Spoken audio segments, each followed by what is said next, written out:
Shut your face, you. Hi, Awesomer. I don't know how much there is left to this episode. I'm gonna get right to it.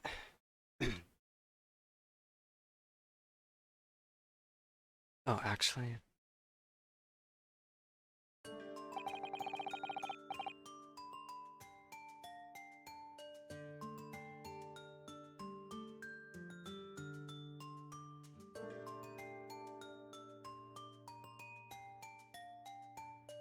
How are you doing though, Awesomer? So this is the article in question, is it? Small box deposited with the pawnbroker by Mr. McGilded 2 months ago? And on the night of Mr. Windibank's murder. The only item on the shelves that was touched by whoever broke into the shop. Quick, let's open it and see what's inside.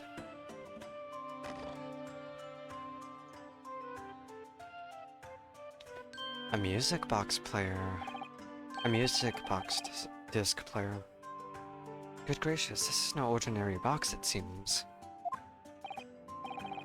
Wow, although in truth I had an inkling that might be the case. It would appear that the box houses a miniature music box movement.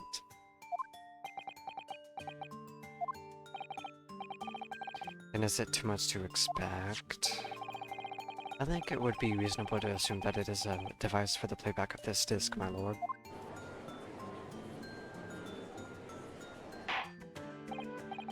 So here we have the means to play back Mr. McGilded's disc, deposited at Windibank's at much the same time. Not strictly correct, my lord. It was not McGilded's disc. It was the disc of his victim in the omnibus. But why, for heaven's sake? Are we to understand that the brickmaker was trying to sell this music box disc to Mr. McGilded?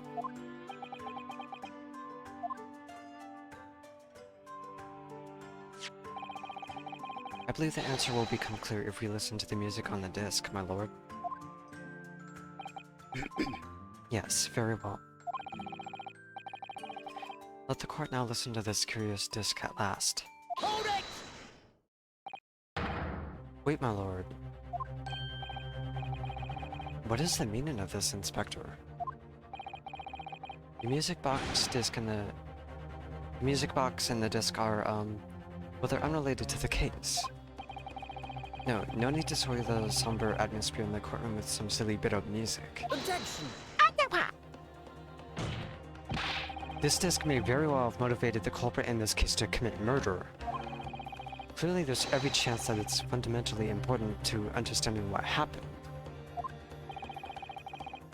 The prosecution has no objection. But no, that piece of evidence is police property now, you can't. Clearly Scotland Yard has some vested interest here. But it is policy of this prosecutor to leave no avenues unexplored. And you, Inspector, have no jurisdiction here to prevent that from happening. Get fucked. No further delays, please. Play the disc.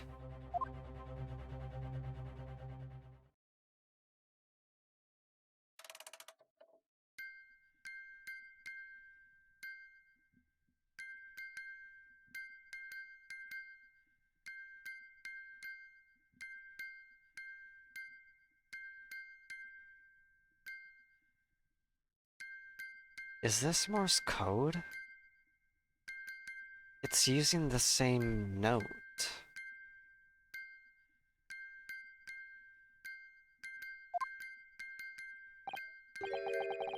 What on earth? That's certainly not what I would call music. No. It's just the same note being played over and over again in an irregular sequence. It has to be Morse code.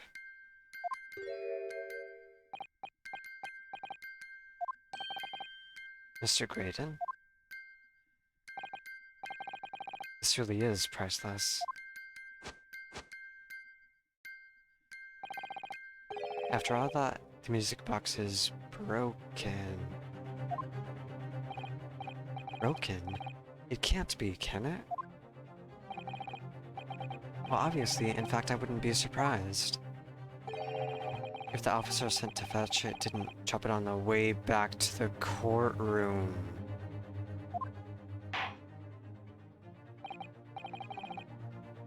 Well, with much regret.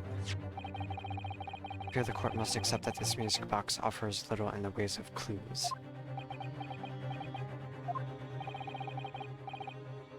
Are you ready to move on, counsel? Yes, alright.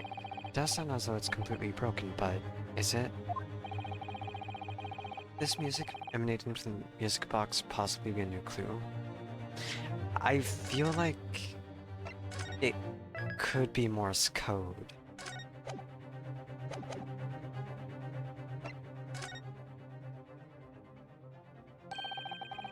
I believe that it could be relevant, my lord. But how can it be? It's an abomination, counsel, a mere noise. I fail to see how it can have any meaning whatsoever. Oh, I didn't mean to press that. It does sound strange, I agree. But there's one thing bothering me. Algraden stands there chorting victoriously. The inspector beside him has a rather telling expression on his face. It's as if Grigson recognizes the sound, as if he's familiar with it somehow.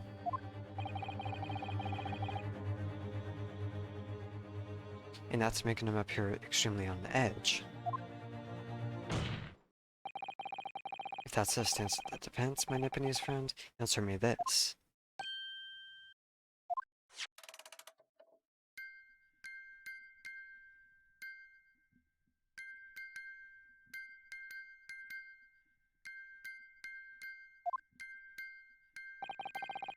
Just what relevance do you propose this woeful chiming has on this case? Is the defense's belief that the sound emanating from this music box is...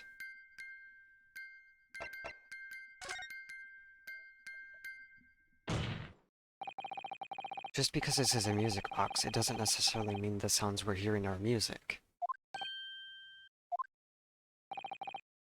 Look at that. The smile vanished from Graydon's lips as soon as I said it. I'm on the right lines here. I must be. Making deductions based on how people react to what you say. You're acting just like Hurley, Runo.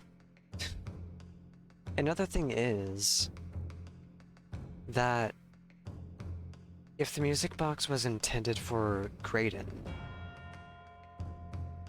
then he would be able to tell that it's Morse code because he's a communications officer. So he would have no trouble whatsoever telling what it's supposed to be saying. Objection! The sounds we're hearing aren't necessarily music. Well, now that you've told us what they are not, why don't you tell us what they are? Do enlighten us, my Nipponese friend. Well, surely you have an idea in mind, because if not, it would be the death of your ill-informed argument. Exactly. The music box is clearly broken. Refusing to accept that fact is pure foolishness. They've got me. I don't know what the answer is yet. Runo. I've just examined the box very carefully, thoroughly, and I'm fairly certain that it's not broken at all. Really? Really, the way it's been made, it can only produce a single note anyway. Thank you, Eris. So if it... That just proves my point. If it can only produce a single note...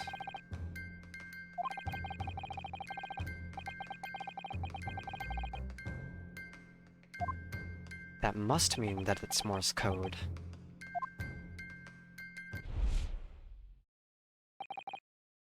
As if I needed any clues to that. Could it be? Is that what these sounds are? Something's just struck me, Runo. I feel like recently, in the past few hours even, I've heard another sound very much like the one this music box makes. Yes, it's a familiar sound. Actually, Iris, I was just thinking exactly the same thing. I'm going to have to press the defense for an answer. If your assertion is that the sound produced by this music box is not in fact music at all, then what the devil is it, Counsel? All the evidence we've seen so far, all the testimony we've heard, it's all pointing to one single answer now. The prosecution demands that my learned Nipponese friend presents proof now. Tangible proof of this latest wild speculation. Alright then. This could be the best chance I'm going to get to fight back in this trial. And if I'm right, it's going to join all the dots together. The evidence that explains the true nature of the sounds in this music box disc is... I wasn't expecting to pull out evidence.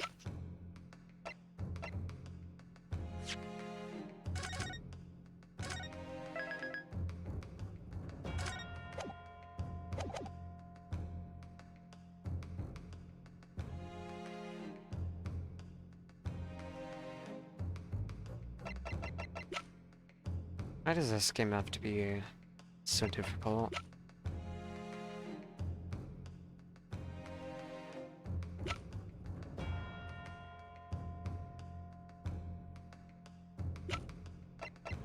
We only have one music-related piece of evidence. It can't really be that simple, can it?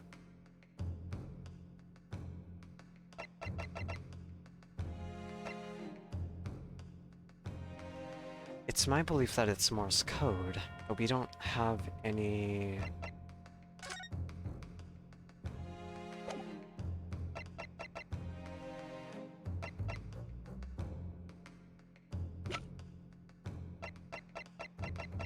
I'll try it. As much as I'm nervous of being wrong again. Take that!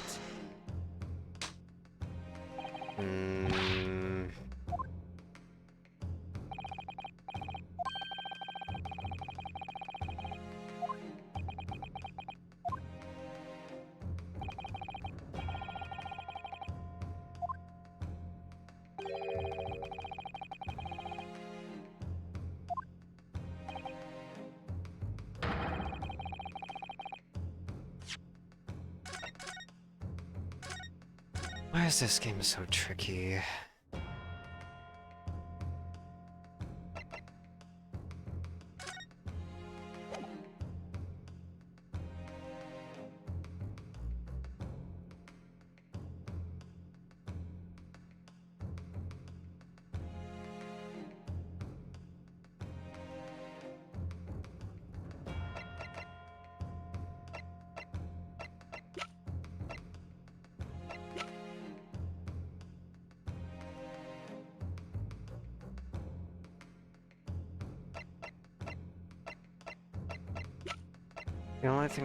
The only other thing I can think of is this.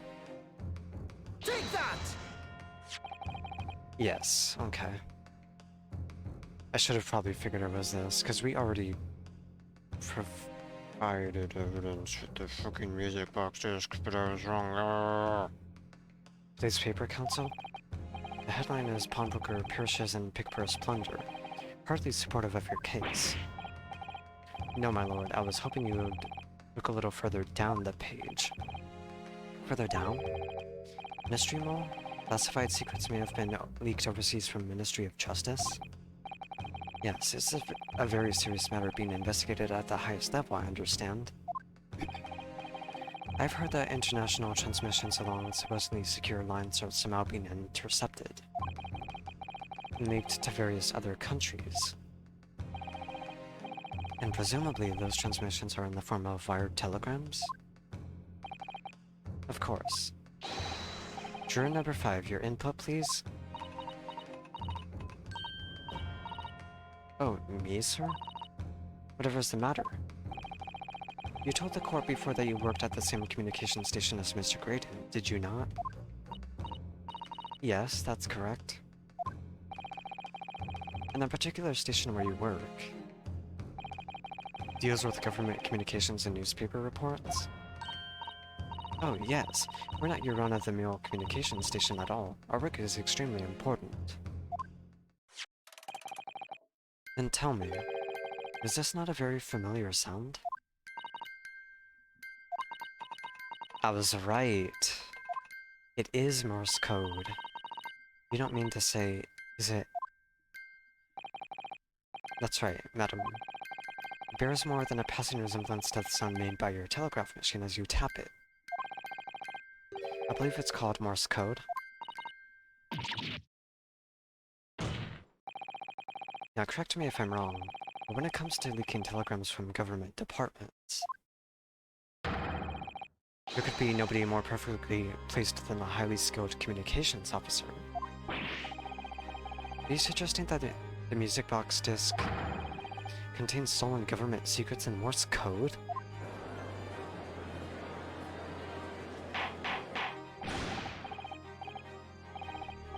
But this is high treason, Council, deserving of capital punishment. Too much new vocabulary. What is this treason, and what is capital punishment? The sorts of words I'd have to expect you to know. For our sovereign government's confidential information, hostile nations would surely pay almost any price. Yes, and on that night 2 months ago, that was the very negotiation that was taking place inside the omnibus. But in the end, McGilded perished and the all-important disc lay unclaimed in the pawnbrokery. In which case, whoever stole that information in the first place must surely have been beside himself with worry. Because if the disc were to be discovered before it found its way out of the country, it would reveal an act of high treason punishable by death. So the culprit had no choice but to retrieve it. And in order to do that, he would have to gain entry to the pawnbrokery illegally in the middle of the night. Because the article left behind by Mr. McGilded would incriminate him too much if it got into the wrong hands. Isn't that right, Mr. Graydon?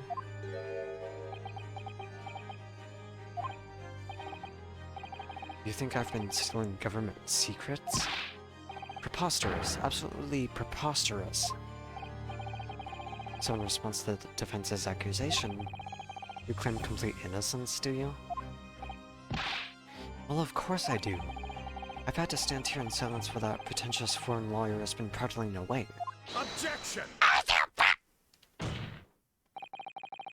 And by all means, counter the charges, sir. Ooh, even Von Zeke's on our side. The prosecution demands the witness testifies in response to the accusations brought by the defense. Delighted, I'm sure. The witness is reminded that the crime under scrutiny in this trial is the murder of the pawnbroker Mr. Windibank. That being a most litigious offense for which the law of this land sanctions a capital punishment. But the heinous act of high treason is no less serious a crime. I urge you to bear that in mind as you testify, Mr. Graydon. So then, let us proceed.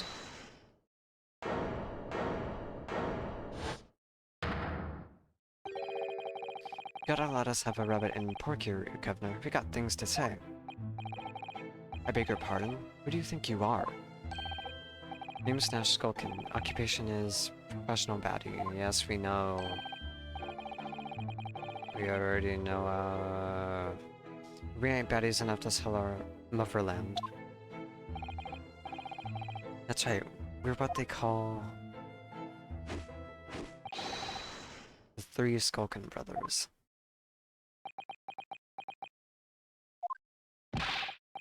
Bad timing, fellas. Very bad timing.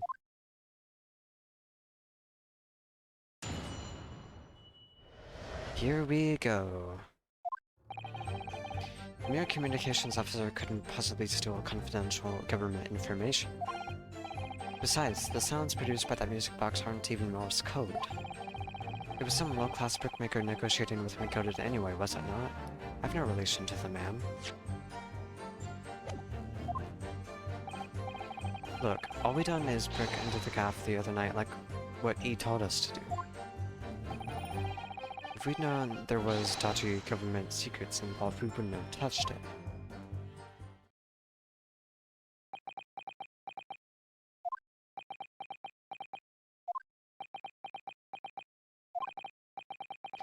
Mr. and Mr. Skulkin. One Mr. will do, Governor. What's up? Do I take it that you now admit to the crime? That on the night in question you did indeed gain entry to the premises illegally? And moreover, you did so as a party of 3 in collaboration with Mr. Graydon there?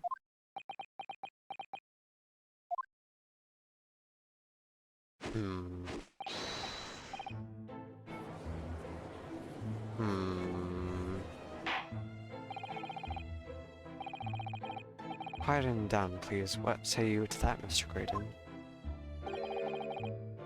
I have no idea what these two ruffians are referring to. You little Robert getting us mixed up in all this monkey business. You never said nothing about no government secrets. It was supposed to be a straight-up job. And what about the geezer whose shop it was, eh? Well, the bloke didn't have to die, did he? Best to know who your friends are. Whatever these men say, I deny the accusations. Well, I certainly wasn't expecting this little music box to become so significant in the proceedings. However, as it has, I will admit it to the court record as evidence.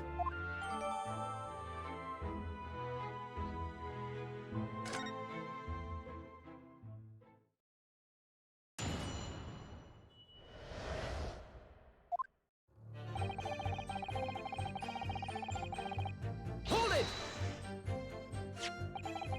So is this newspaper headline accurate? Government communications are being intercepted? How could I possibly know? What do you mean by that? Any important government communications are handled by high-level officers, by specialists. General members of staff in the station where I work would never be entrusted with sensitive information.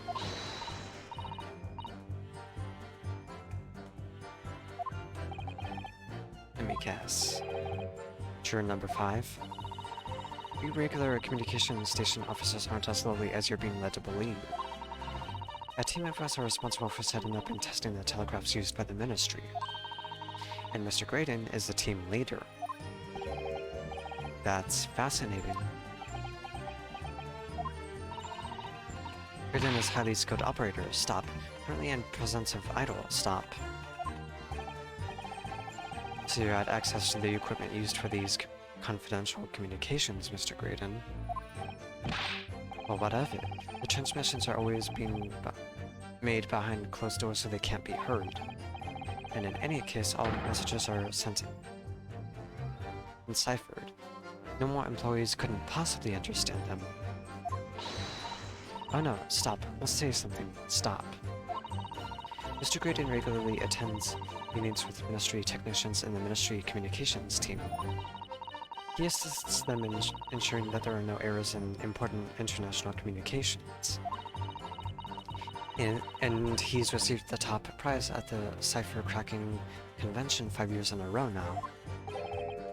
That's fascinating.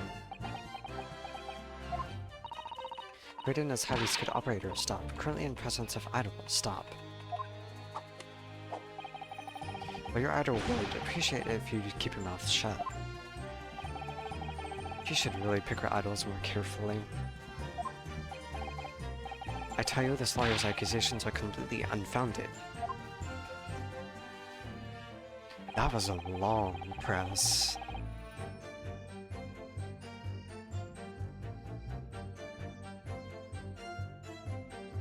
Hold it! They're not?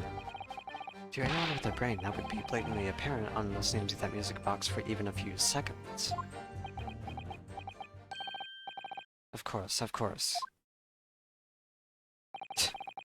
Surely it can't be that my learned friend is unfamiliar with Morse code. Ouch, he looks genuinely shocked at my ignorance.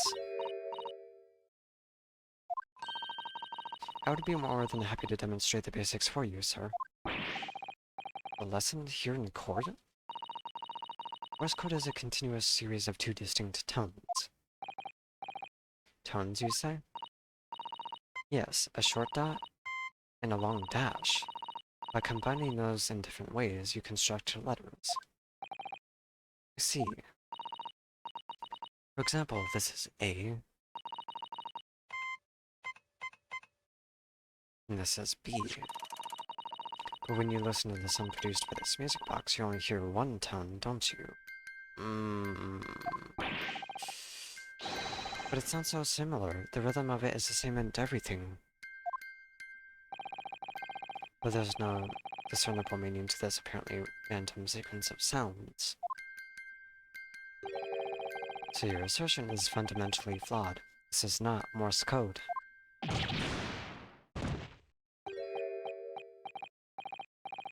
Lee, you shouldn't be so surprised. What did I tell you? The music box is nothing but a worthless piece of scrap. Perhaps you might consider studying your subject matter before casting aspersions in future. Ugh, stop. Nothing to say but stop. Oh, it's so frustrating, isn't it? Iris? I mean, if the government secrets were somehow being leaked using the music box, so many other things would slot into place so nicely. Could there still be something I haven't considered? Would it really be impossible to use this music box somehow to play back Morse code? Let's give it a try.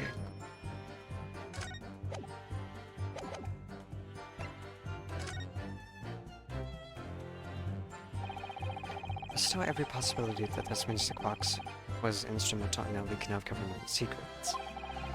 That's a belief of the defense, at least. Objection! Does it please you in some way, my Nipponese friend, to repeat the same line of argument ad infinitum? It's already been established that to be Morse code, two tones are required, dots and dashes. Yes, I'm well aware of that. And what? Well, it would appear the defense has a hypothesis to put forward. You had better present your idea at once, counsel. How do you propose that this music box, which appears to produce only a single tone, could have used to cipher secret messages into Morse code?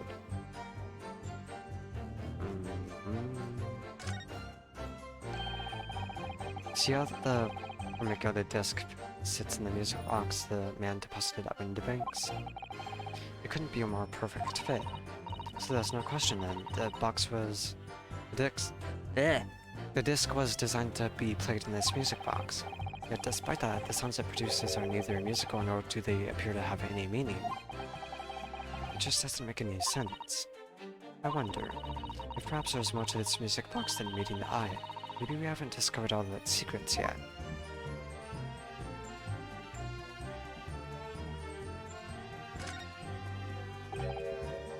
Oh, what is it, Reno? I've just noticed something about this music box.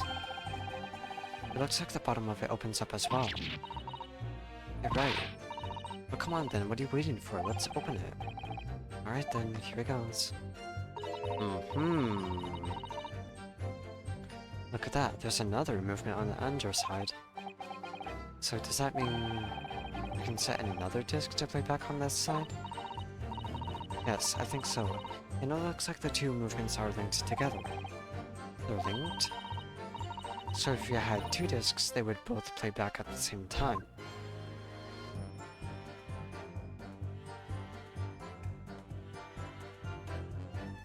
Got it!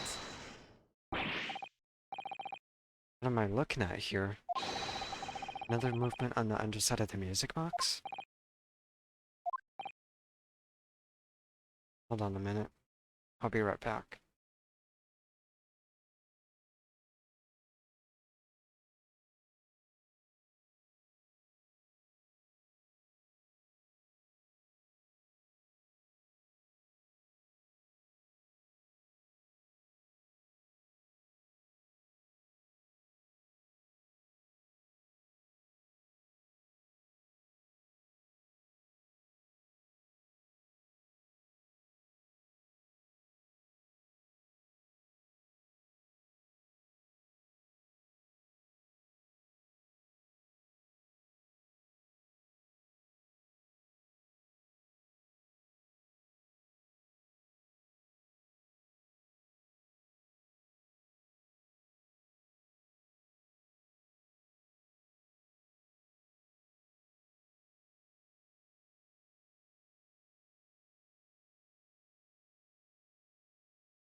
Okay, I return.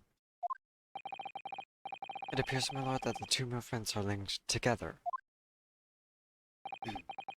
In other words, you can put two discs in this music box, and the sounds of both will play back at the same time. As the court has heard, Morse code compromises of two tones, a short dot and a long dash. With the second disc in place, his music box could be used to generate Morse code and convey a message.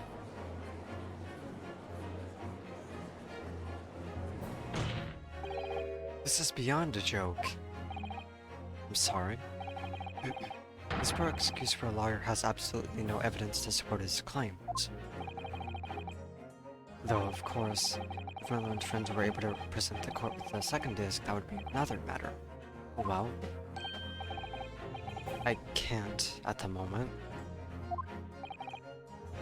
We can. We can. May I remind the court that, as the witness has pointed out, he was not the one in the omnibus with Makoda 2 months ago striking a deal over the disc of discs. Indeed, that was Mr. Mason, the brickmaker. Exactly, I had nothing whatsoever to do with it.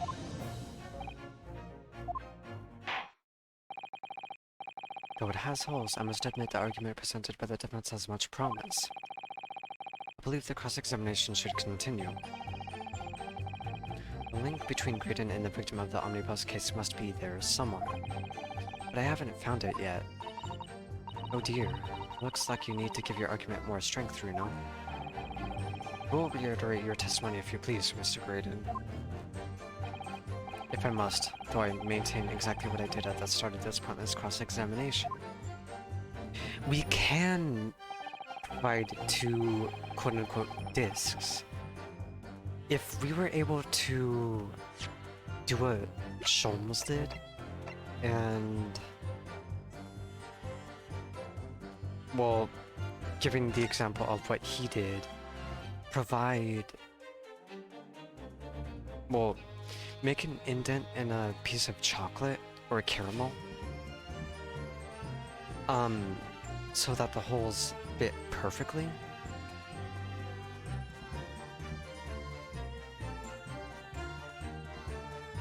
We would essentially have a second music box disc.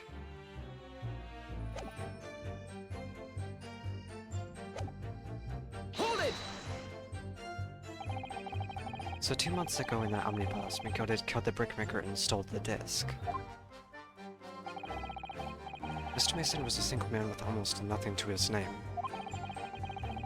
It seemed he lived in an artisan quarter some years ago, but people there remember little about him. It doesn't make much sense though, does it? How would a humble brickmaker come to acquire secret government information? How indeed. There must have been somebody else involved behind the scenes in all of this. Somebody who acquired the disc and gave it to Mr. Mason in order to take it to the meeting with Makoda and negotiate a deal.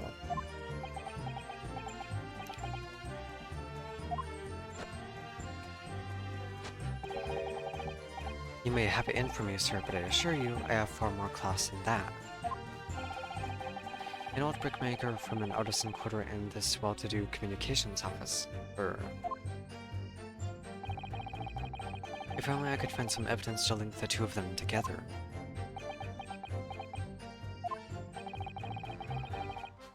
If you have nothing more to add on that note, let us return to the witness testimony.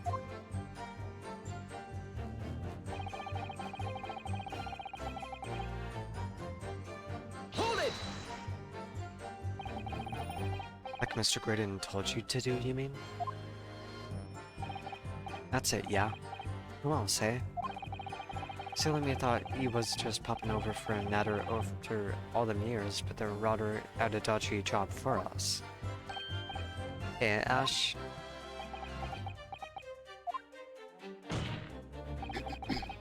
Let me stop you there, Mr. Skulkin.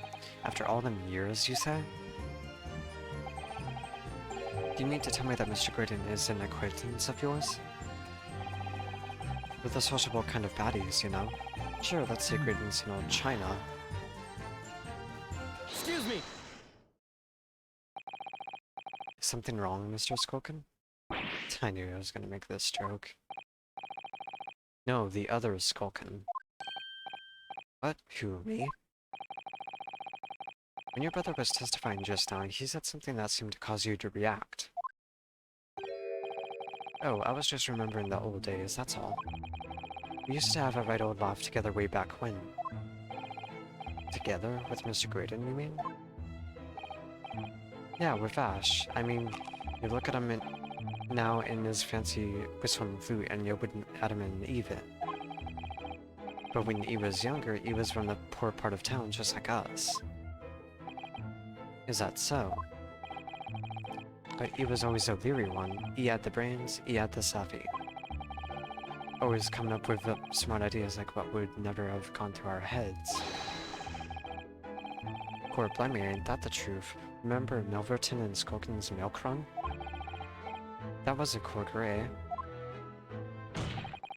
Save it until after the trial. Your menacing has no place in this courtroom.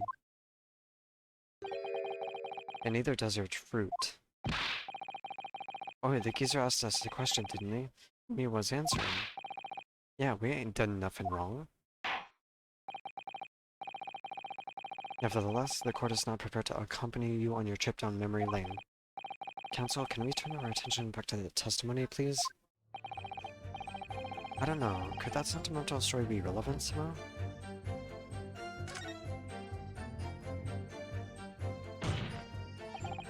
My lord. Yes, counsel? Brother's last sentimental statement could hold vital information relating to this case. Very well, counsel.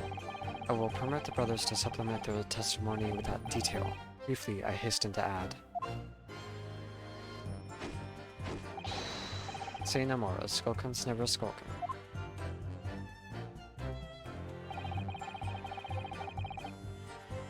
Hold it! I'm sure I'm going to regret asking, but what exactly was that? Some kind of business? Just a little scheme we had going on back when we was youngsters. A bit of fun, really. Delivering fresh milk to the locals, that's what it was all about.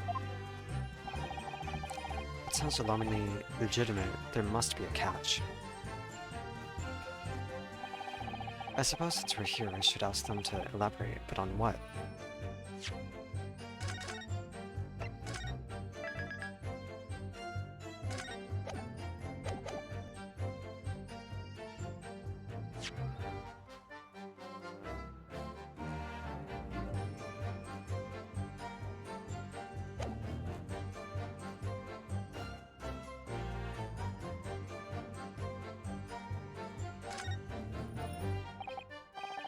So how did your little business work exactly? Well, every morning down our way, the milkman would come with us cart to deliver milk, see? If you stuck your empties outside your front door, you would leave them full again, right? So we swooped in on the action, got people to sign up with us. We promised to deliver milk for half the price of the other geezers doing it. People couldn't wait to sign on the dotted line. We were racking it in, we were. So, did you live on a dairy farm or something? Are you off your rocker? We had nothing. We were too poor to have a farm. Right. Nah, what we had going on was simple once you had the idea. You just switch them over, see?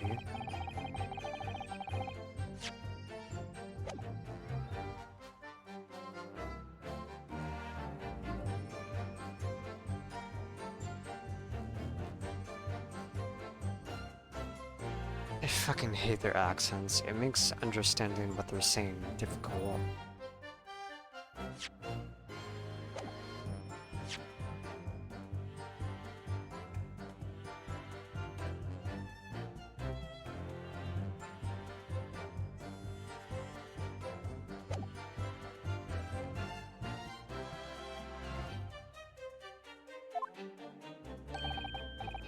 A dawdle, right? think you meant to say a diddle, and that's a crime. It was just an harmless bit of fun, that's all.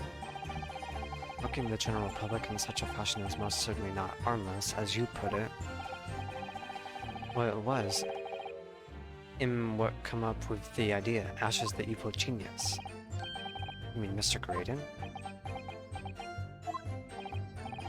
Yeah, Ash always had his head in the book when we was growing up. Said he was gonna get himself an education and get out of that slum we lived in. Of course, we all rocked him about that, didn't we? Told him he was soft in the ed to even think about it. Look at him now, he's only gonna become a blinking communication officer, ain't he? Communications officer, Mr. Skulkin? Sholmes and Wilson's milk. No, Iris, don't even think about it. All of a sudden, we seem to be up to our necks in a serious matter of national security. Although all this talk about interception of secret government messages is still just conjecture at this stage. It would explain a number of things though, wouldn't it? The negotiation Ginny overheard on the omnibus 2 months ago and the break-in at Windibanks. But the trouble is, it wasn't Mr. Graydon in the omnibus with Mr. McGilded. No, that was Mr. Mason, the brickmaker, who was so horribly murdered.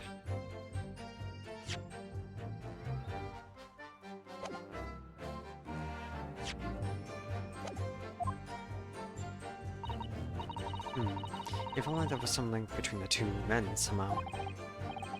I know, but Mr. Graydon's testimony seems to be as watertight as ever. I wonder if the key to us making headway with the cross-examination here could be those two brothers.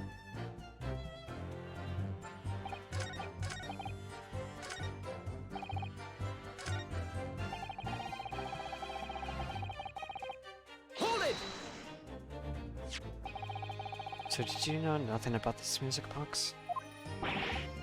We didn't know nothing, we still don't know nothing, and we ain't planning on knowing nothing about it neither. But 2 nights ago, you did indeed break into Windibank's pawnbrokery, didn't you? In your original testimony, you said that the door of the shop was ajar and that it was like some kind of a sign begging you to go in. But the truth is, you were planning to break into Windibanks all along, weren't you? We were, Gov. We were. You're right there. Because that's what he told us to do. It was his plan. And why was it Mr. Graydon's plan to break into Windibanks at night? Did you not ask the reason?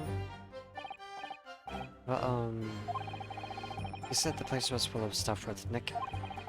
That's what he told us beforehand, anyway.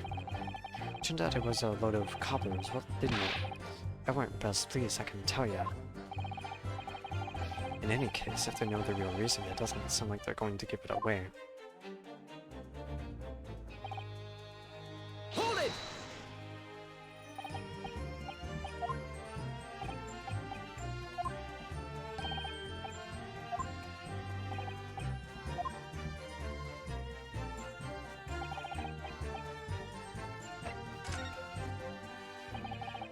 So this business was just a bit of fun, you say? And it was just yourselves and Mr. Graydon involved? Yeah, that's it. Overton and Skulkin's milk room, was it? Yeah, that's it. And where did the Milverton part come from? Oh right, I thought a clever clogs like you would have worked that one out. Enough of this. How much longer are we expected to listen to this drivel? Objection! Let me guess, you don't accept anything these two witnesses are saying? Tell me, why is it that it was only at the mention of the name Milverton that you decided to interject? Because It weren't the Abius de Ohms that one came from. Yeah, his old man was struggling for money so much, his wife walked out on him. She took the name Graydon then, see? But Ash will always be Milverton to us. Ashley Milverton. So that used to be your surname, did it? Of course not. This is all bunkum. I've been a Graydon since I was born. Do you really think you can rely on the testimony of these two thieves, hmm? You're a communications officer attached to the civil service. As such, your personal details will have been thoroughly checked at the time of your appointment. It would be a very simple matter indeed to stop putting those records, Mr. Graydon. Well, it would appear that Mr. and Mr. Skulkin's testimony has been reliable for once. You were born Ashley Milverton, then. Is that correct? Very well, yes. So Ashley Graydon was once Ashley Milverton. That information could change things, and could turn out to be extremely important.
Okay.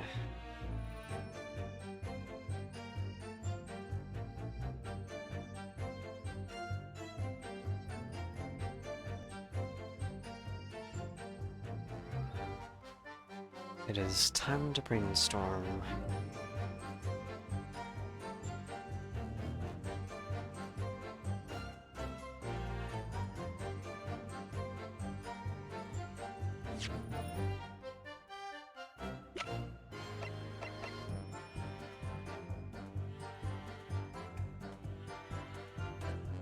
I feel like it's this.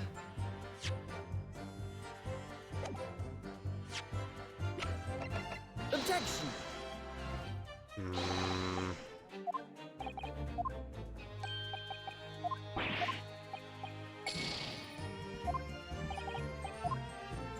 I guess technically that would be wrong.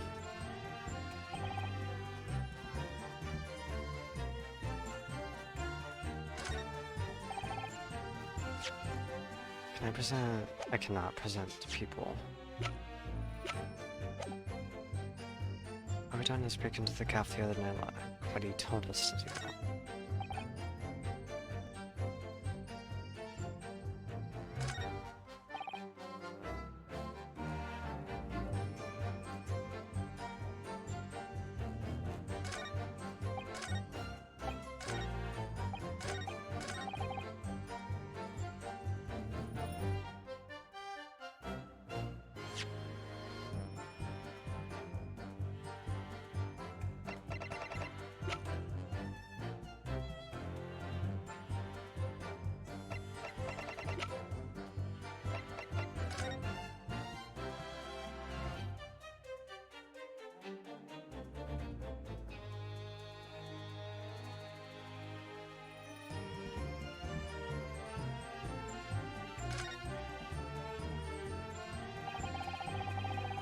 This is a mechanism that turns the bumps on the disc into sound, isn't it? Yes, the movement. It's all thanks to the comb with its teeth that are plucked by the passing bumps. Usually the teeth on the comb are different lengths so that each one produces a different tone. But this comb is very strange. All the teeth are exactly the same length. Well, what does that mean? It means that no matter which tooth is plucked by the passing bumps, the music box will make the same sound. I've never seen a music box like it before. Yes, it is strange. A music box that can only play a single note. There has to be some significance to that somehow.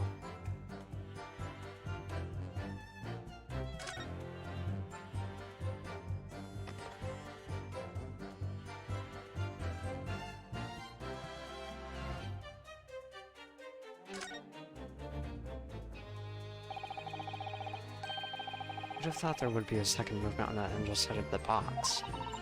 And this movement is like the other one. The comb's teeth are all the same length. So this movement also only produces a single tone like the other one. Yes, it must do. Except that the length of the teeth on the comb isn't the same. So the single tone produced by this movement will be different to the single tone we've already heard. Basically, each movement can only produce a single note. But the notes they produce are different. A music box that can only play 2 tones.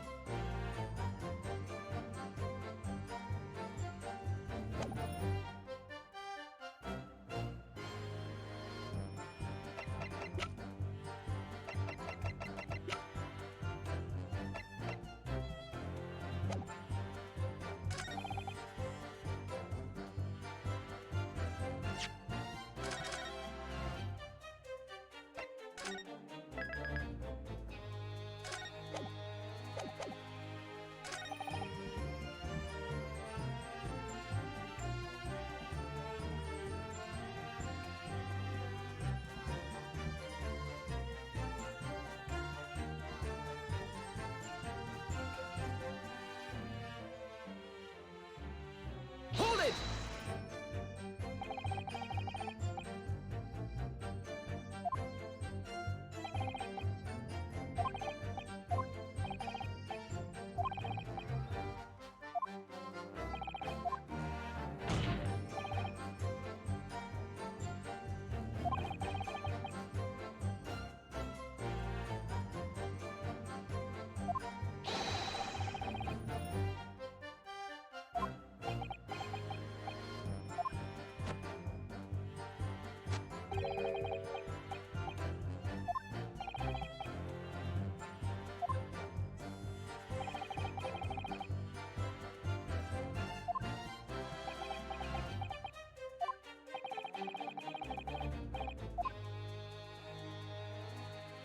See.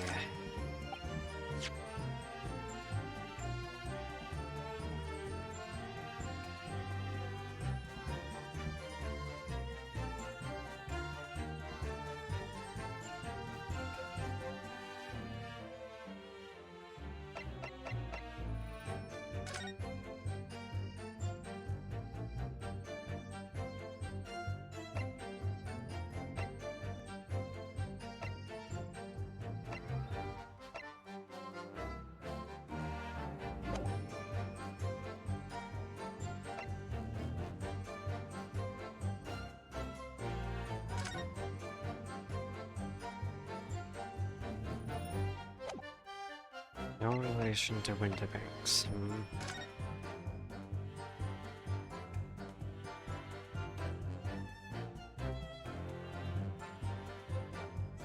Wait.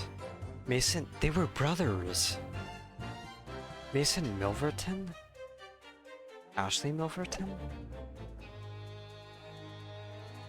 Objection! Mr. Ashley Milverton. Tell me, why did you try to hide your former name from the court? Because I haven't gone by that name for years. It means nothing to me. No, I don't think that's the real explanation at all. The truth is, you had a reason to hide that name.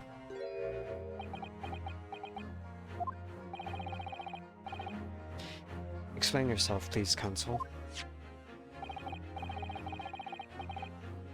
I have here the notes from the omnibus case, my lord. And as we all know, the victim, the man who we now understand to have been negotiating with Mr. McGill did. Yes, Mr. Mason, the brickmaker? That's right. Only Mason wasn't his surname at all. It was his given name. His full name was Mason Milverton. Do you mean to say Mr. Ashley Milverton? Is it not the case that the brickmaker, Mr. Mason Milverton, was your father? Father. As I believe I mentioned earlier, your family history will have been thoroughly checked when you joined the civil service. And it really would take no time at all for the court to subpoena those records. The truth is, you have been illegally acquiring highly confidential government information and selling it onto McGilded in collaboration with your father.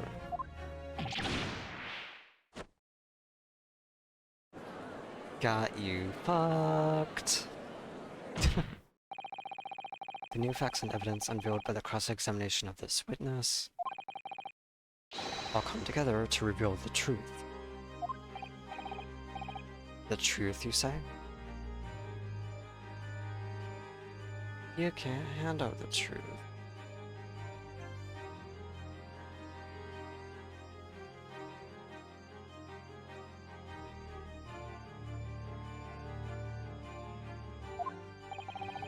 That you collaborated with your father, Mr. Mason Milverton, in illegal dealings with Magnus McGilded. Wait, into this music box, you mean, Counsel? Yes. Stealing information being sent in secret government communications and selling it onto McGilded. Mr. Graydon concocted this elaborate scheme of using 2 music box discs to encode the information, as presumably a safety measure against the information falling into the wrong hands. And a very effective one. I shouldn't have given the scheme any credence whatsoever. But the deal with McGilded went sour, and the brickmaker met his end. Yes, but before he was arrested, McGilded managed to temporarily dispose of the stolen disc at the pawnbroker. Then, having learned of the situation, you appeared at Windibanks 2 days ago, in an attempt to recover the 2 articles McGilded had placed in pawn there.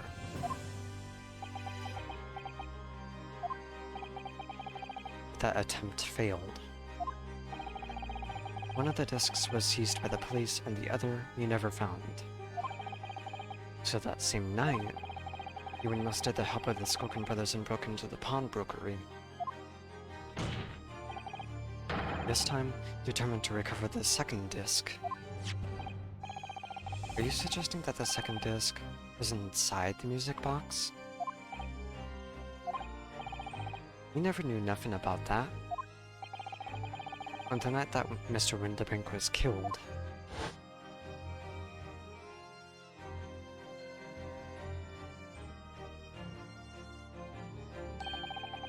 the intruder at the pawnbrokery touched one item and one item alone, the music box.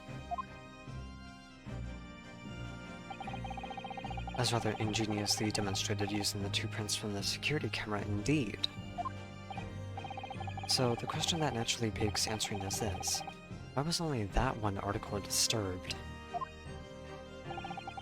The answer is obvious, because it contained the second disc which the intruder was desperate to retrieve. Since if it were to fall into the hands of the police, it would be proof of high treason.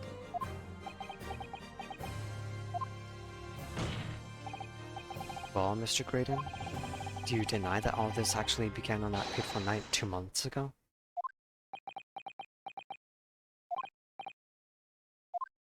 I refuse to accept any of this nonsense.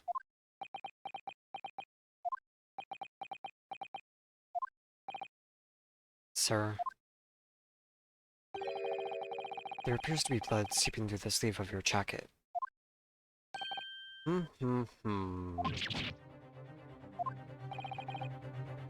nights ago, you know that 3 shots were fired at the scene of the crime in Windibank's pawnbrokery. One took the life of the pawnbroker himself. One struck the pouch around Mr. Schulman's waist. And the final bullet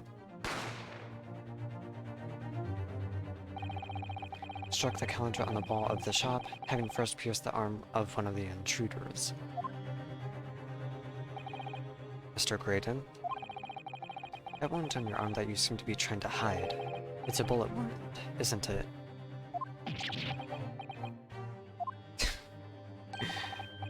He's got it. Yeah, now, me old China. Time to call it quits and croak, I reckon.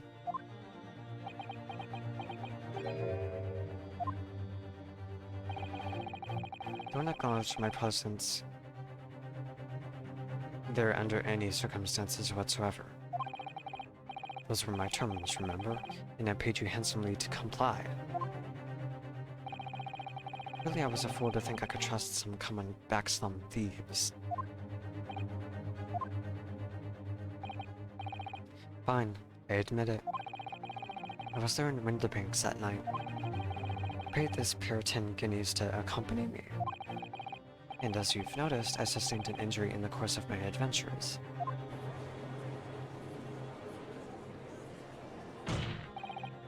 But that is all. I admit to nothing more. Stealing government secrets? Negotiating with Mr. McGilded? As God is my witness, I'm sure I recall nothing of the sort. He's not going to go down without a fight, not until I can show some hard evidence, I suppose.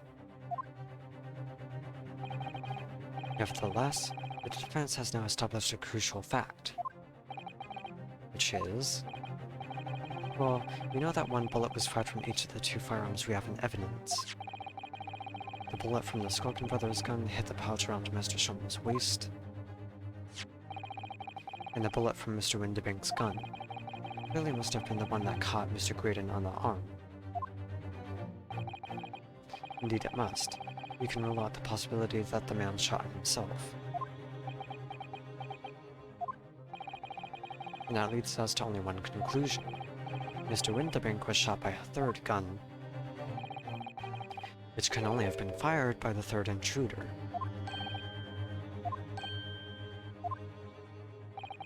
That's right, Mr. Graydon. The only person who could possibly have shot Mr. Windibank that night was you. Hold it!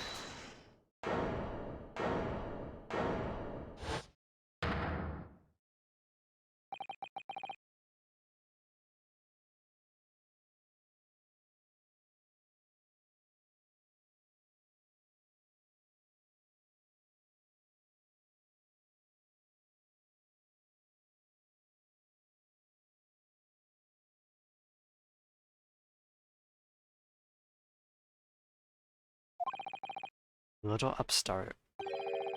You made a grave mistake when you summoned me here. A what? What's that supposed to mean? Yes, as you rightly say, I was there at the pawnbroker's. I did my best to hide the fact naturally. I had no intention of ruining the distinguished career I had built for myself at the communication station. But did the thought ever cross your mind? Did you ever consider the possibility? What do you mean? What thought? What possibility? The possibility that if I was there at the scene, I may have witnessed the crucial moment. See, this makes me a key witness in this case, and I have my hands firmly around the neck of your client. Are you suggesting... I saw it all. I saw the very moment that pickpocket girl pointed the gun at that poor, defenseless pawnbroker and shot him.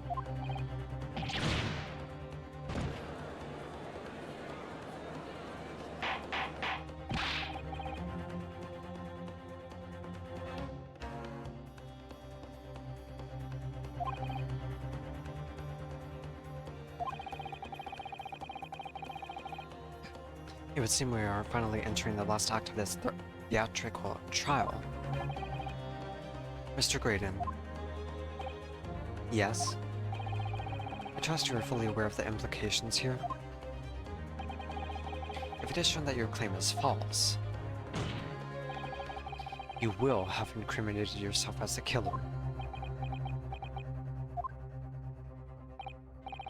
Oh, I understand fully. And I must ask you to give your formal testimony once more. You'll explain to the court precisely what you saw at the moment the defendant allegedly shot the victim.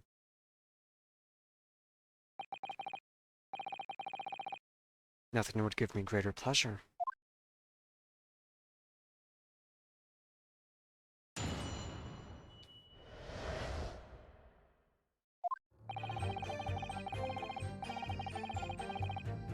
While these ruffians were jostling with the broker, I was still near the entrance to the shop. When wind banged through Nash over the counter, I felt a sharp pain in my arm. I pursued the man, but he shut himself from the storeroom. I could see him through the peephole in the door, though.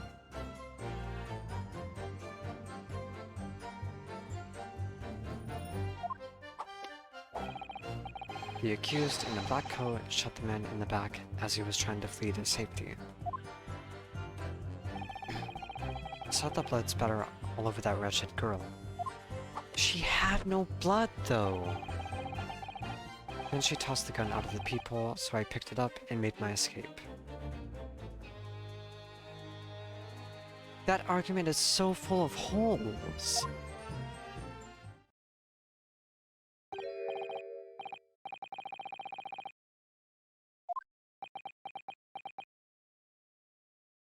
No, no, no, no, no, no, no.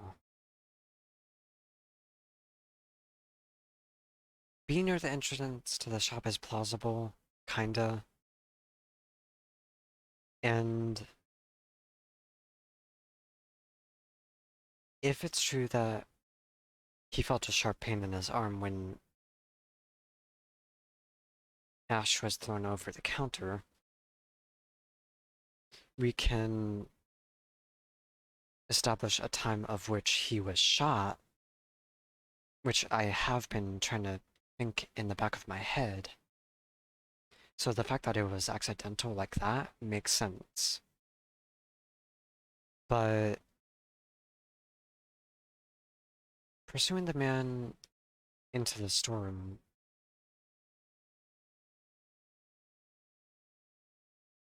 no. He couldn't have shot himself in the storeroom, because if he had done so, he would be shot through the front. Or would have landed on his back, but he was on his stomach.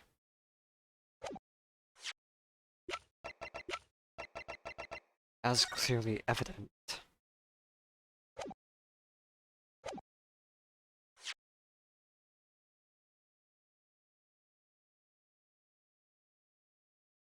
Yeah, he was trying to run to safety, but he didn't even get the chance to shut the door.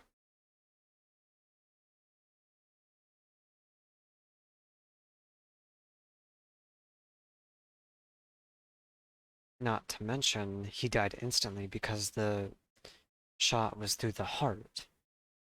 She had no blood on her. And while it's not evidence for some fucking reason, there was a picture of her with the gun in her hand as she was passed out. That doesn't make sense either.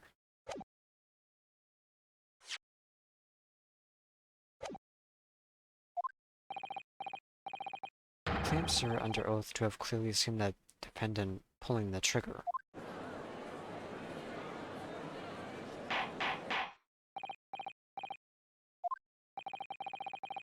It wasn't my intention to testify in this way. But neither is it my intention to be found guilty of a murder I didn't commit. So you see, my hand has been forced. I tell the truth now as an act of self-preservation. The truth? Until now, the prosecution was completely unaware of these details. Yes, well, sorry about that. Having shot me in the arm, the pawnbroker was then shot in the back by the accused. And as I said, she was showered in his blood. You say the blood spattered over the accused's coat? Are you sure on that point? Oh yes, quite sure. All over the black overcoat that pickpocket girl was wearing at the time.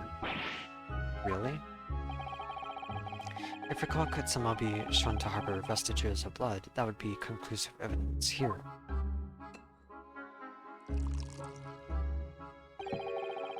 Such an investigation is entirely possible, my lord.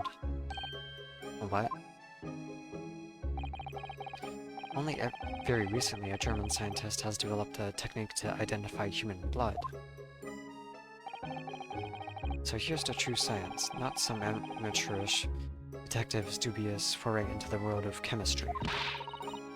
There's nothing dubious about Hurley's work. His ideas are all sound. Ideas are no use to us here. In science, as in law, theories must be proven before they stand.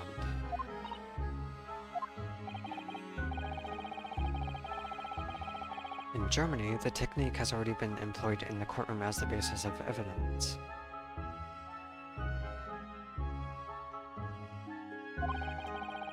Scotland Yard has a small quantity of the chemical reagent used. With your lordship's permission, you could shatter all vestiges of doubt within minutes. This doesn't look good, Bruno. Why not? Well, we know, don't we, that there was blood all over the front of Ginny's coat. If they test it with their chemicals... Oh, help. You're right. I was forgetting what happened yesterday. Don't move, Ginny. I'm going to shoot.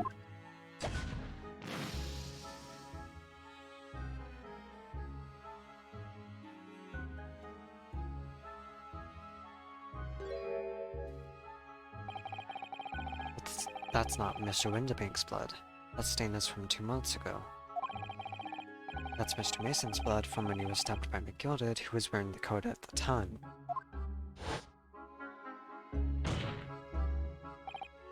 My lord, the defense objects to the test proposed by the prosecution. Overruled. Lord von Zeeks, make it so at once. With pleasure, my lord. And while we await the results, the defense may proceed with the cross-examination.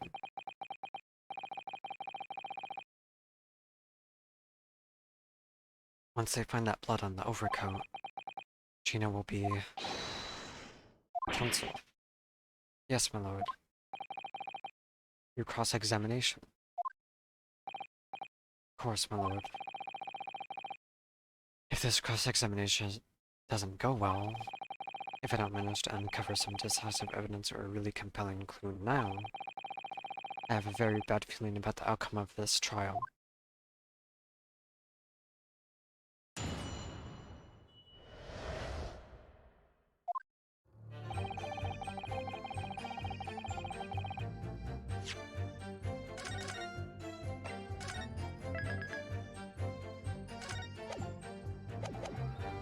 Hold it! Mr. Windibank emerged from the storeroom, I believe. Ringo and Nash were scouring the counter when he suddenly appeared and flew at them. He already had the revolver in his hand. Fortunately, I wasn't too close. I've never been so scared in all my life. Yeah, we're just your regular, mild-mannered burglars, that's all. We don't like violence. Says the pair who carry a gun. What do you mean when you say you were near the entrance to the shop? I was in the doorway, running my eyes over the shelves of forfeited items. Looking for the music box, of course. The broker went for Nash in the first place. And Ringo joined in, making it 2 against 1, so I assumed they could handle the situation. But I was wrong. I was trying to help me little bruv, but the old geezer chucked me over the bloomin' counter. So I pulled me gun on the old fella, and that soon made him scarper.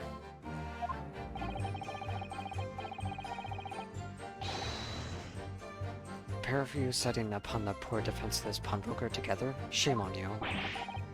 Sorry, Gov.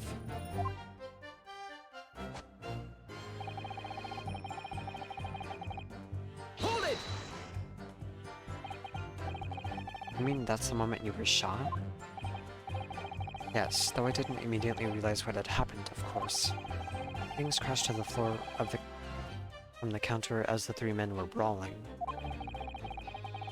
It was at exactly that moment that it happened, so I didn't hear the gunshot. And the bullet went on to strike the calendar in the wall behind you. So it would appear. When I looked at my arm, I saw I was bleeding badly, so I wrapped my handkerchief around it. Seeing as I couldn't explain what had happened to a doctor, I had no choice but to wait for it to heal. I didn't imagine it would still be bleeding 2 days later. Did Mr. Windemick intend to shoot you, do you think?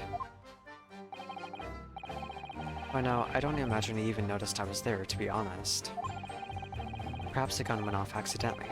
Anyway, it didn't quite strike home. When I pulled my gun on him, he tried to shove me out the way. And then he escaped from that door back there. At which point, what did you do?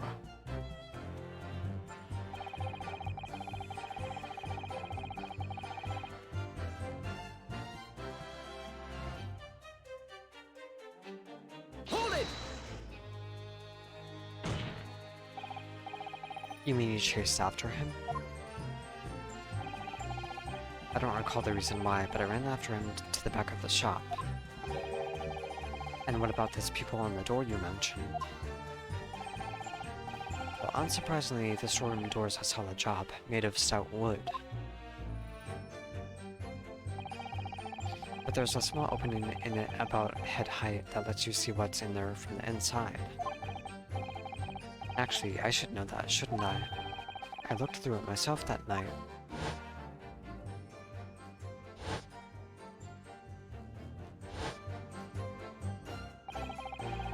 And what about you burgling brothers? Did you see what went on through this peephole as well?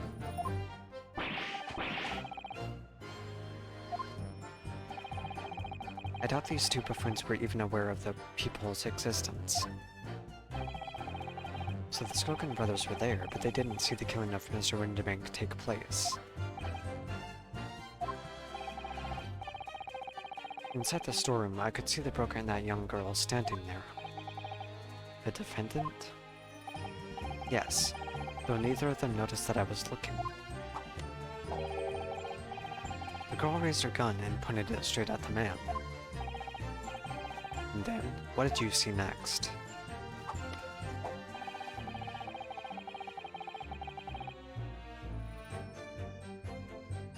Hold it!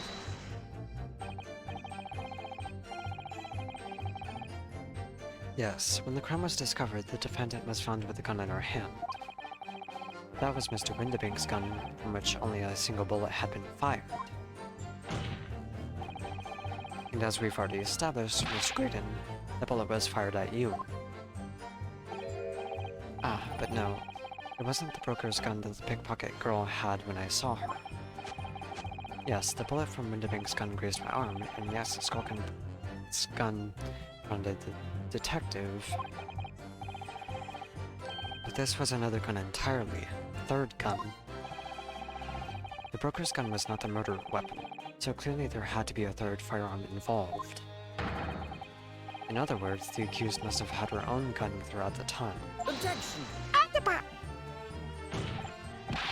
But no other gun was found at the scene.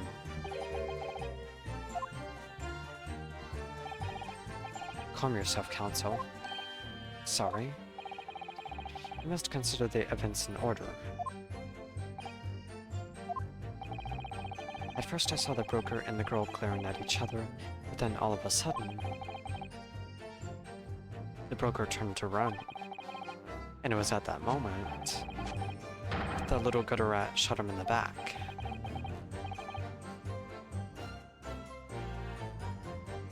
A chilling image, I must say.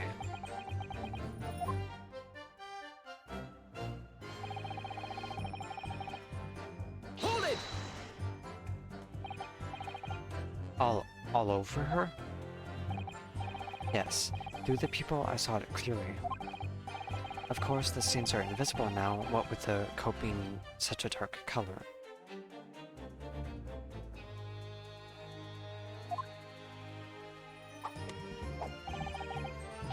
But I assure you, that garment is sullied with the victim's blood. Well, it is sullied with blood, that's for sure. But it's not Mr. Windibank's blood, is it? No, that's right. It's Mr. Mason Milverton's blood from when Gilded stabbed him 2 months ago. It's so annoying. If they'd only accept Early's chemical analysis, we could prove that. But they won't, so unfortunately, we can't use it as evidence to support our case.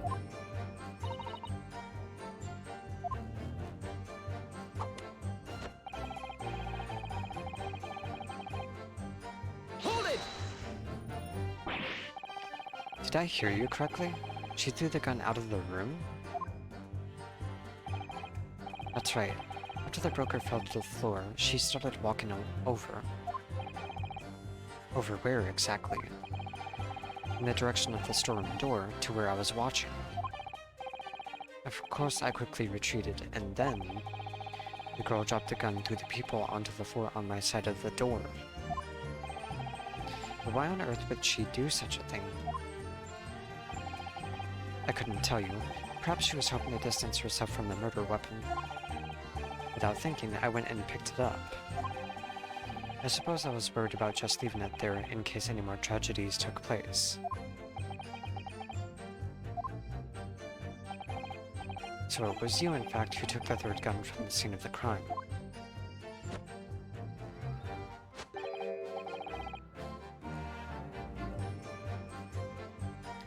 Yes, it was yours truly. I left the clear up to my lackeys and left. Clear up? We've made a bit of a mess around the counter, so Mr. Whistle and Flute Ear told us to tidy up. He thinks it's our bloomin' mom sometimes.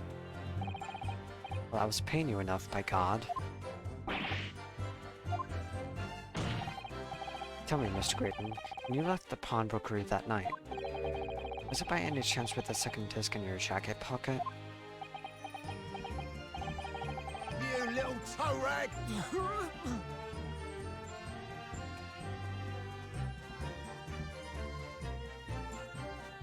Excuse me! Gentlemen.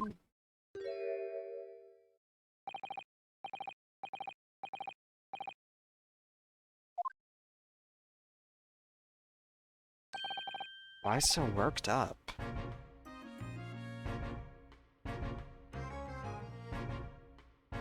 Something wrong, Sunshine? That should be my line. You do realize you were just violently shaking Mr. Skulkin? Blimey, this D's a bit of an hooligan, ain't he? What was going on just now? You saw him, you grabbed me a whistle. Why the blazes, he said. Didn't you mention the third gun when he got you down to the station? And why didn't you? Because we didn't know nothing about it, with that flaming people in the door. Sorry about that. I can be prone to losing my rag sometimes. Not hurt, are you? Poor blimey, see the way he's looking at me? I'm telling you, this D gives me the willies. That was strange. I'm being bullied by a cringe-ass bitch motherfucker! I will stretch, though. I really should remove the posture check routine though, because I always sit up. How are you doing the retro? The inspector doesn't normally get quite as worked up as that. He wouldn't normally grab someone. No, that wasn't like Rixie at all. He's normally all sweetness and light, no matter what I say to him. Yes, well, I think you might be a special case, Iris. Well, anyway, that was definitely out of character.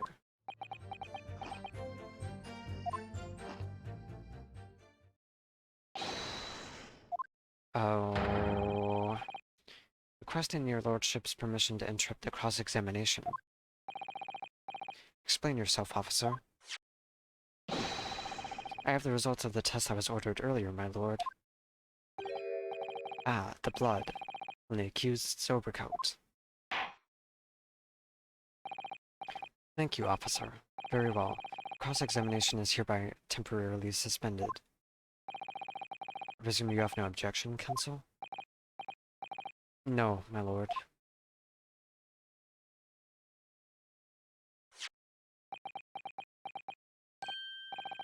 Well, there you have it.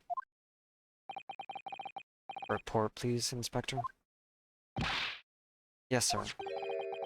Traces of human blood were found on the overcoat of the defendant, Miss Gina Lestrade. From the extent of the stains, it would appear that they were the result of spattering following a gunshot wound. That's not the truth. Oh. End of report.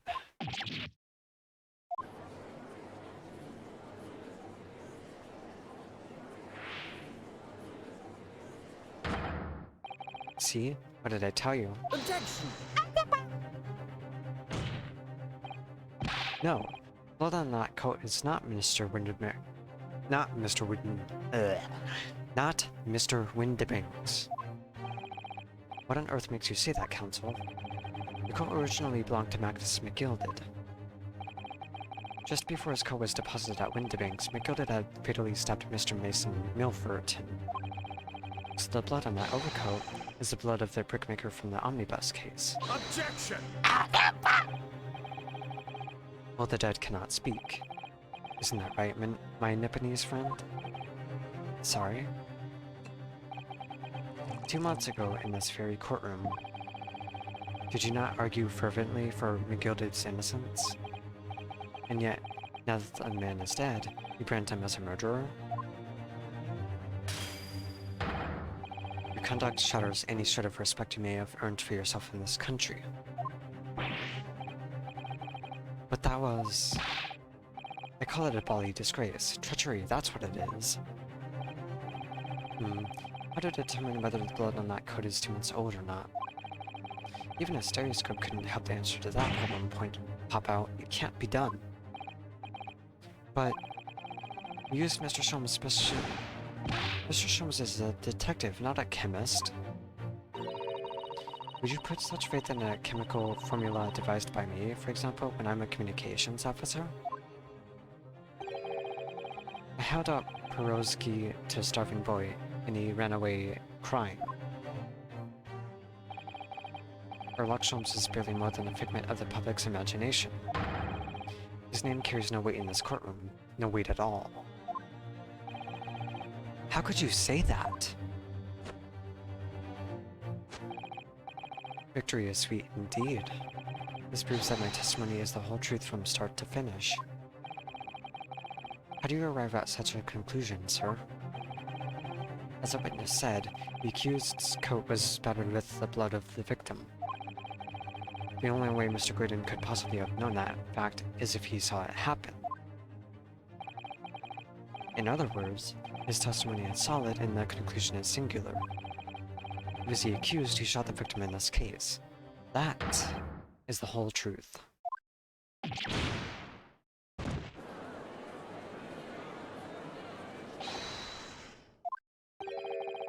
Been a long battle, this one, but this old warhorse has something to say now, if you please.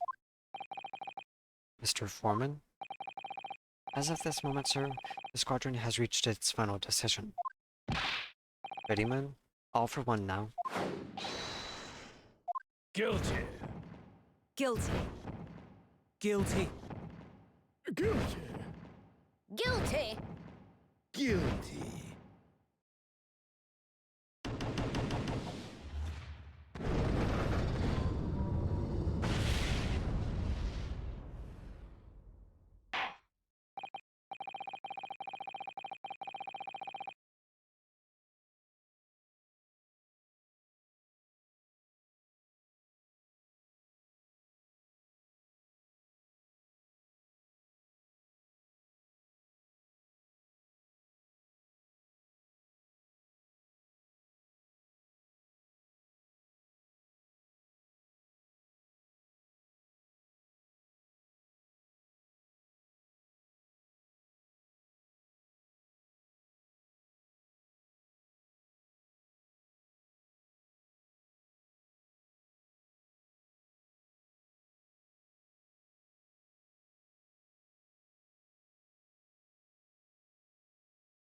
Well, it would appear that ladies and gentlemen of the jury have reached a unanimous verdict.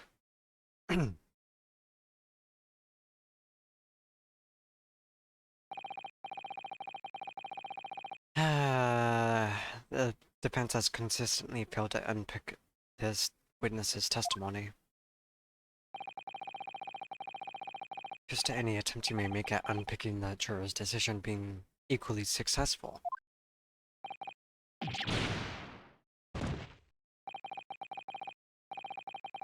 I don't believe it, after I've come so far. How is it all unraveling on me so fast?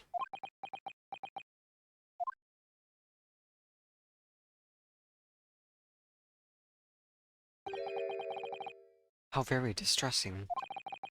To be held in such low esteem.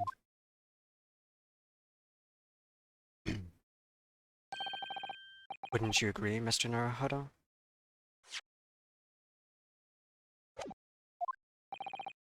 Officer? You've delivered the report now. That will be all, thank you. It occurs to me with some regularity, Mr. Naruhodo. Who is this officer? Erlock Sholmes. It's Erlock Sholmes. It's Erlock Sholmes. That scientific truths are determined not by science, but by none other than the human mind. I know that voice. Am I going mad?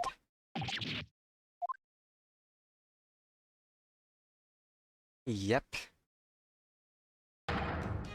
Mr. Sholmes.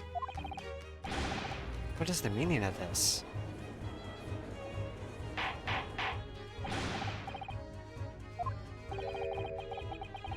What business do you have here, detective? The last I heard, you were recuperating in a hospital. As well I would be, had I not been set upon an errand. What errand? Hurley, it's really you. You're awake at last. Yes, good day, Iris. I appear to be rather late to rise. My apologies. Now, my lord, if you will humor me? In what matter, sir? I have something of great importance I wish to give to the young lawyer over there. I need no more than 5 minutes. Would you be so kind as to spare us the time?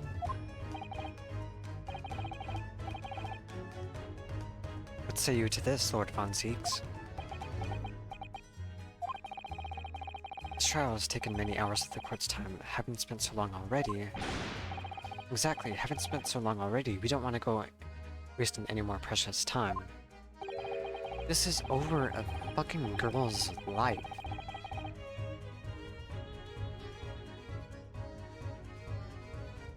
As I was saying, having spent so long already, it would seem churlish to deny the defense a mere 5 minutes. Very well then, counsel, you have 5 minutes.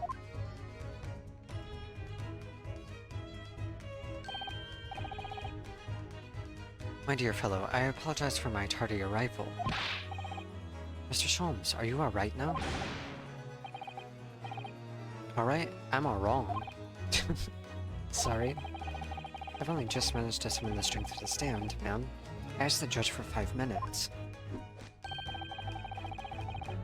But if even that may prove too much for me, pray forgive me, I should pass out. Let's make this discussion as short as possible. Really, this place is full of idiots. None of them can see how wonderful your chemical blood analysis is.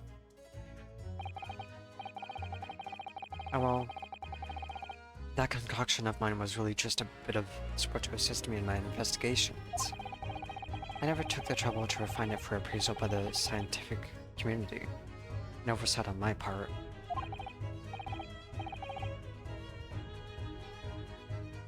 Modesty? Surely not. But enough of that. I'm here to give you this, my dear fellow. What's that? A lavender Uroshuki wrapping? A leaving present from Miss Susato. From Miss Susato? If possible, matters were to be settled without me giving you this.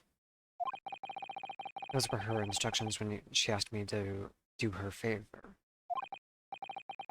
I don't understand.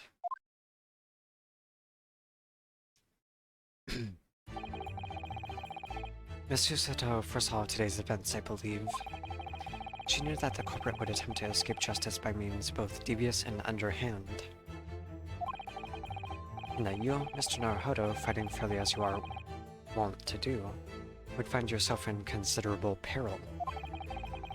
At that very moment of crisis, you were to be given the small parcel. Those were the dear lady's instructions. A leaving present from Susato-san? Whatever could it be? What is this? It's the machine I made.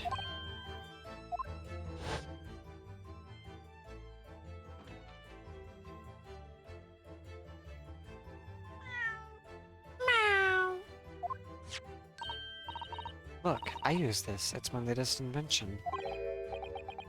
What is that? I call it the cat flop-o-mat. It can make a cat flap for a little furry friend like Raggy in seconds.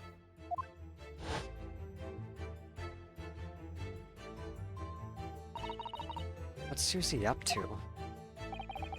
Miss Susato muttered the following words before she left. I'm a failure. I don't deserve to be a judicial assistant. What? Didn't she say something like that?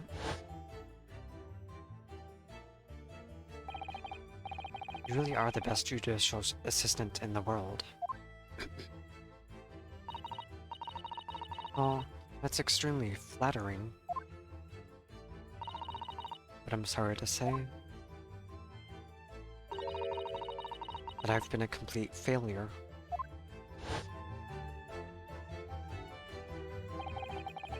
Whatever did she mean by that, Mr. Sholmes? That night, when you left Windibanks in pursuit of the thieves, Mr. Susato made use of this contraption for a certain purpose. What is your answer, dear fellow? Not at all cryptic, then. Susato used his cat Fapomat that night, but why?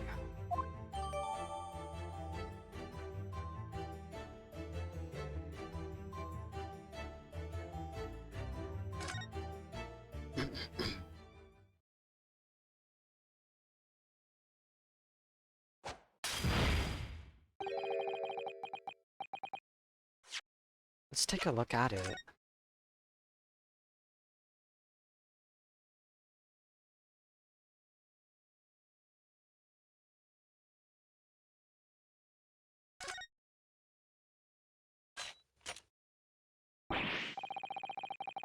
Phew. Those vicious teeth look like they could rip through almost anything. They're good, aren't they? They're made of a special alloy I developed just for this job. Cutter rotates 10 times per second so it can get through any kind of door in no time at all. So it cuts open holes?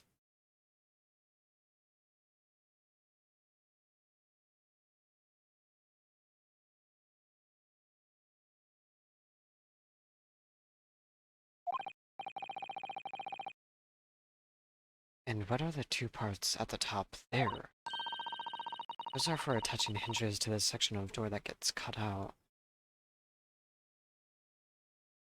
Attaching hinges to the section of door that gets cut out. Right, of course. Nothing can match this machine for power. It can make mincemeat of even the toughest of doors. It sounds so charming and friendly when you say what it's for, but it feels like the reality of the cat Fapomat is that it's a grim weapon of door destruction.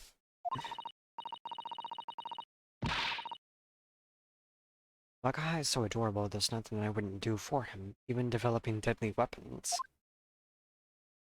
So the way it works is there's a chain. So it rotates, shreds a square hole through a door, and this attaches hinges. That explains how it works.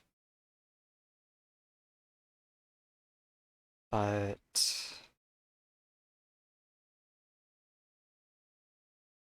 how exactly does it?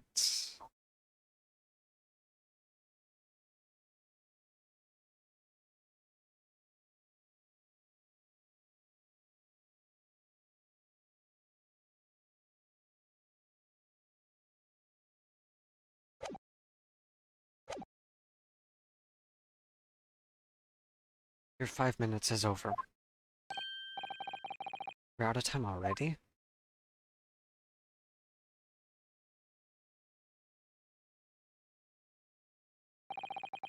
I'm grateful to you for affording us that brief recess, Mr. Reaper. I need no thanks, Detective. After all, die is cast. Is it really? Jurors are unanimous in their leanings. No doubt my learned friend will consider a summation examination. But any attempt to alter the verdict now would be utterly futile. I wonder... Mr. Naruhodo. Yes? The rest is down to you, dear fellow. What is your plan? The rest is down to me?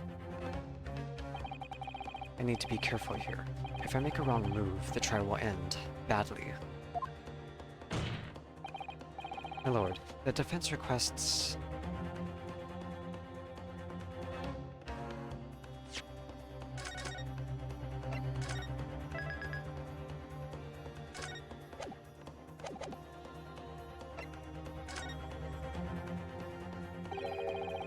further cross-examination. Objection! The jurors have spoken. Protocol dictates that you may not cross-examine a new witness now. Objection! The defense is not asking for the cross-examination of a new witness, rather to continue with one of an existing witness. It would appear that a rather important detail has escaped your attention, Mr. Reaper.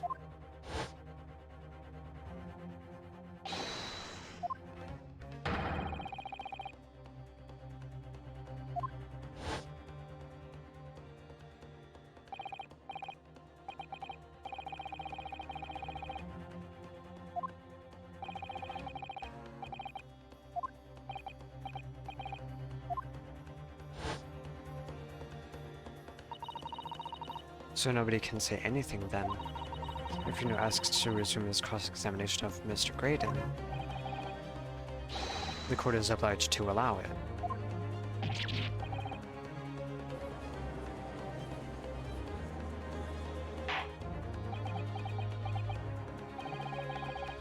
I would remind those present that this is my courtroom. I concur that the defense is entirely within its rights to request a continuation of the cross-examination. However, I will not permit an unremitting protraction of these proceedings. Therefore, I have decided to afford the defense one final opportunity in concluding the cross-examination. Counsel, you must choose but one statement from the witness's testimony, and but one piece of evidence to present in support of your argument against it. A single chance to present evidence. If, following that, the situation remains unchanged, I shall move to adjudication. Is that clear, counsels? I will not press the witnesses any further. My lord. Yes, my lord. A single statement and a single piece of evidence. Most generous. Well then, Mr. Naruhodo, it's time I fell in a dead faint. I leave this in your capable hands. Oh my god.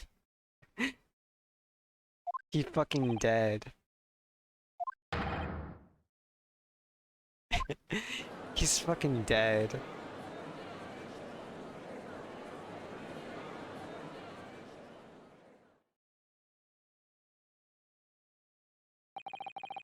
To stand so insouciantly before the court in a state of such high fever. Either the man has extraordinary strength of mind or an extraordinary lack of feeling. I imagine he's feeling very little now. The detective is sleeping soundly in one of the antechambers. Strike a man when he's down, why don't you? Well then, Counsel, are you fully prepared?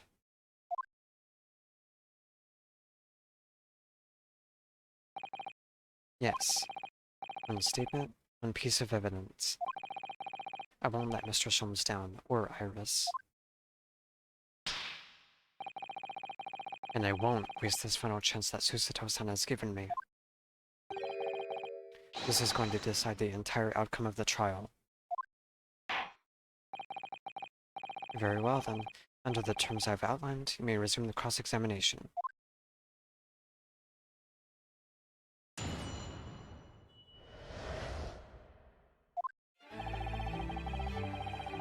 Ooh, the music changed.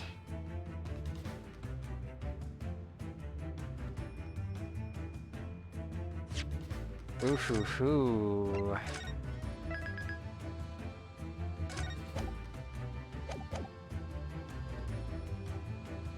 Hi Arapama, how are you?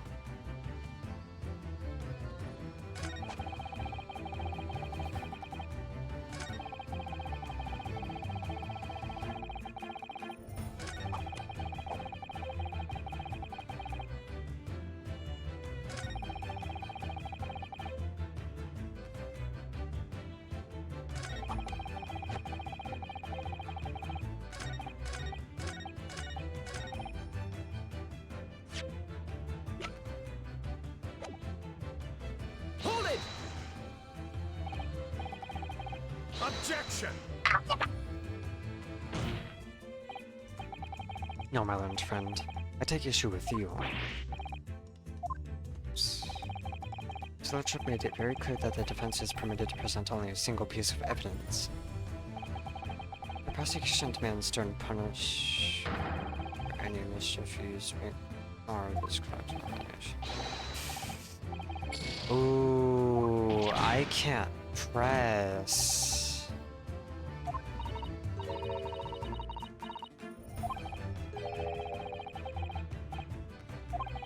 I can't press.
I'm doing okay.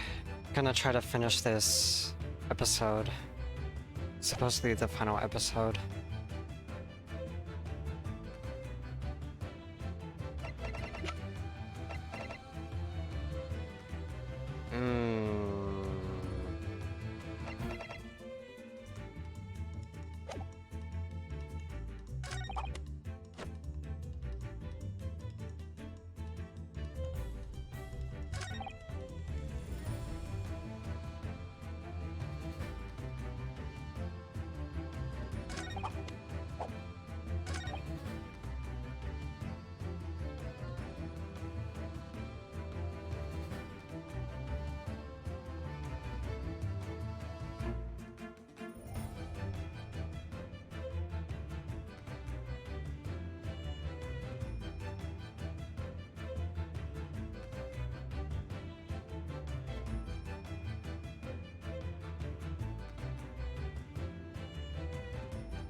The accused in a black coat shot the man in the back.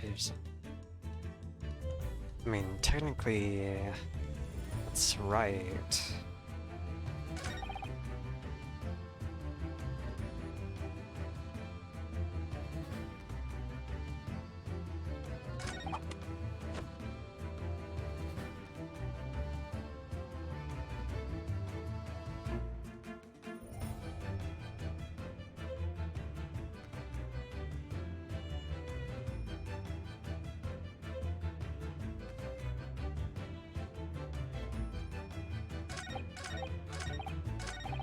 I think I see what's wrong.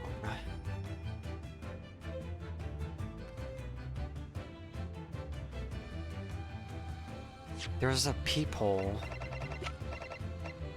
but does it open by pushing it or pulling it? That's the question.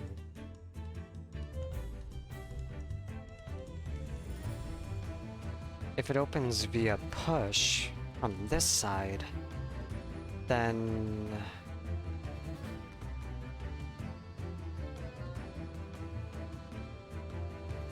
it wouldn't be possible.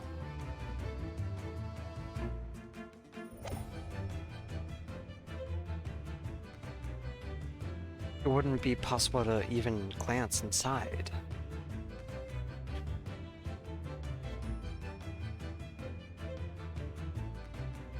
But then if it were a push design, that would be kinda bad, wouldn't it?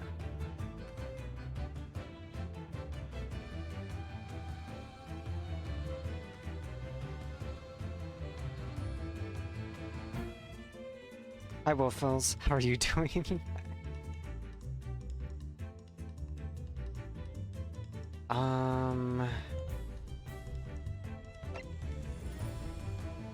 Let's think about this, because we're forced to think we cannot press at all.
I want to try this, just to see what happens. Objection! What on earth is that eccentric contraption, Council? It's my cat Flapomat, my lord. It makes a way for cats to get in and out of a room. It can cut through any door you can think of, and make a new little door in the middle of it. That's right, my lord. It's a device for creating so-called cat flaps. Small doors for cats to come and go as they please without their owners having to open up the main door. I'm sure we can all work that out for ourselves. But that cat lover's contrivance has no possible relevance to this case. Oh, really? Of course it doesn't. To start with, there was no cat flap in the pawnbroker's door. Not being a keeper of cats myself, I'm afraid I fail to see what this has to do with the matter at hand. Perhaps it would help if I described its function another way, then. This contraption is able to create a peephole in any door you can imagine in practically no time at all. I beg your pardon? A peephole, you say? 2 nights ago, you arrived at the scene only minutes after the murder of Mr. Windabank had taken place. That's right. According to the paperwork at the yard, it was you, your Japanese assistant, and Sholmes. Yes, the 3 of us were together, and it's recently come to my attention that my assistant made use of this device at the time.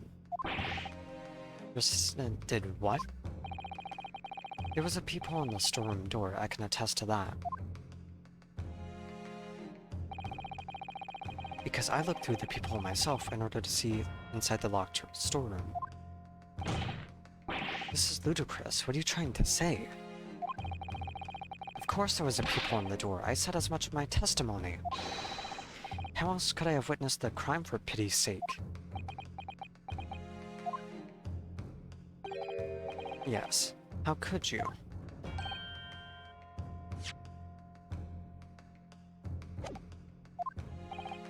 Counsel, kindly say what you mean. Alright, it's time. Time to strike the final blow. What I mean is this, my lord. My assistant made the peephole in the storeroom door, and until such time as she did, the door had no hole in it to look through.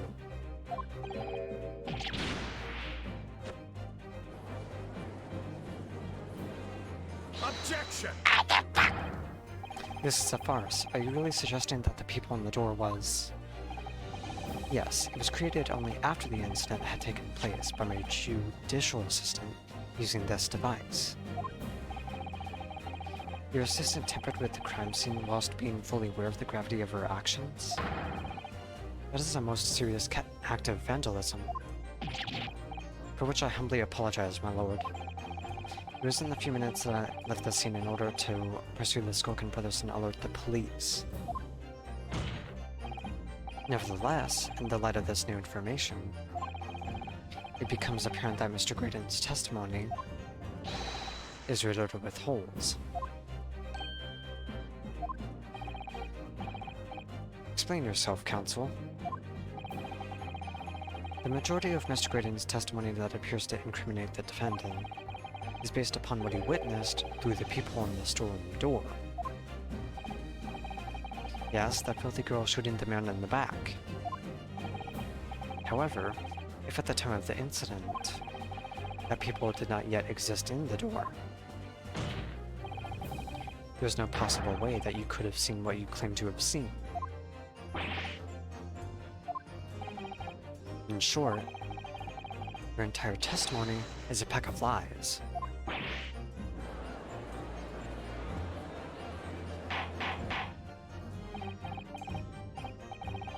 Is there any credence in this revelation? Objection! None whatsoever, as my loved friend must surely realize. Exactly. This is just some cheap trick designed to discredit me. I'm afraid not, sir. Of course it is. Do you seriously expect people to believe that plaything can cut through a solid wooden door? Oh yes, I designed it to be very powerful. can cut through even the toughest of doors. That's absurd. I don't believe it for a second. I had a feeling you'd say that. What? Waggy, Cooey, time for dinner.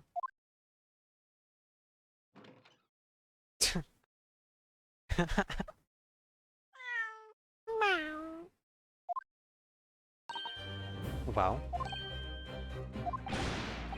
Young lady, this is the Old Bailey. One does not make cat flaps in the oak paneling at the Old Bailey. I will hydrate and snack.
Young lady, this is the Old Bailey. One does not make cat flaps on the oak paneling at the Old Bailey.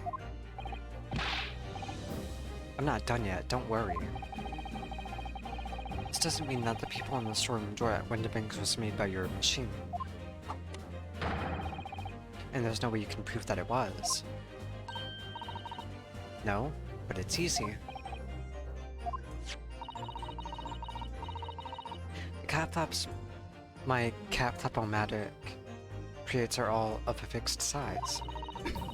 And the dimensions of the people at Windibanks are an exact match.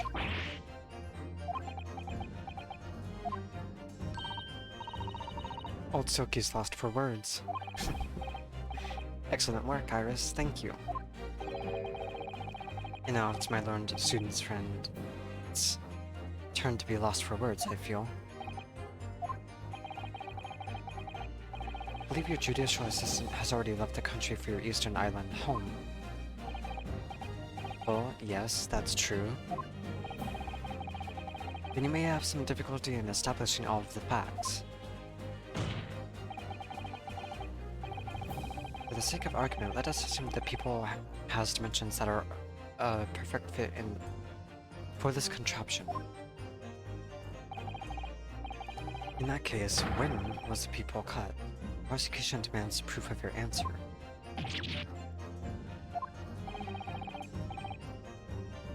What is the purpose of your line of inquiry, Lord Von Zeeks?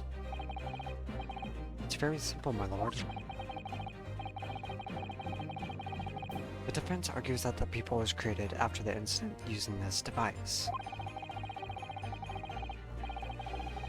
But now that the perpetrator has returned to her native land, she cannot testify to the fact. There is no proof.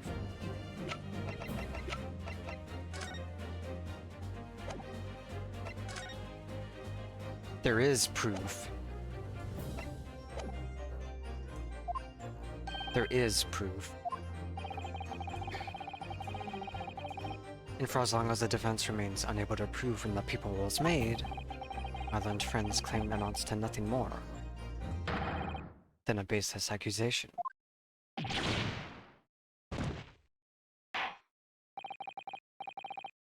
Indeed, that is so, Lord Von Zeeks. Well, counsel?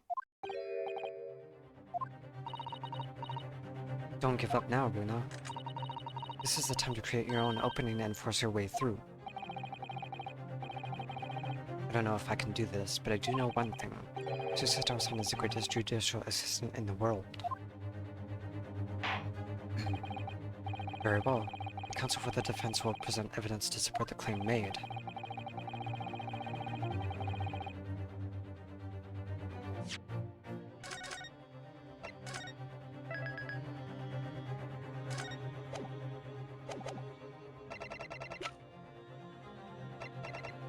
Take that!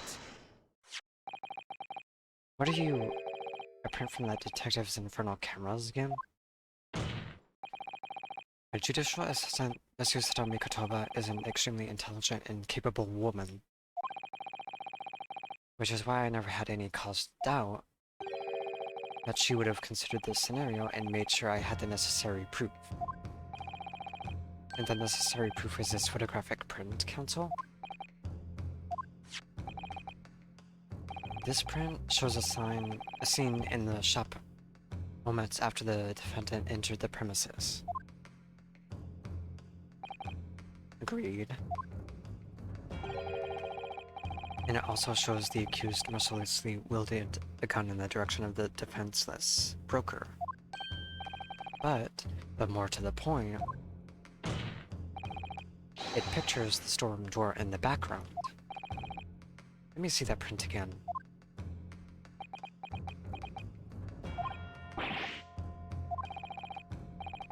This really is quite remarkable. The door to the storeroom is completely devoid of people of any description.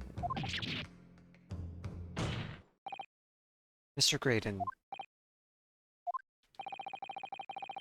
you couldn't possibly witness the crime as you claim to have done, because at the time it happened, there was no people in the door. In other words, your testimony is a catalog of lies.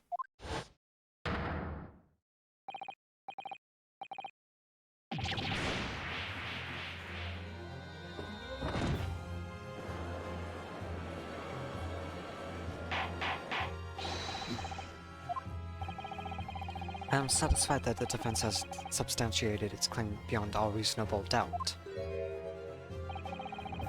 This witness's testimony was entirely fallacious.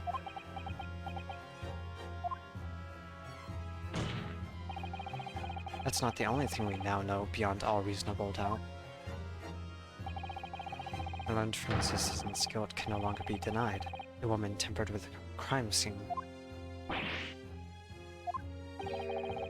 But more importantly, there's more, Lord Von Zeeks.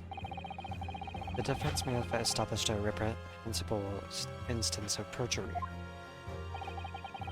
But that is no proof that this man is the victim's killer. Yes, that's right. What? I was there at the scene. It's true. And I was shot in the arm. It's true. But that's not all. Yes, in fact, if you look at the circumstances, I am the victim here. Oh, please. I don't believe this. But they're right, as it stands now, I don't have any definitive proof that he is the culprit. Still, he can't worm his way out of it now. You know what they say.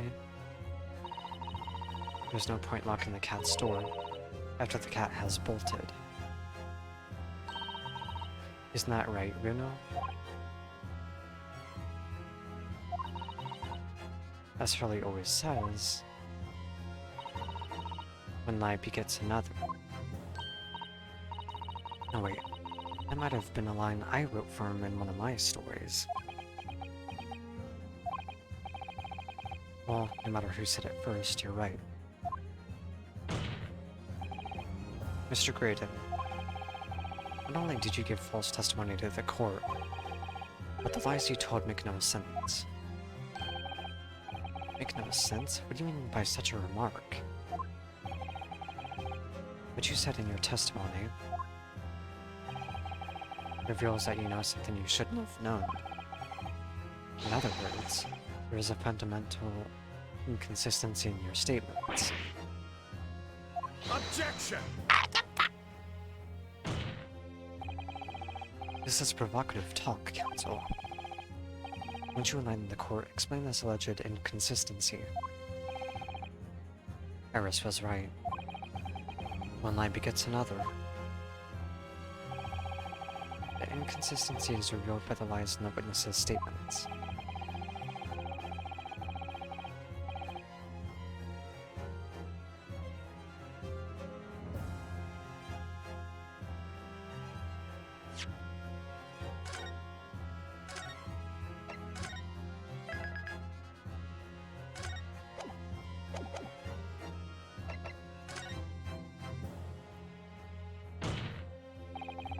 The bloodstains that were present on Miss Lestrade's coat.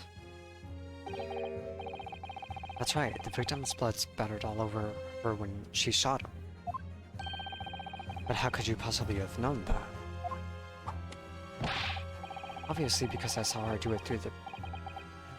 Exactly, dumbass.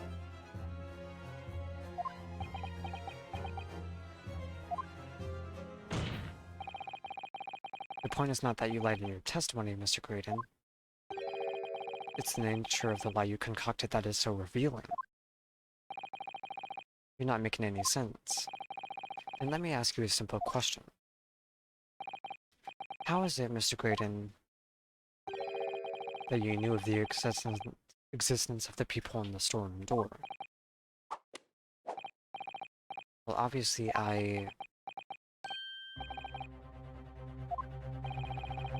Has the cat got your tongue, witness? The people on the door was made after the incident occurred. And once I returned to the shop having failed to catch the two burglars, Scotland Yard's investigators arrived immediately. Since that time, the police have been at Windibanks constantly carrying out their investigation.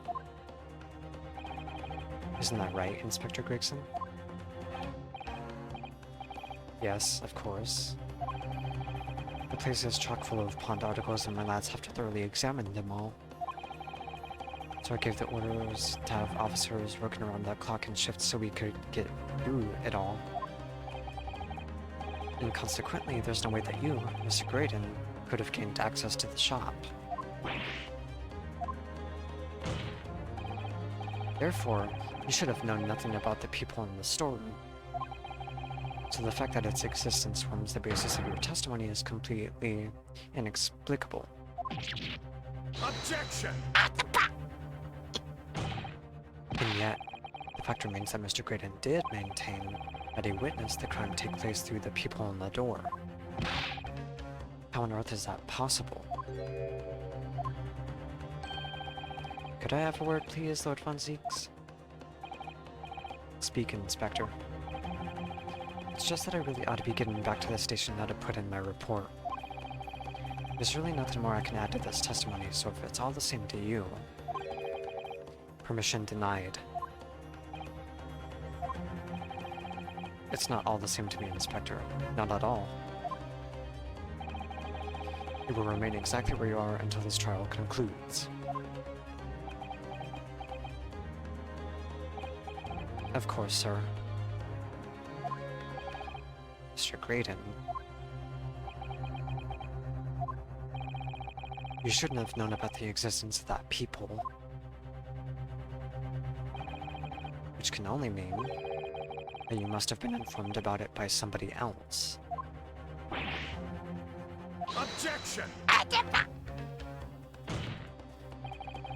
Stop there, my learned friend. You realize, I trust, that the words you just uttered have extremely serious implications. Yes. But the defense believes that the details about the case that Mr. Graydon claims to have seen must have been revealed to him by a certain person before his testimony. I know who it is.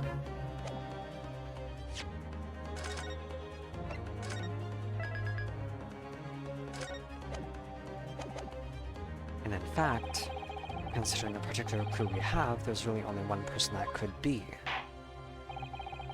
Who's the person in question, Counsel?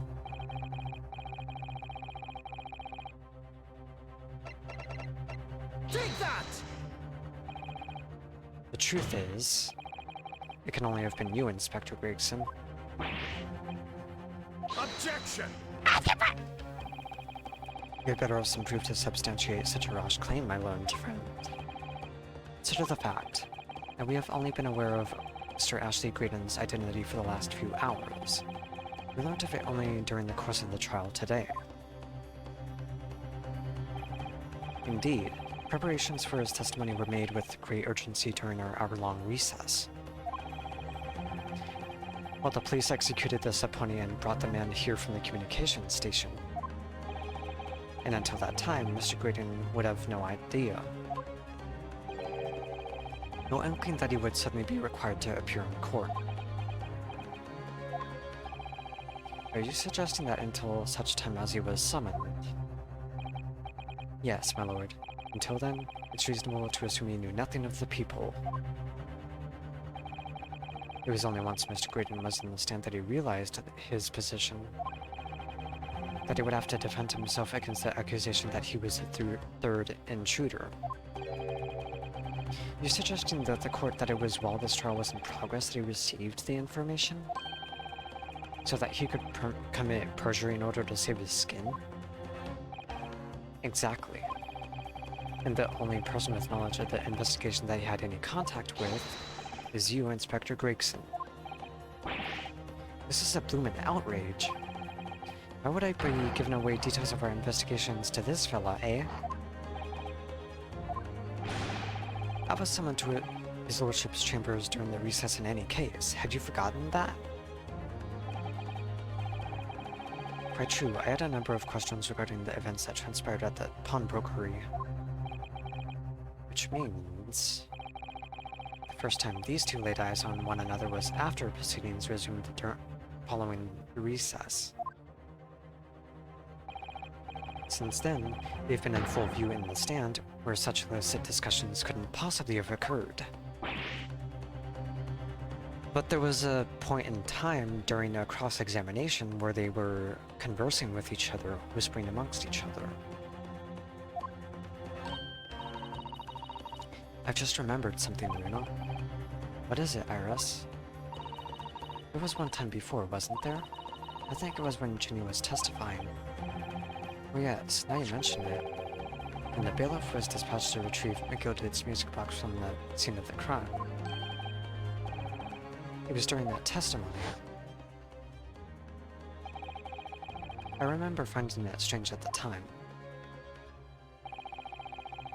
Mr. Graydon and the inspector seemed to be having some kind of secret discussion.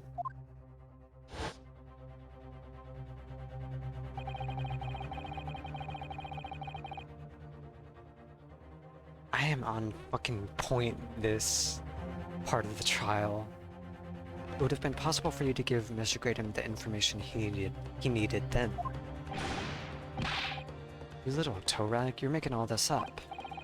I'm a respectable Scotland Yard inspector, for crying out loud. Why would I do something like that? Why would I be giving away confidential details to the likes of this bloke? Admittedly, we wouldn't have any reason to do something like that for no gain. But perhaps it was part of a deal of some kind. Then it starts to make more sense. What deal, Counsel? I wonder if perhaps in exchange for details about the people at the crime scene, Mr. Graydon agreed to give a certain something to the inspector.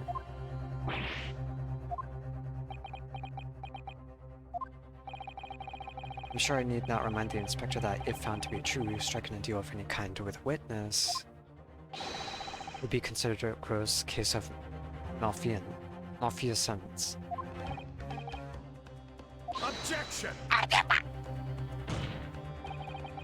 It's becoming clear that jumping in with accusations is this Nymphany student's specialty.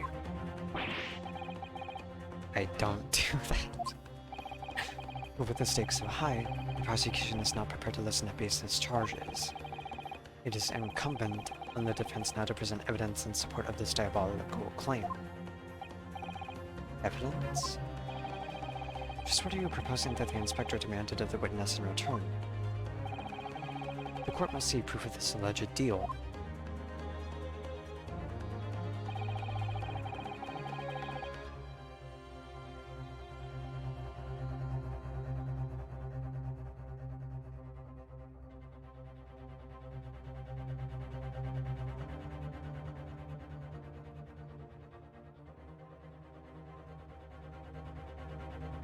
If Inspector Gregson really did strike a deal with Mr. Graydon, then logically, there's only one thing he could have asked for.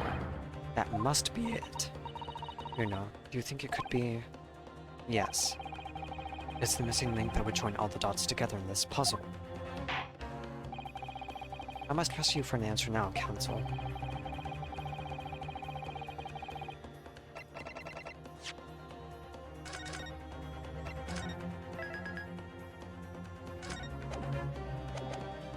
Take that!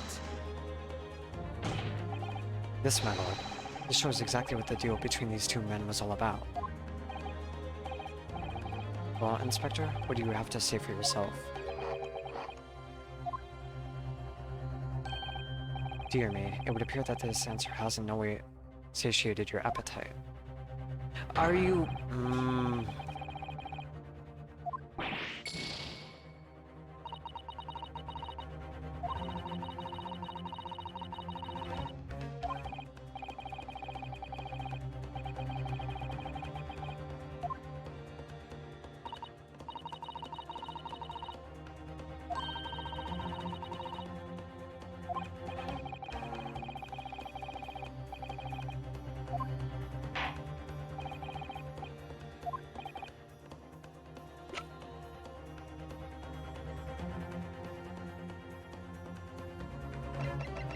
Take that!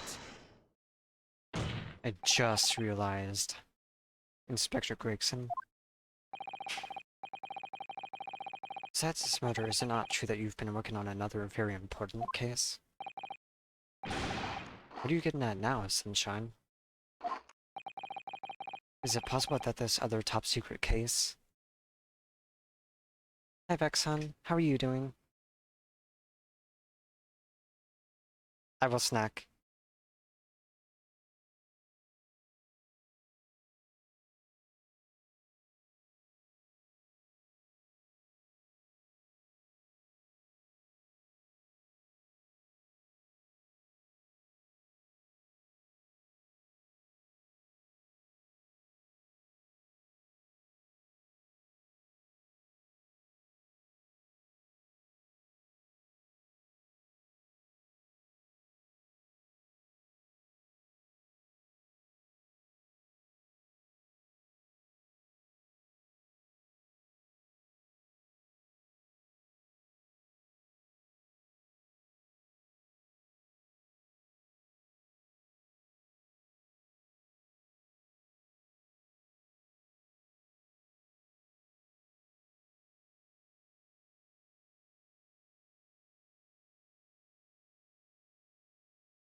Is it possible that this other top-secret case is what's alluded to in this newspaper article here? The classified secrets being leaked overseas from the Ministry of Justice? Let the bleed, Nora, could you... We discovered during the course of this trial the music box deposited at Windibanks by Magnus McGilded. A special music box designed to play 2 discs at once. It seemed very likely now that encoded on the pair of discs that were in McGilded's possession are the leaked classified secrets. So I put it to you, Inspector, that in order to recover the second of the discs containing those secrets, you covertly made a deal with Mr. Graydon in which you exchanged the disc for details of the case.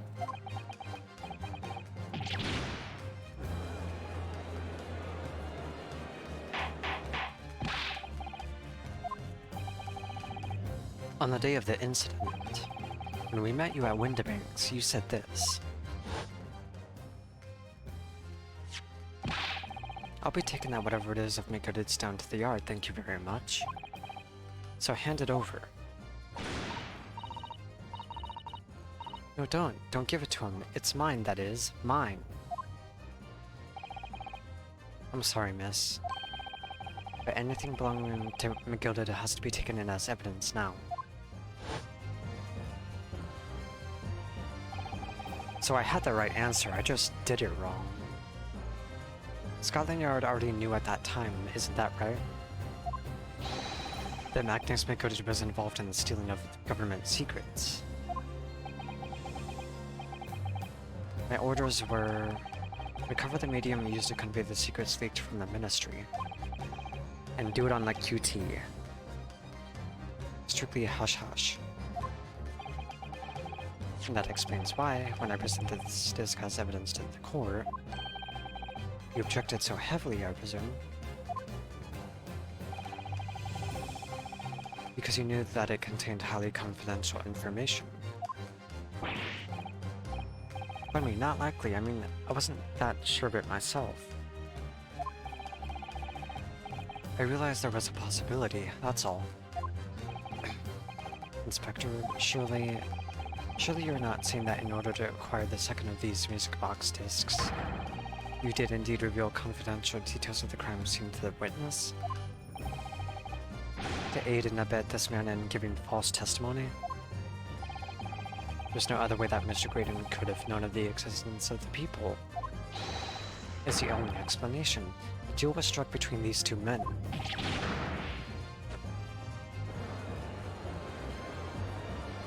Objection! If, and I stress if, the sobering assertion turns out to be founded on truth, it would mean that the second disc is, as we speak, here in this very courtroom. Wait, what? In this room? How could you possibly make a claim like that? Because Inspector Gregson is a Scotland Yard detective. What? What's that supposed to mean, eh? As a seasoned policeman, the inspector will have approached this alleged deal with caution. Certainly, he would not have accepted a gentleman's agreement in this matter.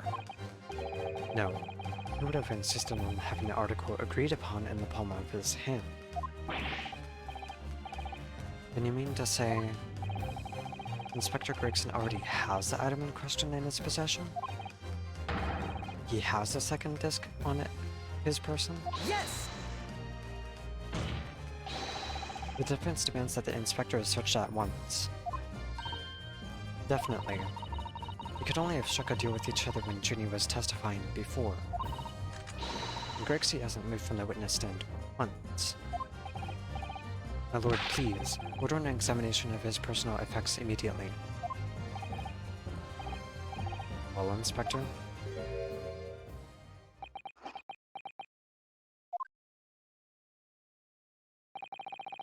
This young lad wants to tone down his imagination.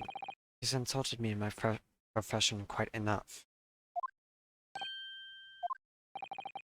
However, if it'll put this matter to bed and dispel any doubts about my involvement, then I'll happily submit to a body search.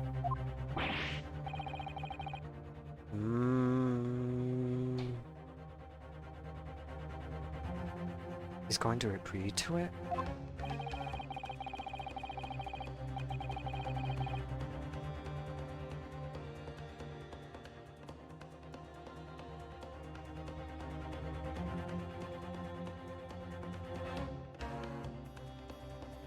presume you are aware of the precipice on which you now teeter, my learned student friend.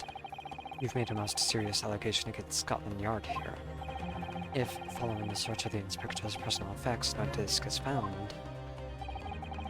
you will be deemed unfit for court service. This trial will end, and my country's government will formally demand of yours that you are severely reprimanded. That sounds serious. Indeed. Have a visiting student made such defamatory remarks about our country's most senior police force? It's not something Her Majesty's government will be able to overlook. You're just threatening Bruno because you're scared. The accusation is beyond serious. You must be prepared for grave consequences. It's true. I can't imagine Gregson would have accepted a gentleman's agreement for something so critical. The disc must have physically changed hands, which means the inspector should have it. But somehow, something doesn't feel quite right here. Very well, Counsel. You know the implications, so let me ask you one final time. Yes, my lord.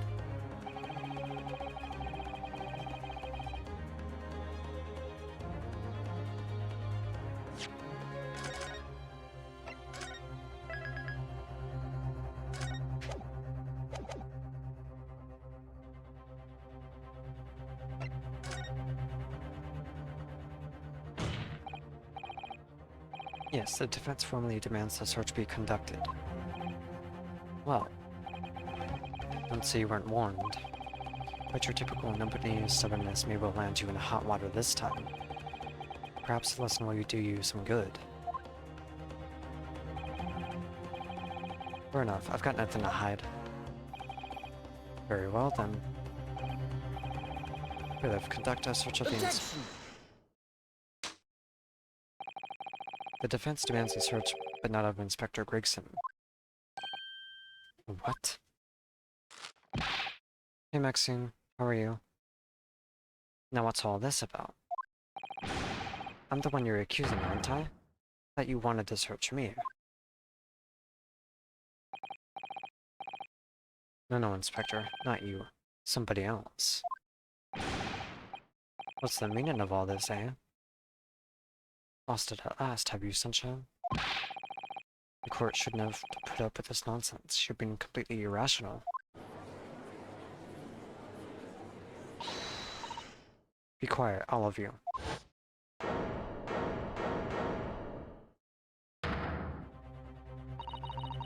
Bruno's doing what you all told him to do and having the courage of his convictions. So you should respect that and listen to what he has to say in good faith. Because that's the British way.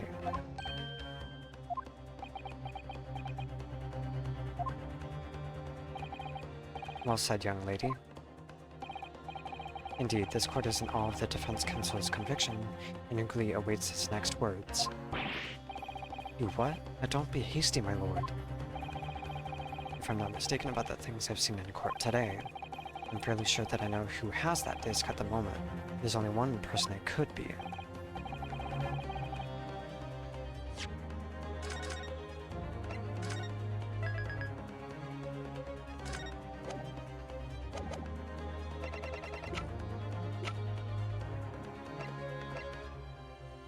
Now,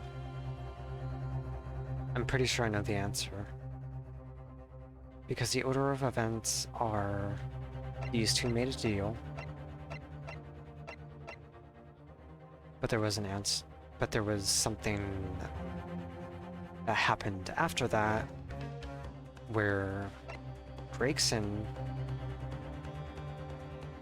was livid with him. During the course of that time period, he could be holding the discs. Take that! Of my lord, Mr. Nash Skulkin.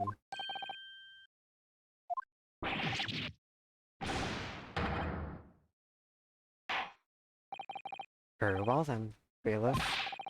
Restrain the witness and conduct a thorough search of his personal effects. Hold it! Please, my lord. Inspector? Scotland Yard, has to object to this search. Objection! Unfortunately for you, Inspector, your objections carry no weight here. In this courtroom, only the prosecution and the defense have the authority to object. But Lord von Zieks, I have no idea what forces are in play that might influence your actions. But personally, I have no intention of obstructing the course of this trial. Bailiff, carry out the search. Now, hold on a moment. I don't know nothing. Nothing about no disc.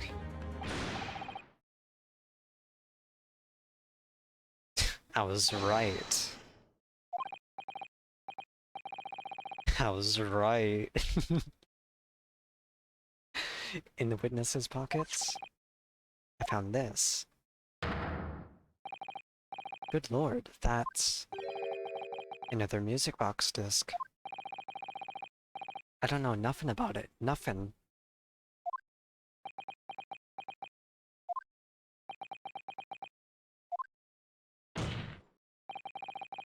That is a second music box disc left behind by Magnus McGilded. Is it not, Inspector Gregson?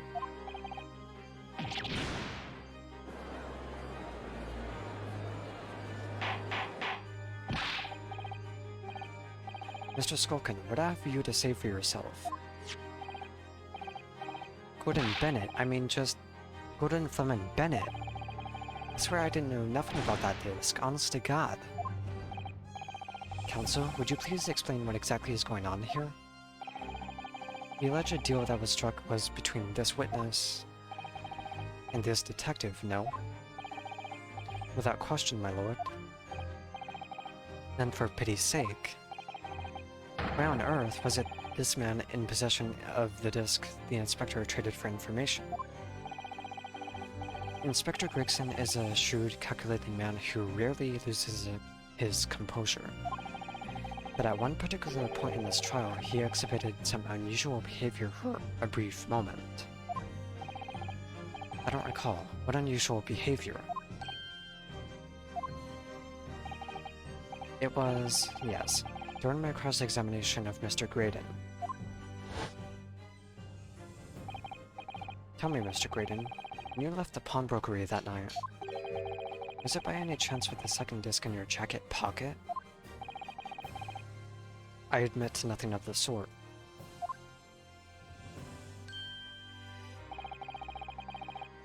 While Mr. Graydon answered my questions, the inspector appeared to have grabbed Nash Skulkin by his coat and was shaking him violently.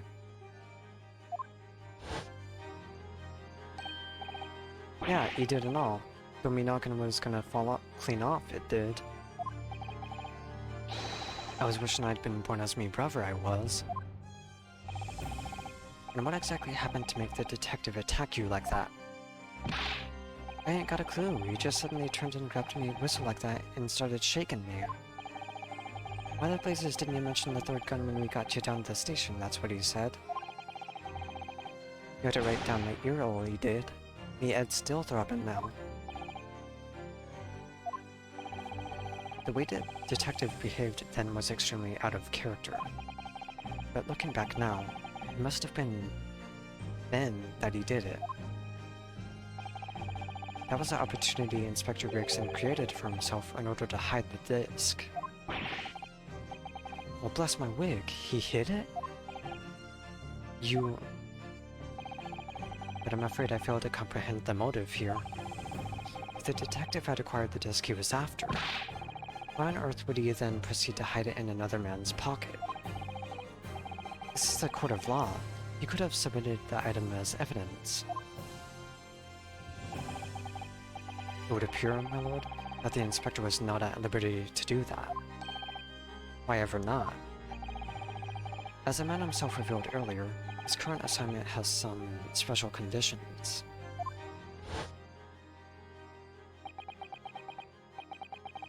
My orders were Recover the medium used to convey the secrets leaked from the Ministry. And do it on the QT, strictly hush-hush.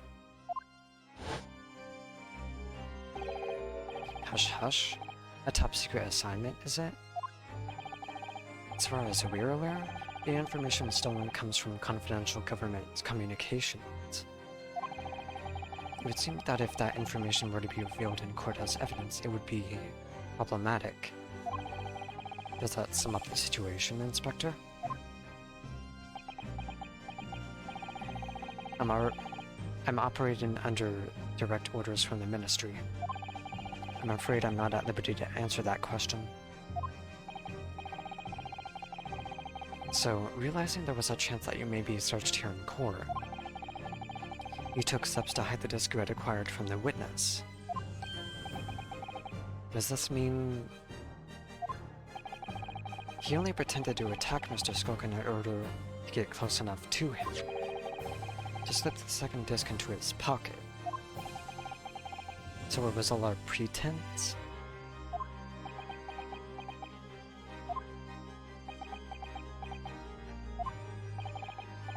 Oh no, Inspector Gregson, and you, Mr. Graydon? Are you prepared to admit to the accusation made against you of this alleged deal?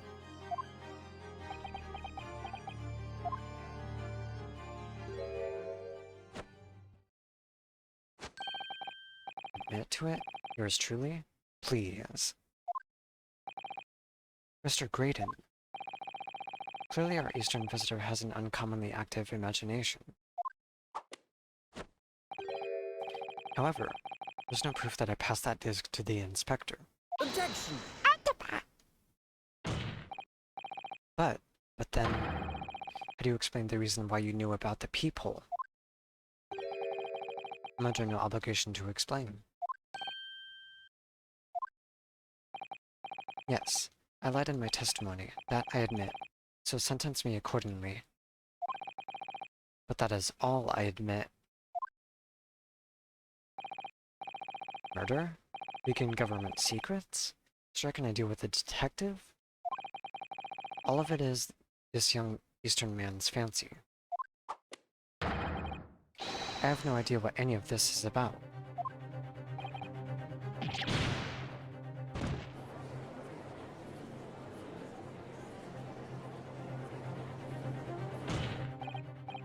Well, what about you then, Inspector Gregson? You admit to making a deal with Mr. Graydon in order to acquire the disc? Ladies and gents of the jury, as a Scotland Yard inspector, I would declare this and nothing more. I am acting in the best interests of the country. Whatever I've done, it's been in the name of justice. So as members of the public of this fine country, I'd like to think that justice will be your guiding light when you're making your decisions.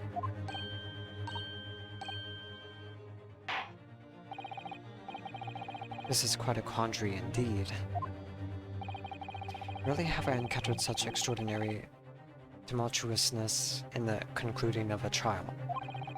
Nevertheless, in the absence of any further evidence to be presented, I believe it is time that we put the matter to the jury for their final leanings. Well now, as a fellow servant of Queen and country, I must say I sympathize with the old inspector. Yes, he's a dependable man, I'm quite sure. In service, one becomes a good judge of character. Even crossing your eyes doesn't help when it comes to looking at this case. It's all blurred to me. Well, as a fellow professional, I'd like to put my faith in the detective, really. Graydon is highly skilled operator, stop. Currently in presence of idol, stop. Detective has very much trust in eyes. More than this, I cannot say. I don't believe it. These 6 jurors are... They're going to believe Gregson. If they declare their decision now... Is Jenny going to be found guilty? If I don't manage to produce some definitive evidence right now, then we're going to lose. Either some proof that Graydon killed Mr. Windibank or stole those government secrets. some evidence to force Gregson into admitting that he struck a deal with a witness.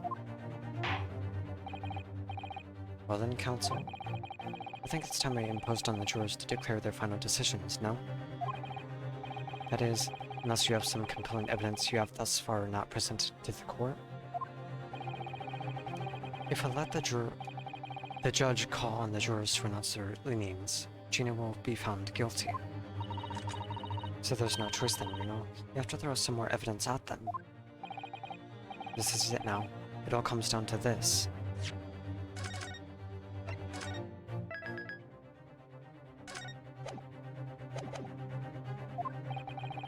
Who do I present evidence against? Dixon or Graydon?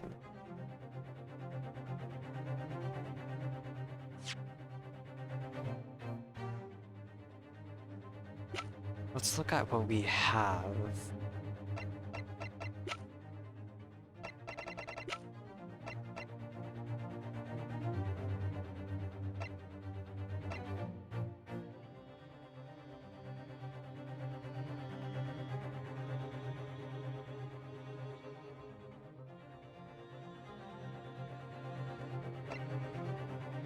Either evidence that Mr.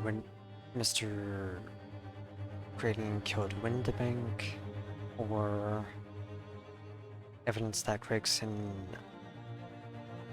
enacted a deal.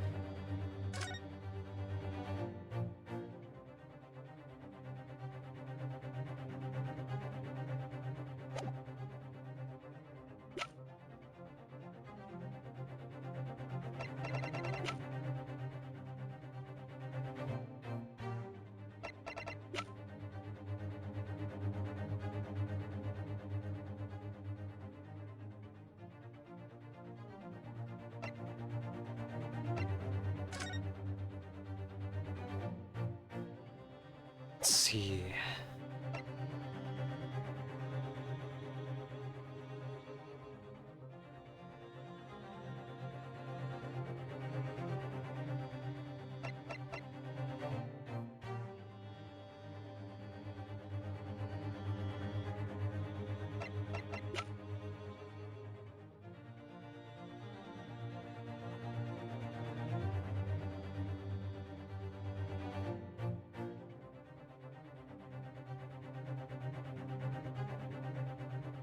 This is actually tricky, because I only have one shot left.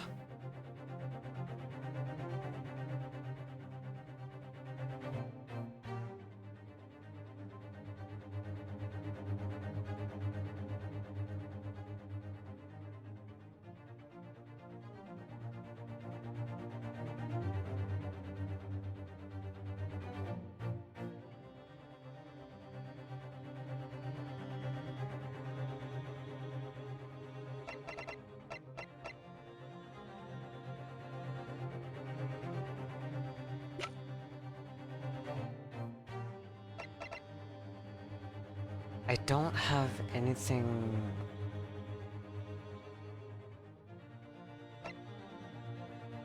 in addition to prove that Gregson enacted a deal with Graydon. I'm pretty sure.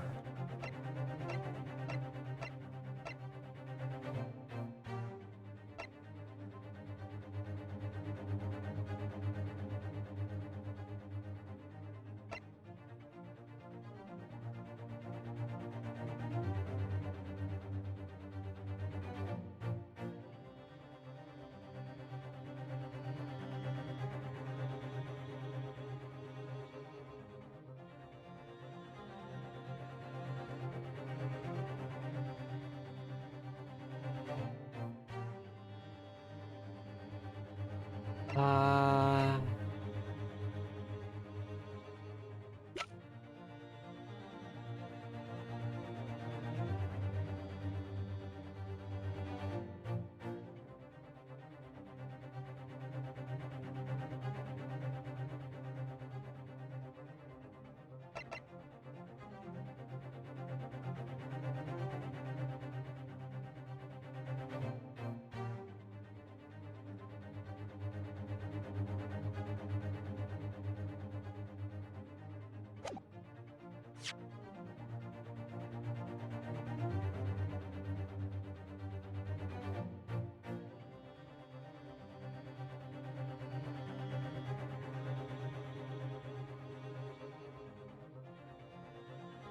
Where stole those government secrets?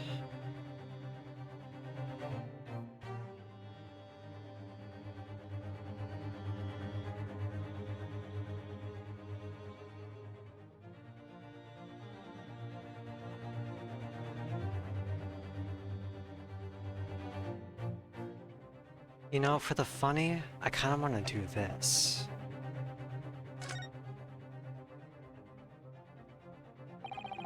Inspector Gregson, there's one final piece of evidence I would like you to see. What's that then? If you refuse to acknowledge that you did in fact strike a deal with a witness here today, then you leave us no choice but to examine this piece of evidence thoroughly. Well, come on. This is my last chance. Looks like I'm going to have to force his hand here.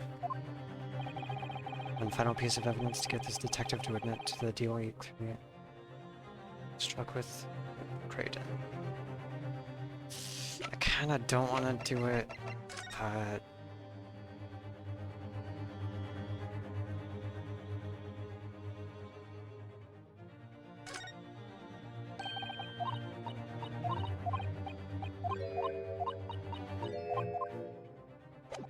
This is just for funnies. Take that! What on earth is this, Counsel? Irrefutable proof, my lord, of the corrupt dealings that went on between these two men. Or perhaps, irrefutable proof of the corrupt workings of my learned friend's mind. Really, Counsel, at this stage in the proceedings, I would have expected a more considered argument. Defense will be duly punished. I thought it would be funny to do that.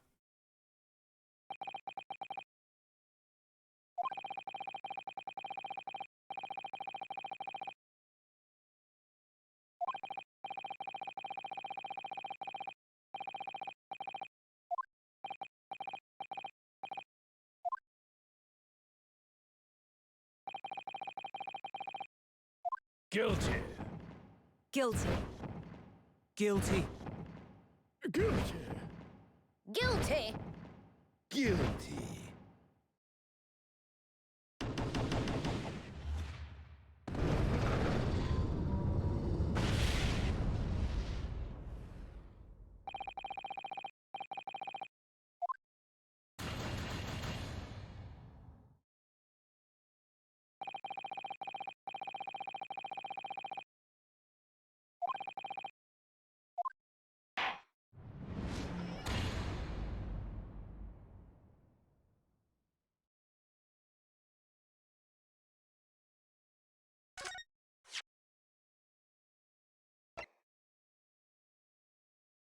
What does that mean?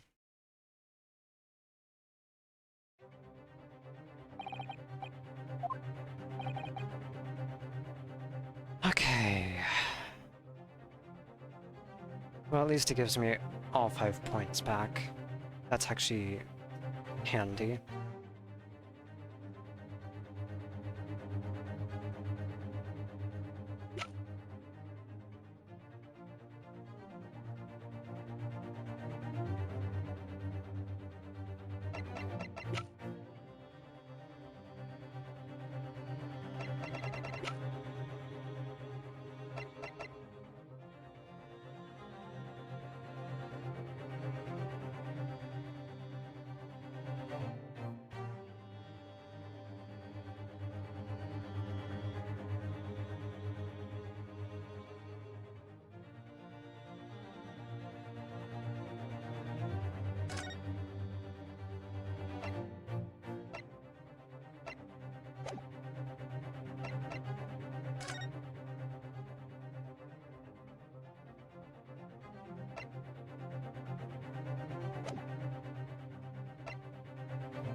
Would that be enough evidence to get him to admit, though?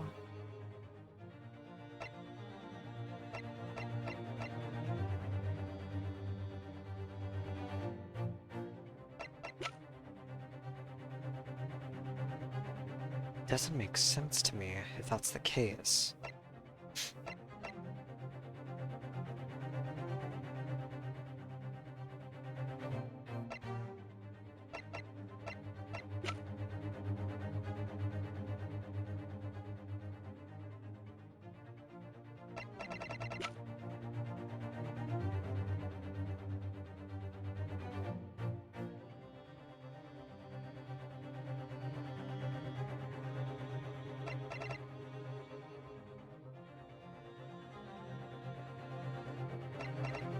Take that!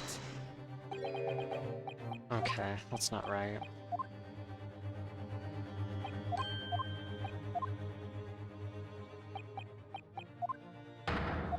If any in chat who've been following have any hints or any ideas, feel free to share. They only struck that deal at the very last minute. They were in the stand. What's more, there's no love lost between them, clearly. It was strictly business. If you think about it, murder and treason are both such serious crimes. Yes, punishable by death. Do not think old Silky's going to admit to either anytime soon, do you? No, but Gregson, on the other hand, he's just refusing to admit what happened because he's been sworn to secrecy, out of a sense of duty.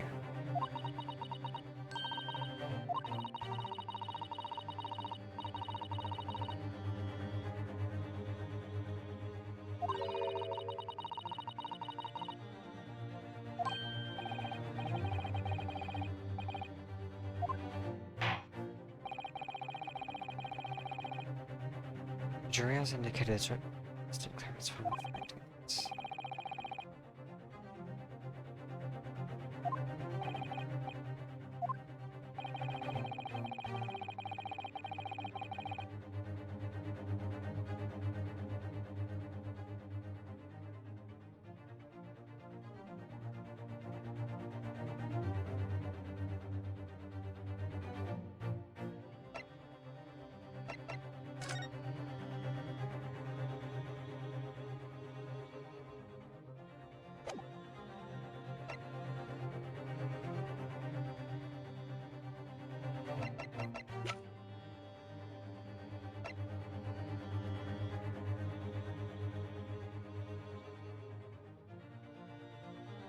Take that!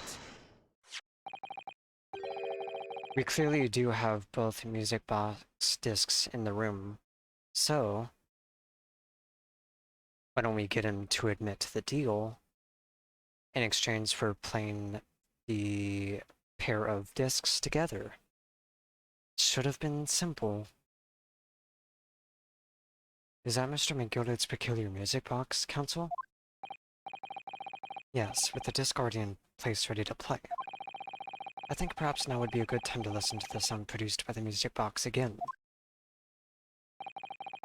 Only this time, with a second disc we've just discovered set in place as well. This disc, Counsel? Hold it! No, wait, I can't let you do that. Why not? Because, well, because that's got nothing to do with this case, that's why. Objection! Not true, Inspector. The defense has already proposed, but the sounds heard by the court earlier from this music box were part of a Morse code message. We know that Morse code comprises of two distinct tones. The defense believes that the second disc contains the second tone needed to complete the message. And now we have a chance to confirm that theory. We're crying out loud, Sunshine, we're talking about state secrets here. If you go letting the whole courtroom hear confidential information like that, it's treason. And do you admit the charge? That in order to protect those state secrets you engaged in unlawful dealings with a witness? You're mad. If you let that secret information out into the public domain, you'll be making an enemy of the entire British government, you idiot. Objection! Let's not forget, Inspector, that you, a Scotland Yard officer, leaked confidential case details to a witness. That you continue to lie to the court, and all because by fair means or foul, you're determined to do your duty. Well, by fair means or foul, I'm prepared to do mine. Don't you dare. I will stop at nothing to protect my client. I don't care who I make an enemy of.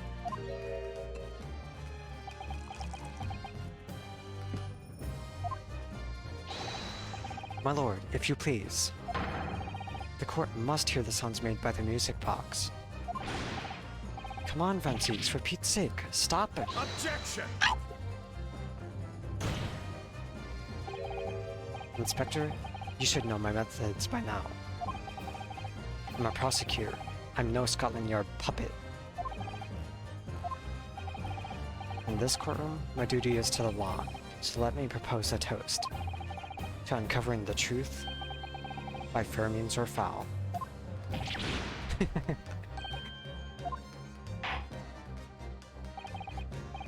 Very well.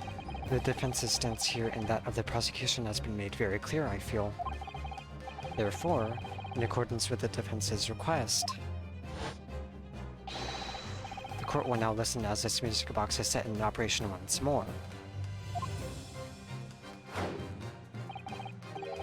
This time, with the second disc in place and both discs playing simultaneously.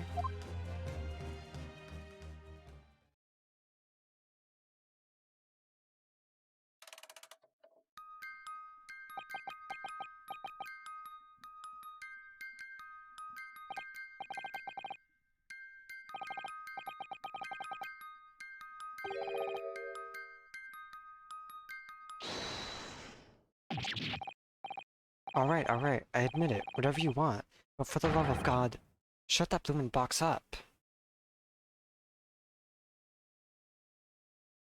We got him.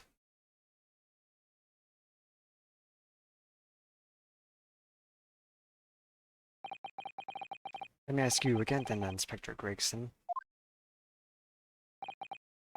Did you, or did you not, strike a deal with the witness next to you in the stand, Mr. Ashley Graydon? Specifically, did you furnish the witness with confidential case details in exchange for this music box disc? Did you reveal the existence of the people on the pawnbroker's storeroom door, Inspector? I did. Stop! What are you doing, man? It's all exactly like the young Eastern lawyer said. And the trial resumed after the recess and we stood here in the stand together. That's when he approached me with a deal. Shut up, you imbecile. Shut up. Psst, you there.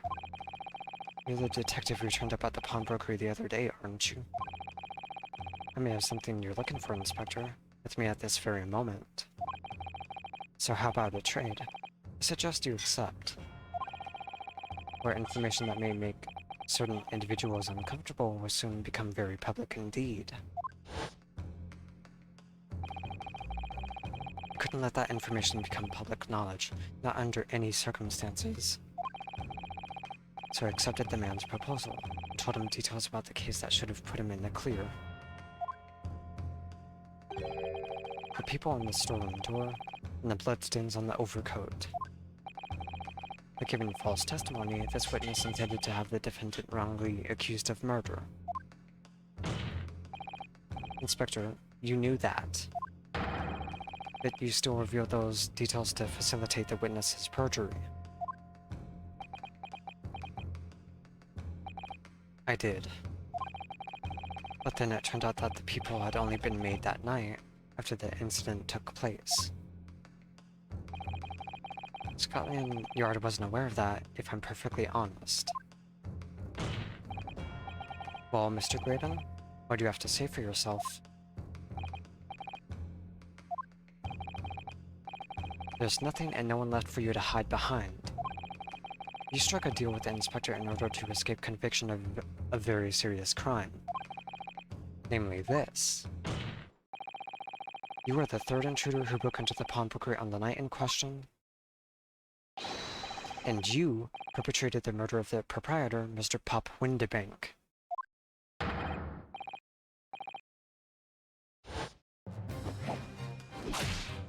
Ooh. Ooh.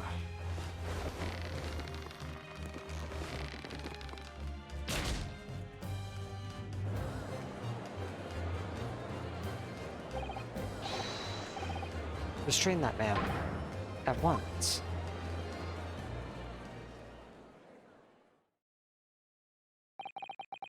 That's it then. It's all over.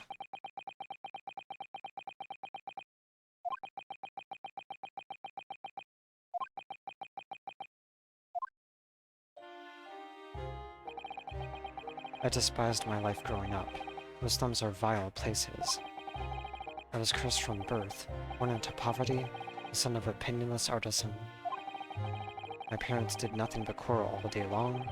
What little money they had was never spent on me.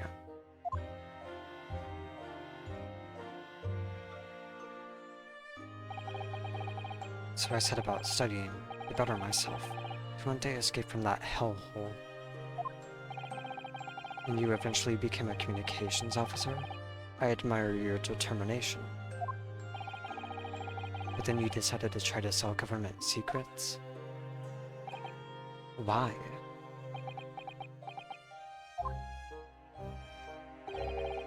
Isn't it obvious?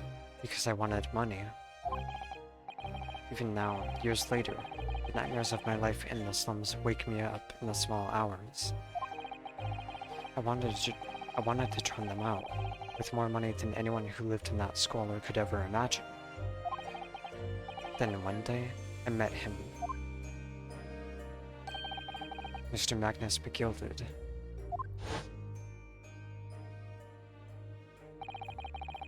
You're a fiend with a queer talent, so you are. I've money to throw your way if you're interested. All you need do is go along with me little plan now.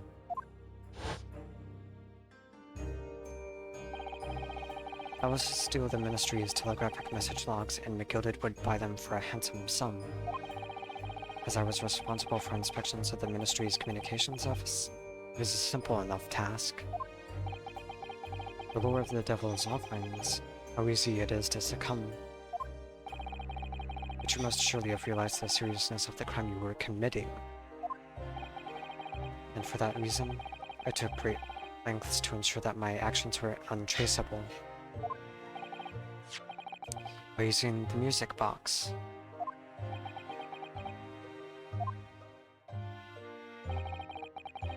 My father was a brickmaker, though my mother divorced him when I was still a child. Yes, Mr. Mason Milverton. That's right. He was very skilled with his hands. He'd once been a music box maker's apprentice.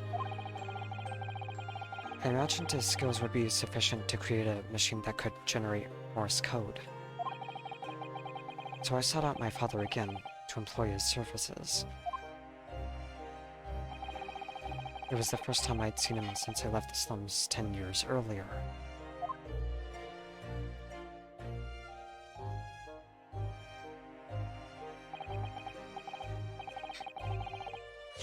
And how old is he? 27. Look at you, Ashley. What a fine gent you've become, eh? He was a different man to the one in my memory. A thin, frail old man. But poverty had never broken him, never corrupted him like it had me. I was sure that he wouldn't help me if I told him the real reason. So I made up a story. I've got some work for you, Father. I need some music box disc made. Music box disc, say? A musician friend of mine has written some music he wants to sell to the public. I've brought the score with me. There are two, actually. I'd be delighted, son. It's been 20 years since I did any work like this, though. Fetch my tools, would you? They're in the loft. That's how I had to make the 2 discs. Thereby splitting the information in 2. We were taking considerable precautions indeed. It was to protect myself as much as anything. It meant that I could deal with McGilded in 2 separate transactions. The first involved the first of the 2 discs and a music box for playing them. I exchanged them with McGilded for 10 guineas. Then, on receipt of the second disc, it would be 1,000 guinea.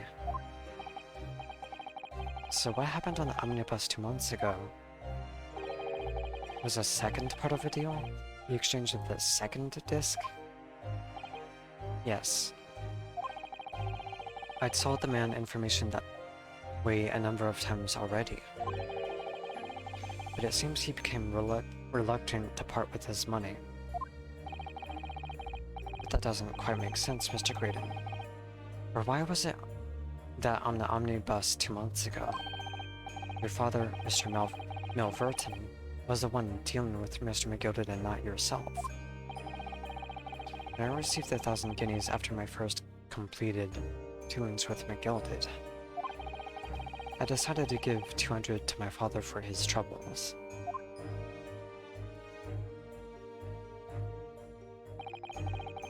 My father realized something was amiss. In time, he worked out that I must be involved in something dubious, and when he did, he said to me, "Next time there's an exchange, you'll let your old man do it, understand?" Oh. Otherwise, I won't take your money anymore.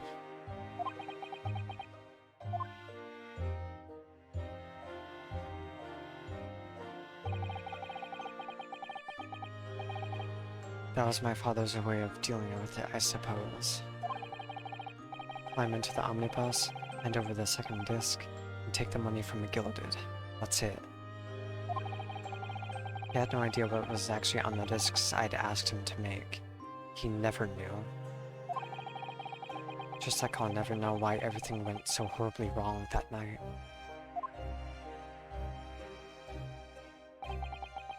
All I know is that the disc was taken from him, and he never returned home.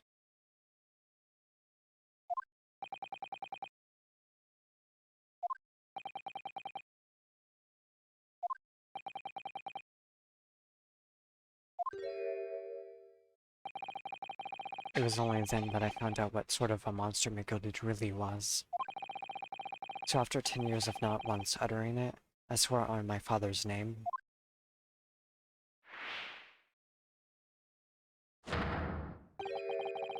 To exact revenge. Revenge? As anyone with even the remotest knowledge of the man would no doubt be able to imagine, McGilded brought all his wealth and influence to bear in the most despicable of ways. To crush any semblance of justice in his trial. The crime scene was tampered with, evidence was fixed, and witnesses were bribed. A trial 2 months ago was a farce from start to finish.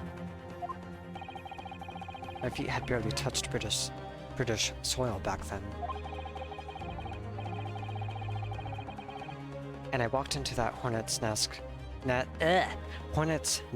completely unaware of the sinister background to it all.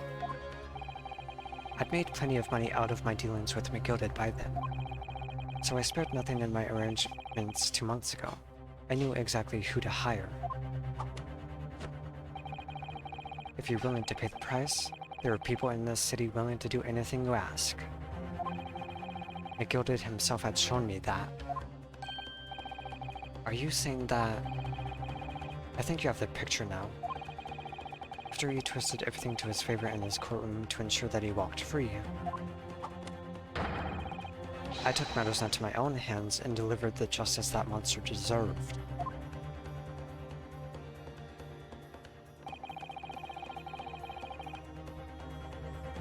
That tragic accident following the trial here 2 months ago was planned and executed by yours truly. McGilded's death that day was caused by this man, not by Van Zeek's, which is what we were led to believe.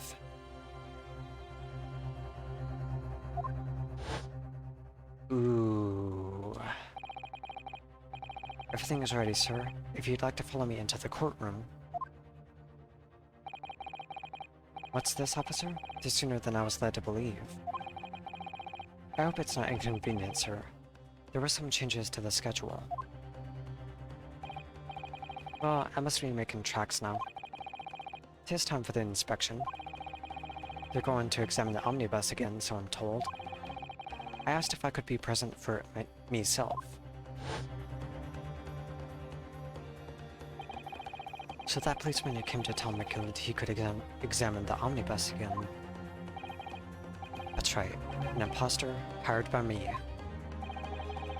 McGill used his wealth to manipulate the trial. He paid people to adulterate the omnibus with all manner of false evidence. He threatened witnesses to lie in their testimony.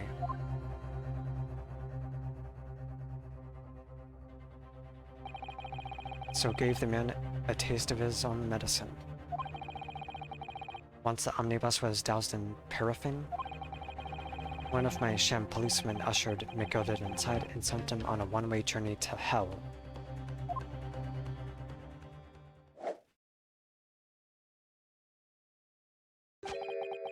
An eye for an eye. That's how I avenged my father's death. A spine-chilling account indeed. But that wasn't the end of it for me. There was a loose end, you see. A loose end? Yes. I should think it's obvious. The second disc, which my father had taken to exchange with McGilded. There was indeed no mention of it in the man's trial 2 months ago. Purely because it had been removed from the scene of the crime. When I realized it was missing, I remembered something. Something from the first time I dealt with McGilded.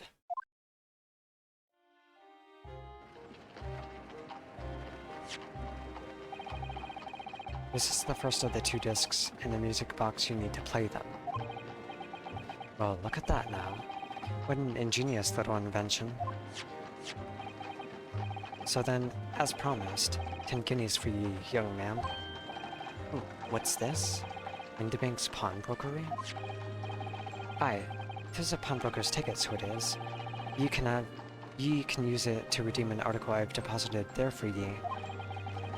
There's no need to give a name. Just hand over the ticket and tell the fiend the watchword. I've put a jewel in pawn for ye. It'll fetch a good 10 guineas if ye sell it, so it will. I've never heard of a pawnbrokery being used in quite that way before. Have ye not, Mr. Graydon? London's pawnbrokeries are very useful places, ye know. Each one is like an extremely secure vault.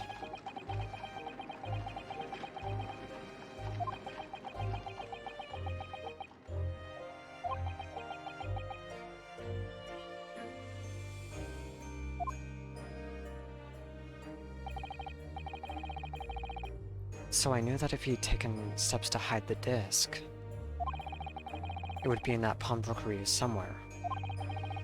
So that on the night he killed my father, he must have entrusted the ticket to someone. Yes, to Gina.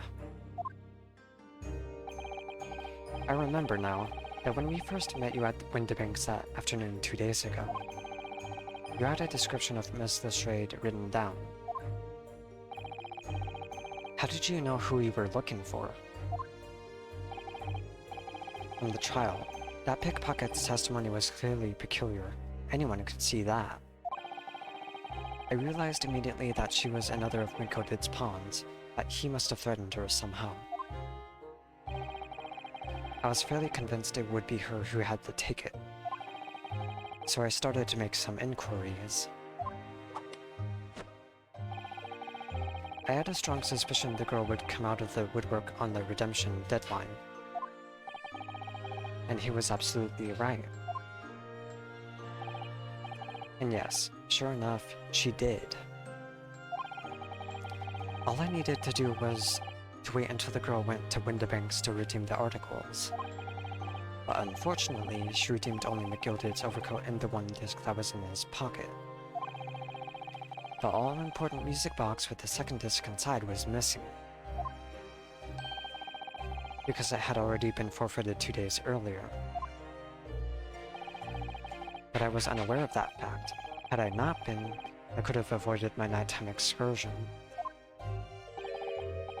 Meanwhile, as our investigation into the stolen government secrets was progressing, we'd picked up on the fact that Mikodid was involved. Inspector, you've recovered fast. My orders were to recover the stolen information as quickly as possible. So we started gathering the fella's possessions and examining whatever we could lay our hands on. We had a full-scale investigation going on at the yard, but we had to keep it as quiet as we could. Then, when the inspector here took the disc from me in the pawnbrokery that day, I became nervous. I was sure the music box and the second disc were still there in the shop somewhere. So I knew that it was a race against time. I had to find those articles before the police did. So that's what prompted you to break into the place that same night. With the help of your old friends, the Skulkin brothers. What happened that night in the pawnbrokery, I can only describe as a nightmare. While Nash and Ringo were searching the counter, I'd located the music box I'd sold to McGilded on the shelves of forfeited articles. And the second disc was inside. Yes, I slipped it into my pockets with a very deep sigh of relief. But then, something entirely unexpected happened. What are you doing in my shop?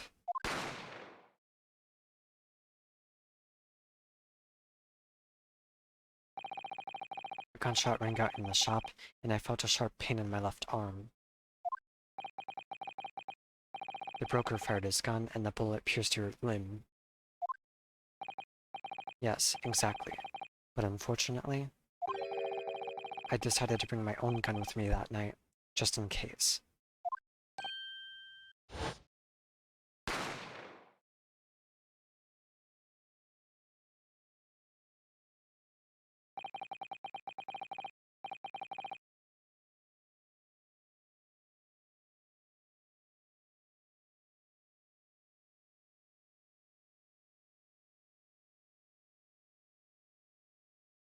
Before I knew what was happening, I had fired back.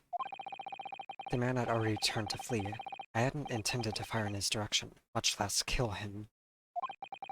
But unfortunately for both of us, the bullet hit home, right through the heart. It struck him in the middle of his back as he fled through the storeroom door for refuge.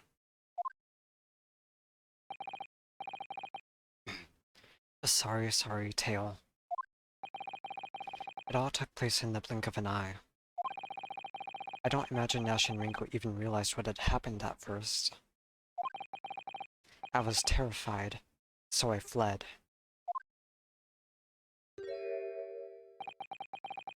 And that's the whole story. That's everything that happened at Windibanks on that wretched night.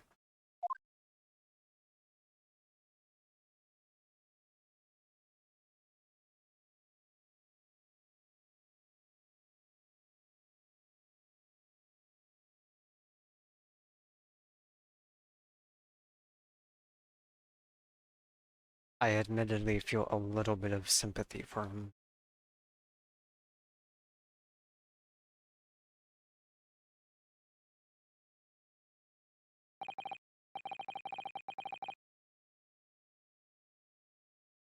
Earlier, you called McGilded a monster. A man who used his wealth and influence to distort the facts and escape justice for the crime of murder. What tragic irony. For what you have done is exactly the same. That is also true.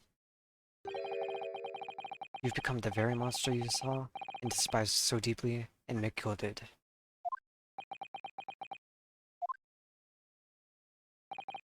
Yes, I think I have.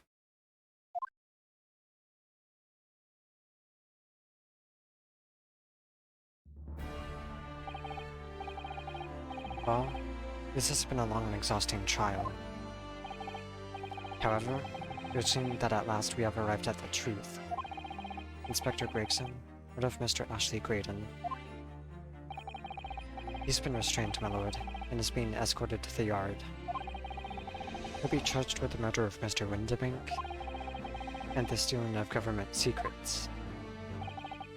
Very good. And you, Inspector? Regrettably, you will have to face charges yourself.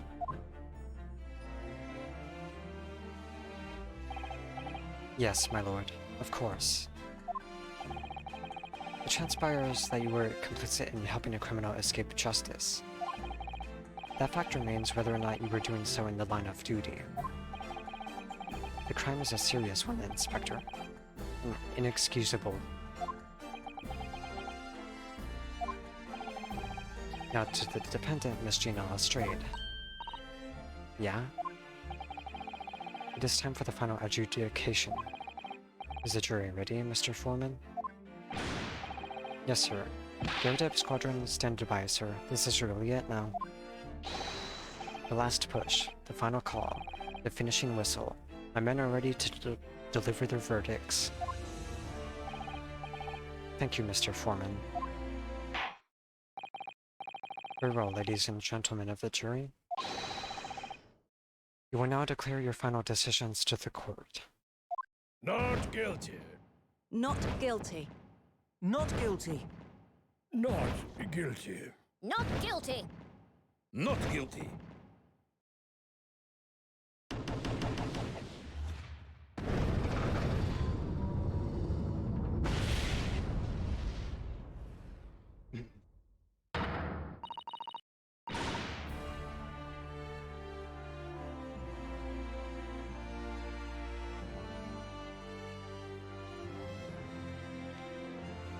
The thing is...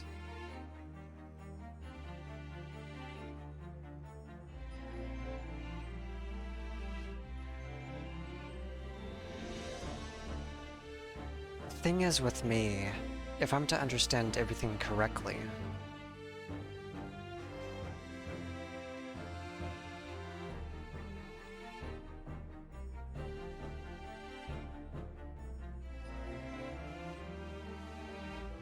that was quite a story. I have to actually still process it.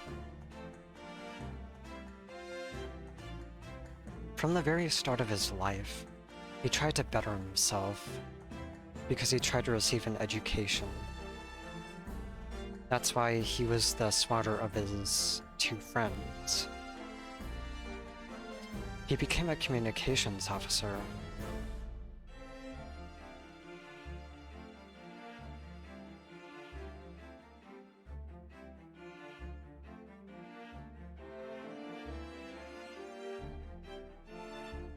Now,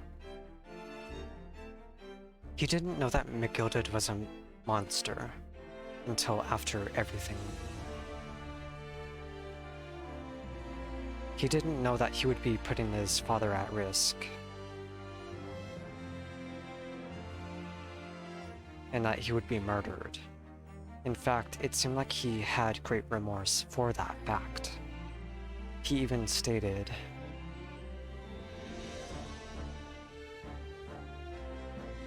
that McGilded was set free,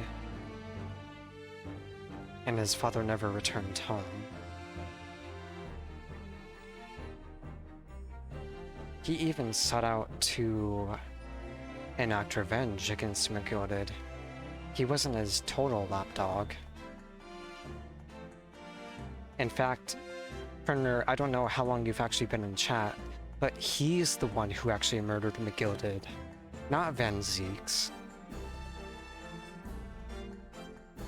He hired an imposter policeman or bailiff to lure McGilded into the carriage or the omnibus and set it aflame.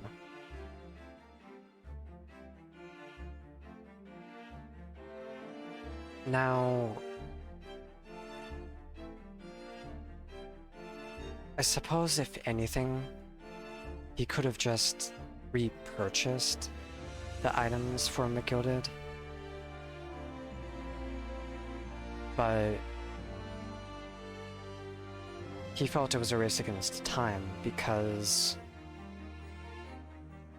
he knew about Gina and that she would be retrieving the music box disc.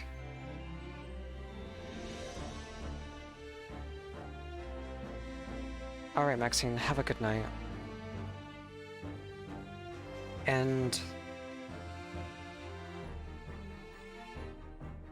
he seemed remorseful that he ended up killing Windibank. That doesn't excuse his actions, not at the very least. But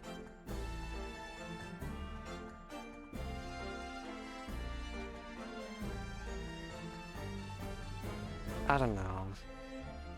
I try to be sympathetic because the way I try to handle things is to react equally with emotion and logic, because I feel like both are powerful but also have its own weakness.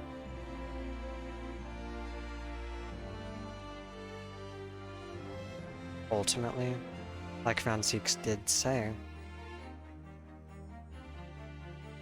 through poverty, he became a victim, but ended up becoming a monster like McGill did. That's the truth of the situation.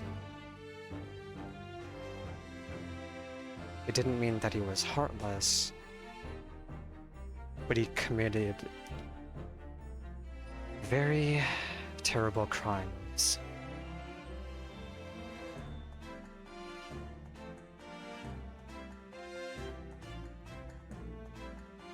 That's the stuff. I'm off the hook. Finally, Reno, you finally managed to do it. Finally is the word. I really wasn't sure if we'd come out on top for a while there. Susie was right. You're the best lawyer in the world. Miss Lestrade, I am not finished with you yet. What are you looking at me like that for? Before you start enjoying your freedom, there are certain other crimes to consider, 2 months ago. Jeez. 2 months ago in my courtroom, no less, you gave false testimony, did you not?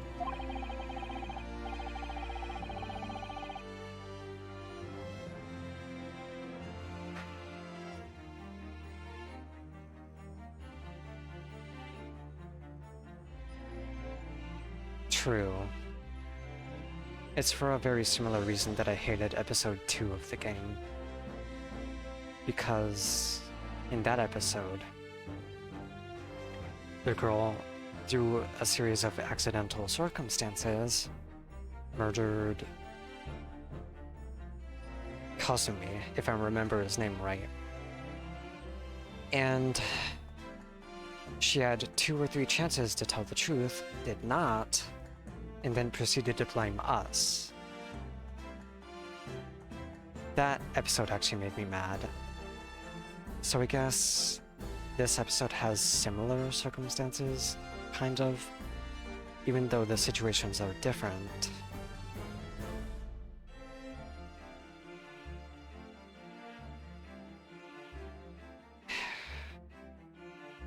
But I believe these are also 2 different people. Uh. Who the fuck was that?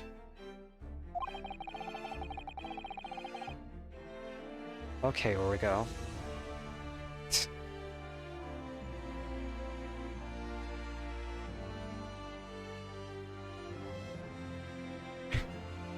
I've been attacked by a fire badger, it would seem.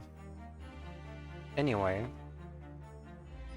I don't remember her name, but in the case of the girl from episode 2, she refused to acknowledge that Kazumi was actually trying to help her whatsoever. And she continued to make excuses, to lie, to pin the blame on other people. Even put her entire friends, which were the crew of the ship, on the line and risk their freedom. And yeah, this person here pinned the blame on a person. But I don't know.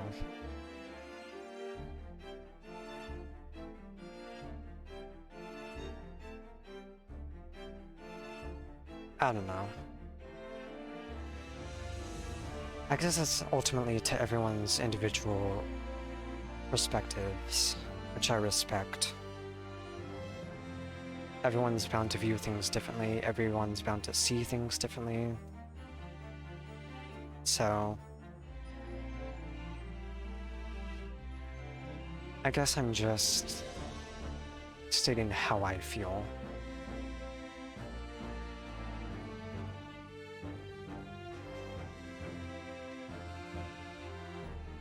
Alright, Arapaima, good night.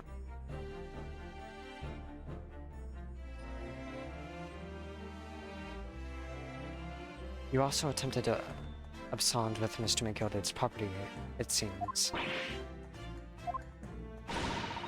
I've never done nothing of the sort. Of course not. It's not like we were briefly wearing McGilded's coat in your cell yesterday or anything.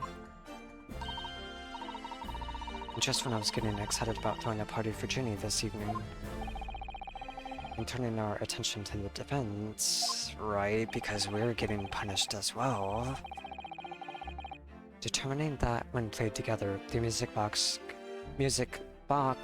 discs contained a message in Morse code was, well, it was certainly a most unexpected revelation, Counsel. Quite so, my lord. The prosecution was caught entirely off guard. In fact, I think we should applaud my learned friend's courage here today.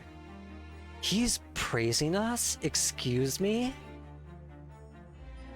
I propose a toast to demanding that government secrets be disseminated before the entire courtroom. I'm very sorry about that. It was the only way that I could get Inspector Gregson to admit to what he'd done, so... If I may say something on that point, isn't that... It's, about the sounds produced by the music box before. I do wonder, that was really Morse code at all. What? What are you saying? Oh well, it's just that I'm really rather fanatical when it comes to Morse code, you see. So much so that the whole world seems to be covered in dots and dashes to me, in fact. Goodness, madam, an unhealthy level of obsession one feels. But I must say that in my opinion, sounds produced by those two discs were nothing more than that. A meaningless series of two different tones. I need English. Can that really be? It wasn't Morse code after all? Baby slaps. My lord, the defense would like to listen to the music box again. Are you off your nut? How many times do I have to tell you? Those discs contain ministerial Secrets, sunshine. This courtroom is not an appropriate forum to discuss the nature of the government communications. We know McGildy conspired to trade national secrets with our enemies. Secrets acquired from Mr. Graydon. Now that the man has admitted to his crimes, we have no need to pursue the matter further. Ugh.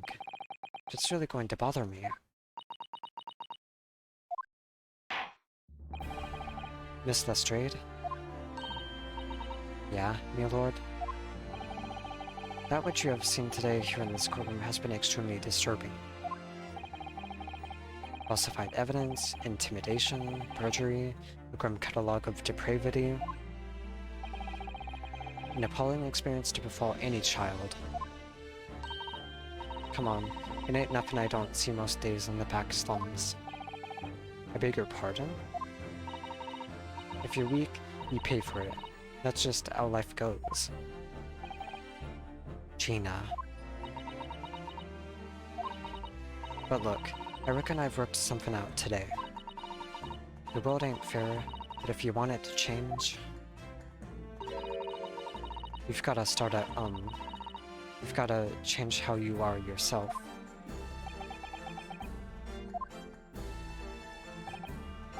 Well, that's a very laudable lesson, I would say. I eagerly look forward to the born-again Miss Lestrade ever gracing the courtroom with her presence again. Now, with regard to the murder of Mr. Pop Windebank, proprietor of a pawnbrokery business on Baker Street, I hereby declare the defendant, Miss Gina Lestrade,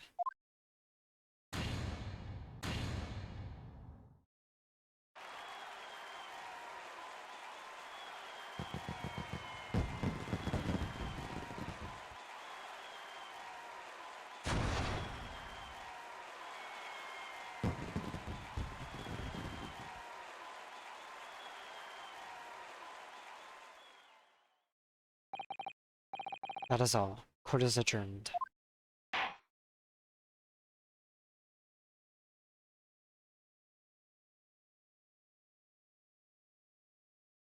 Ooh, what have we here?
Sorry, I was drinking and snacking a little bit. On a personal note, I must say you surprised me, my Far Eastern friend. Oh. Despite being a Nipponese, you saw through the pretense to the malice that festered within that Englishman. And at the same time, saw through the grime to the surprising heart of your English client. You have a curious talent for judging character, especially considering our very different cultures.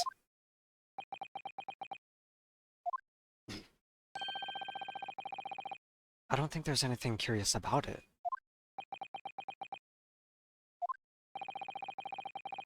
Whether we're from the Empire of Great Britain or the Empire of Japan,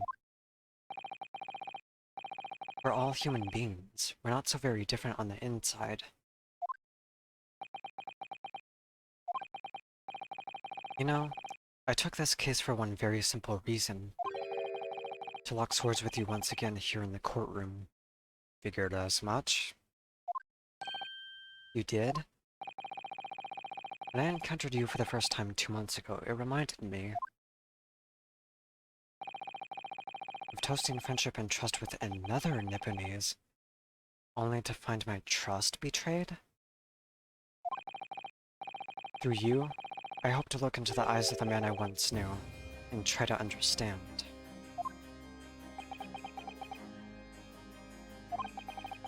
You mentioned something similar earlier today, about total betrayal at the hands of the Japanese. What happened exactly?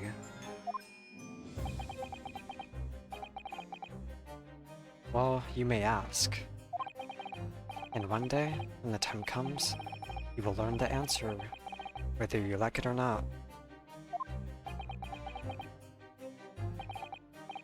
Alright, then I'll wait for the day, if I must.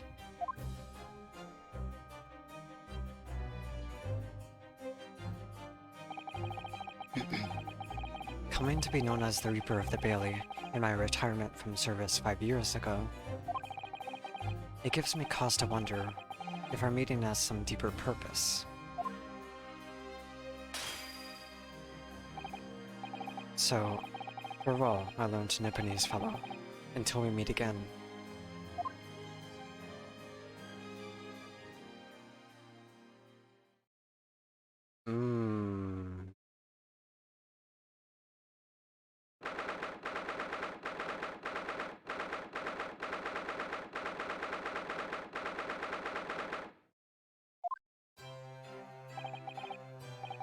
It's done. It's over at last.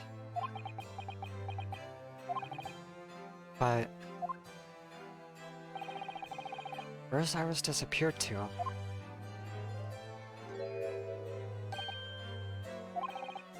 Congratulations, Gina. I knew it all along. I knew that you were innocent. Well, you did what you said, Mr. Nara-Odo. You believed in me, right up to the end.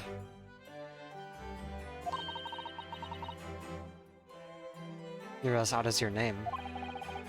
What's odd about it? I told you I had faith in you, didn't I? I high-key hope that there's additional chapters that become unlocked once I complete this episode. I want to keep playing. I want to keep playing. I do feel like the 5th episode was a little unfair in regards to a couple of the cross-examination portions of it, because it expects you to piece two very vague things together. But I love the mental exercise that the Ace Attorney games give you. And for me personally, I don't find mental stimulation through puzzles, but rather problem-solving cases like this. I love it. No one ever asked before, see? Kept a promise, I mean, properly. That's awful. I figured something out today. All my life, growing up in the slums, I've never trusted no one. But that's just because I've been scared of being stabbed in the back. Everyone is. I mean, the more you trust someone, the more it hurts when they let you down. It's easier to just keep everyone at arm's length. Yes, I think I can understand that. After all, I had a taste of it in that trial 2 months ago. I chose to trust someone and paid for it. That betrayal left a big scar. You know though, Gina, I worked something out quite recently too. Trusting someone else is really an exercise in learning to trust yourself. And when your gut tells you it's the right thing to do, and your trust is rewarded, there's no better feeling in the world. I think I have you to thank for reminding me of that valuable lesson. Oh well, if you say so. Don't make a fat lot of sense to me, though. I'm trying to say that putting my faith in you, Gina, has been a real pleasure. For crying out loud, pack it in. But I suppose I sort of feel the same way. I mean, sometimes trusting someone else is, you know, alright. Thanks. This is the way I see it, Ryunosuke. A defense lawyer is only as good as his faith in his client. And that comes down to how much faith he has in himself. After this experience, I'm starting to feel like I understand what you mean.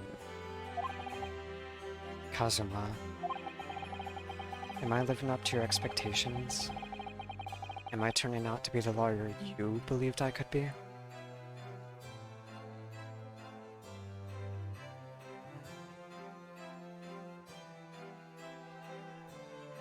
Yeah. I'm excited to see how this game, if it continues on, progresses. And if it doesn't, I'm very excited for the sequel.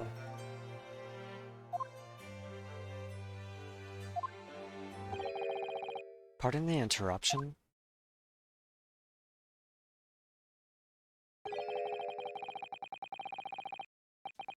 Hi, Mr. Sholmes.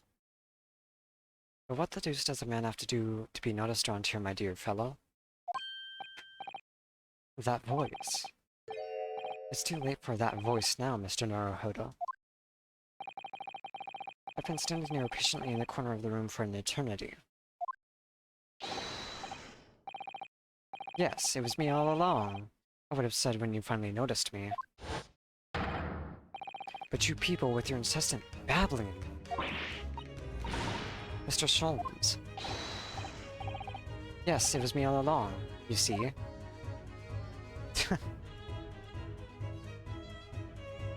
Jesus fucking Christ.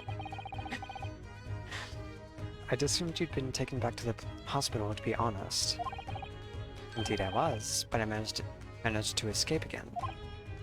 Oh. I happen to be aware of one or two foibles of the doctor who was tending to me. I merely made my knowledge of them known to the man, and he happily issued me with a leave of absence.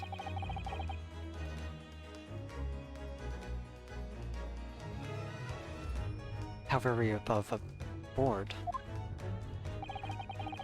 But enough of my adventures. That was a fine victory, Mr. Naruhodo. Your tireless efforts justly rewarded, I feel. Congratulations are in order. As a close friend, I tip my hat at you. Oh, thank you. Some great detective you are. Weird at being cold as ice, maybe. Have I irked you in some way, Miss Lestrade?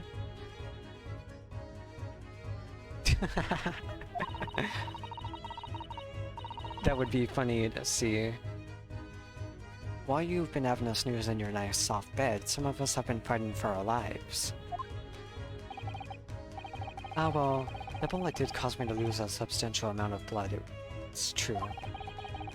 So I have indeed been feeling somewhat cold. Not perhaps as cold as ice, but, well, have a feel. Could you take your hands off my neck, please, Mr. Sholmes? Oh my god. In some way, I suppose congratulations are in order for you too, Miss Lestrade. What's that supposed to mean? Why so half-hearted? Well, naturally, it isn't my intention to alarm you, but... an acquittal in a trial with that particular prosecutor is perhaps a little precarious. Well done, Mr. Sholmes, not alarming in the slightest. Oh, the Reaper, you mean? Because anyone who's found not guilty in a trial he was working on winds up dead anyway, is that it? The very point I was trying to make. As exemplified by the fate of Mr. McGilded, in fact. But we know... Von Zeeks isn't responsible for Mr. McGilded's murder. Mr. What's his name again? Mr. Graydon is.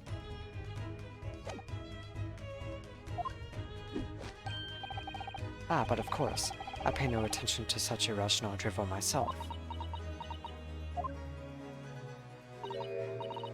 Yeah, well, it don't bother me.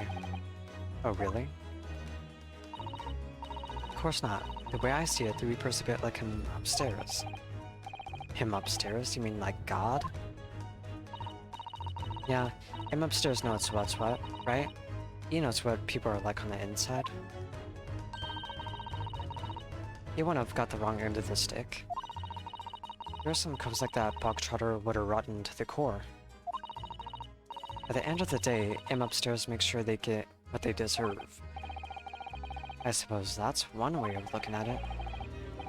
Divine justice is one thing, though. The Reaper taking matters into his own hands and claiming lives is another. Well, I ain't like the McGildeds of this world, so I ain't scared. I got principles, see?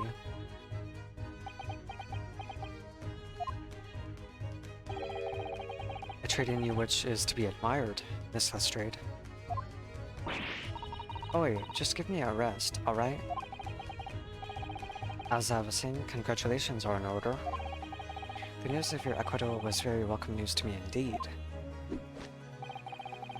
Let me express my heartfelt congratulations, Gina.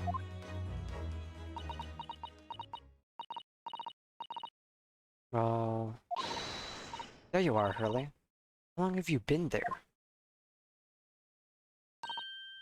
Honestly, I went to the main entrance especially to meet you there. Ah, Iris, my dear, I do apologize. But wait until I tell you what happened. This pair made utter fools of themselves. What happened? As you know, I have a penchant for disguise. I was hiding in this room dressed as a bailiff. But these dolls didn't notice my presence at all. They had no idea. Can you imagine, Iris? Would you credit it? I'm not sure, really. I beg your pardon?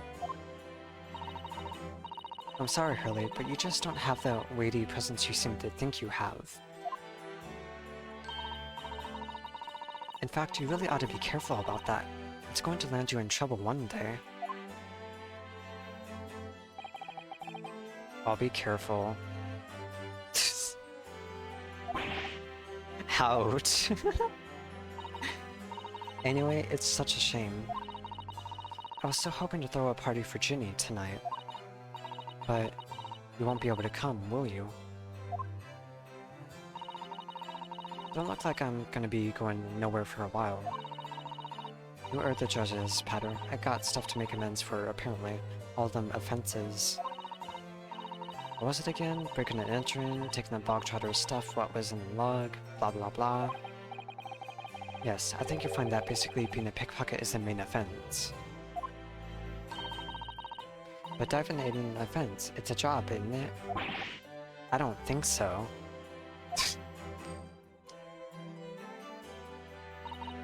Still, it has got me thinking after all this. Maybe I should start looking for another line of work.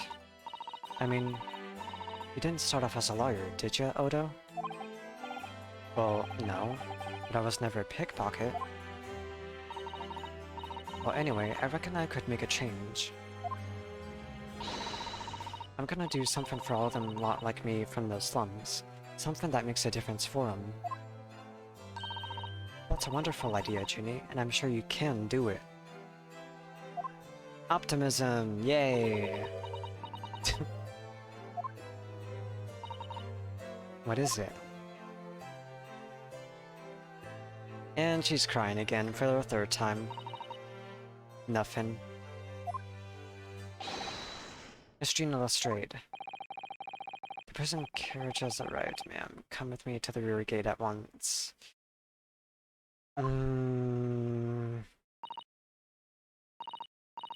Right, well, looks like I'm off then. Yes, goodbye, Gina, and good luck.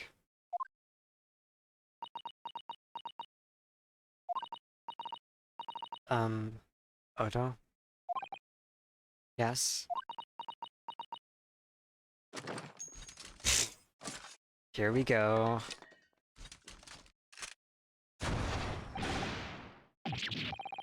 What was that for? I don't know. I mean, I don't know what to say, so... Indeed. Perhaps the situation calls for a phrase hitherto missing from your vocabulary, Miss Lestrade? On occasions such as this, I would recommend a simple thank you.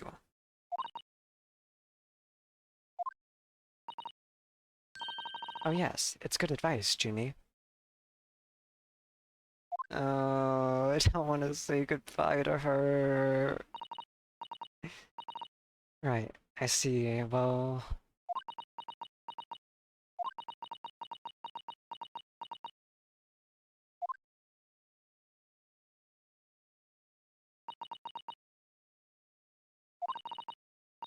Thanks, Odo. Aww.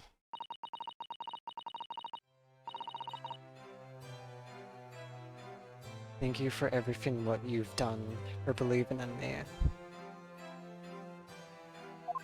She's such a sweet girl. Not at all. In fact, that should be my line. Thank you, Gina.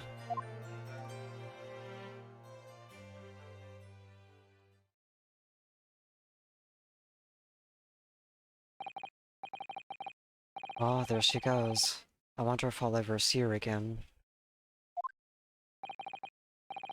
Well, well. Quite the indomitable pick purse. Oh, I nearly forgot. I bought a paper outside. It's a special edition, and this trial is all over the front page. Pickpocket's innocence proven. Isn't it wonderful? You should have shown it to Gina, Iris. She would have been thrilled. Oh no, how silly of me. Ah, but anyway, would you like the good news or the bad news? Bad news. Well, what do you say, Reno? Hurley? As usual, I think I'd rather get the bad news out of the way first. Absolutely not. I have no intention of listening to anything but good news. And there you have it. How people answer that question says a lot about them, doesn't it? Let's not go there. How exactly does that pertain to this? Like, what does that say about people who want the bad news first, and what does that say about the people who want the good news first?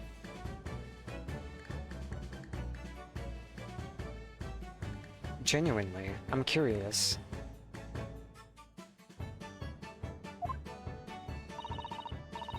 Alright then, maybe let's start with the good news this time. The rain has finally stopped. It was a record level of rainfall, apparently. Well, that is good news indeed. We can journey back in greater comfort. Alright then, what's the bad news? The huge storm has left the seas very choppy. The channel in particular is awful, so sailings out of Dover have been delayed by a day or more. Which probably means... Susato is gonna come back? Wait, Dover?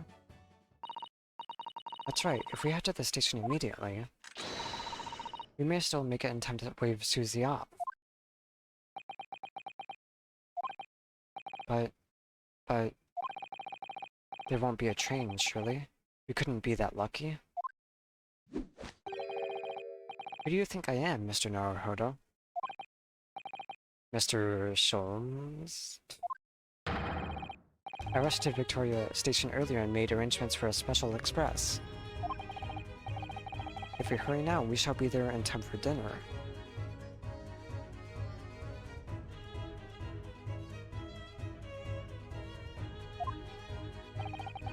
And I know of a fine restaurant that serves the most delicious baked sole.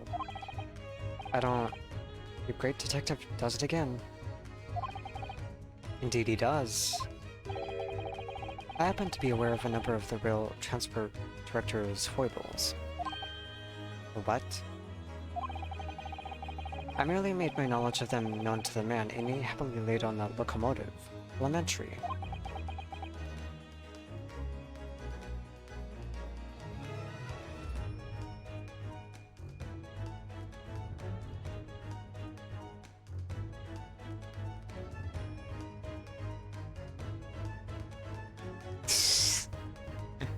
I mean, fair point. The way I see it, though, it's best to get the truth of the situation.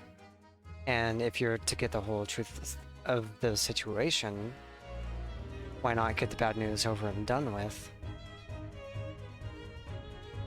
Why have the bad news be last and ruin your mood?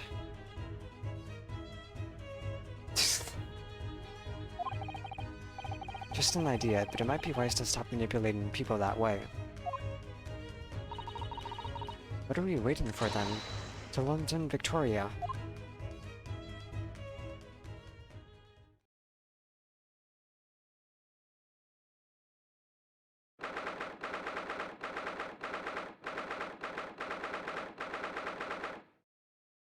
Didn't they say in time for dinner, but it's 5:32 a.m.? If you hurry now, we shall be there in time for dinner. Yep.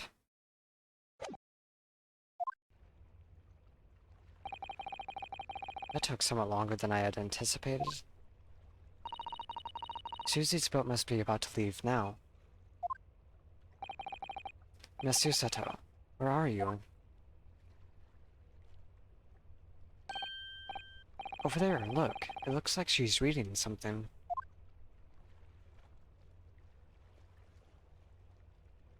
Hold it! One last hold it. Monsieur Seto, wait, what are you doing?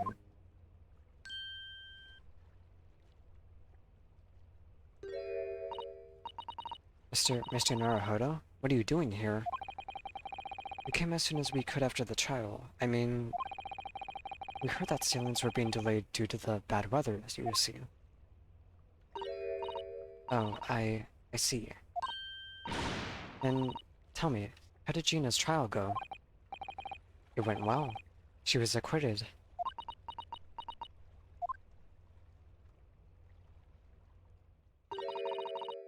That's wonderful. Really wonderful news.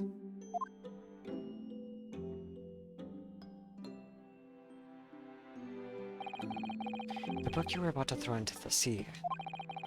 It was your Encyclopedia of British Law, wasn't it? Oh dear. I was hoping you hadn't seen that.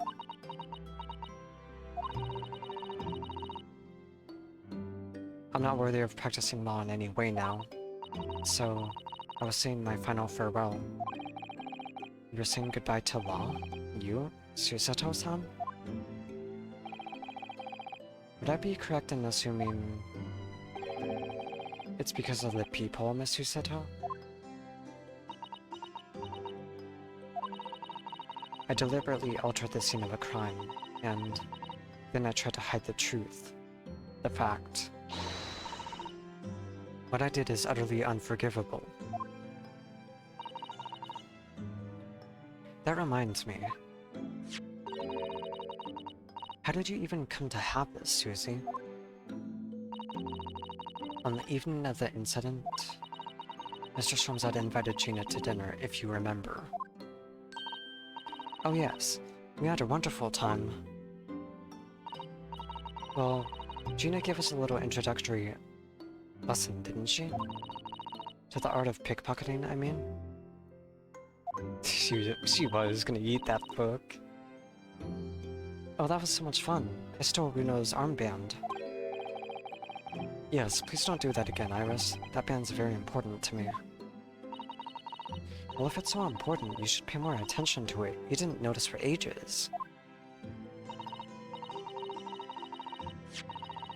On a whim, I thought it would be fun to see if I could take the cat Flapomatic. So I put it up my sleeve. Really?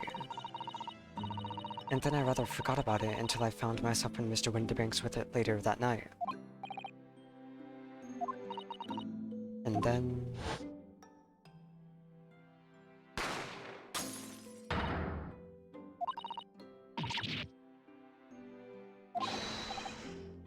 Leave me, Mr. Naruhodo. Right.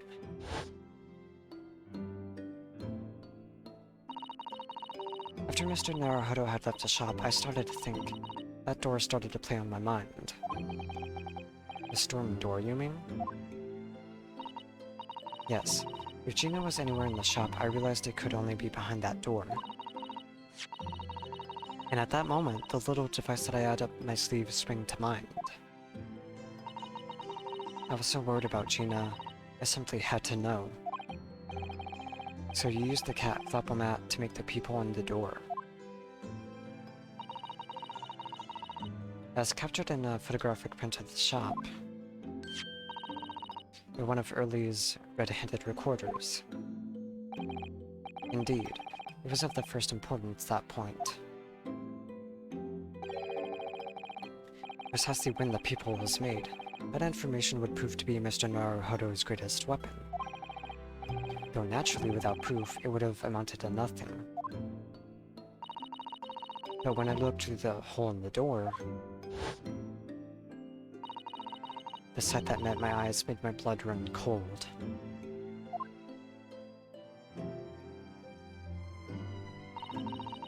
Thoughts started to run through my mind. I remembered that trial 2 months earlier. The trial of Magnus McGilded. I thought about how he had manipulated the evidence and arranged false testimony to secure his freedom. It made the British justice system feel very dark and sinister to me. And then, a terrible thought occurred to me. What if some wicked criminal was planning to do the same thing now?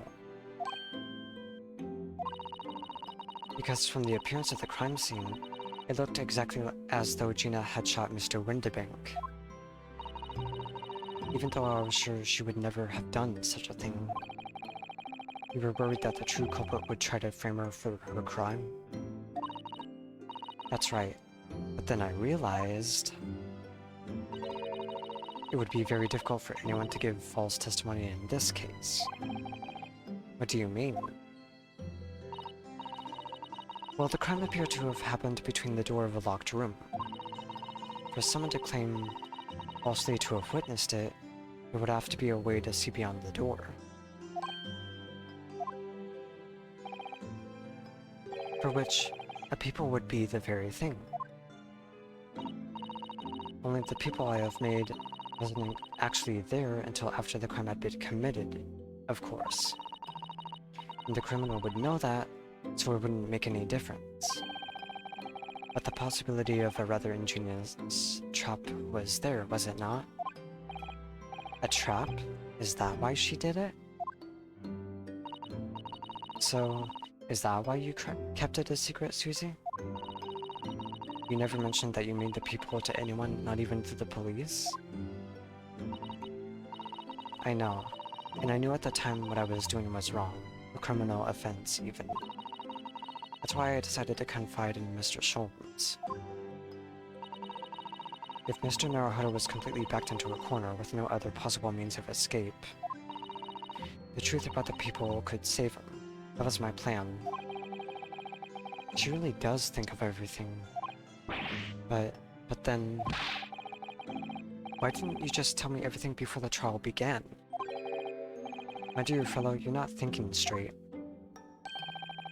If she had done that, it would have rendered you complicit in the whole escapade. You could have been disbarred if you had been seen to have knowingly tampered with the crime scene.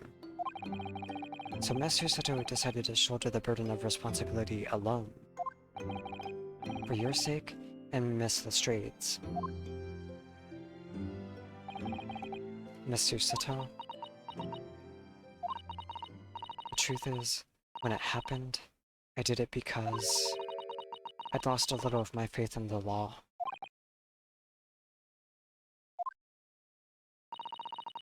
I was worried that the right person wouldn't be convicted of the crime. The moment I allowed myself to think that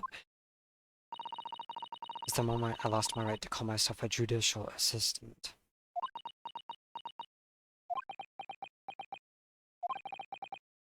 What you did isn't comparable to what he did. Raiden is the one who lied in the witness stand, using that people as a way to implicate Gina. And besides, if the people inconsistency hadn't existed, I'm not at all sure that she would have been acquitted in the end. Miss Usato, what you did saved Gina's life.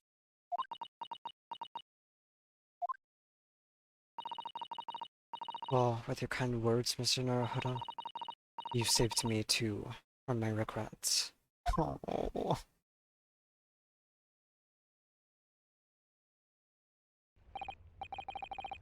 Well, we must all be thankful that Miss Lestrade's freedom has been assured.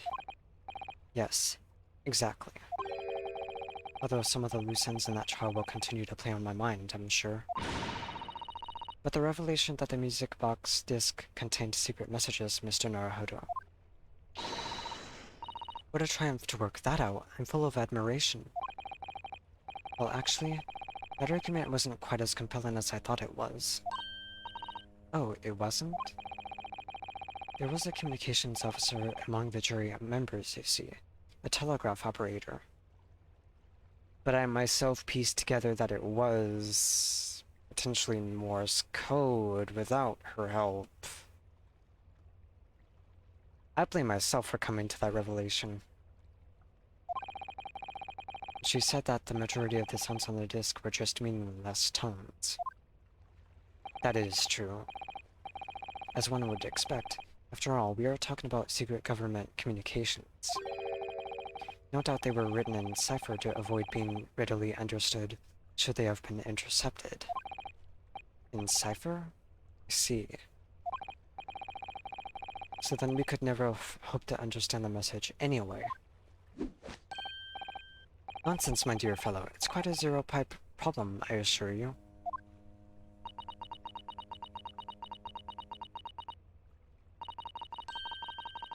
A. So-gi? Asogi? What? Well, that can't be a real word, can it? How funny. Wait, Iris, what did you just say? I just said Asogi. Kazuma Asogi? Does that word mean something to you? Mean something? Asogi was the name of my best friend. What? But how? How do you know that name, Iris? I wrote it down during the trial before, and the message was playing on the music box. She transcribed it on the fly? She really is a genius. I thought the message probably wouldn't be written out in plain Morse code, so I tried various ways to interpret it. But whatever I tried, the words just didn't seem to make any sense. That is, in English at least. It suddenly occurred to me, you see. There's more than one Morse code, not just the English variety. Various countries around the world have altered and added to Morse code to use it in their own languages. I don't believe it. Are you saying... That's right. I've only actually seen a chart of Japanese Morse code once before. But I think it's based on the Iroha pentagram, isn't it? And you mean to say that in Japanese Morse code the message says Asogi?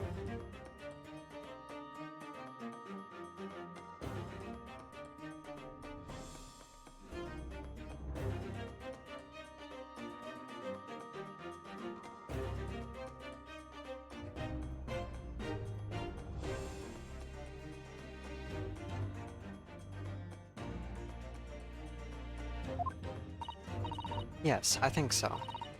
Sorry, but I don't remember all of the Japanese Morse code. Iris, would you let me see that? Miss Usato, do you know it? Do you know Japanese Morse code? The plot thickens. Why would it say Asogi? Yes, I spent some time studying it. Because I'm quite sure Morse code will become ever more important for international communications.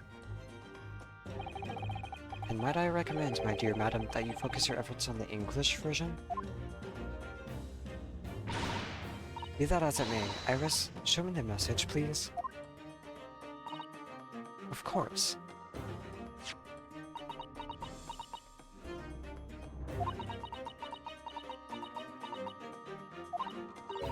But what can this possibly mean?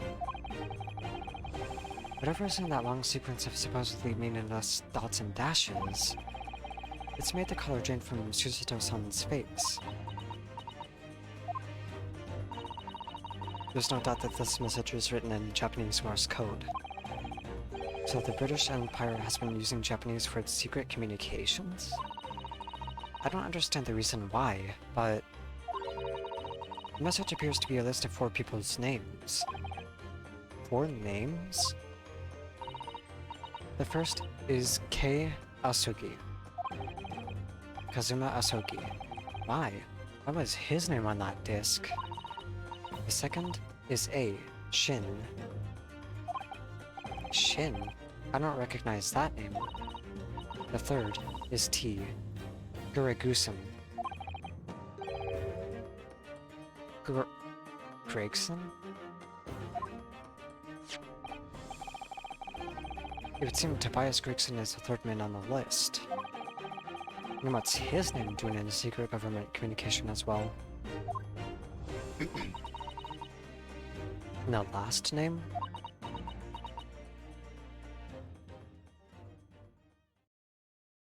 Ryunosuke Naruhodo? What's the matter, Miss Susato? It's just so strange. So unexpected. Oh, what is it, Susie? Don't keep us in suspense.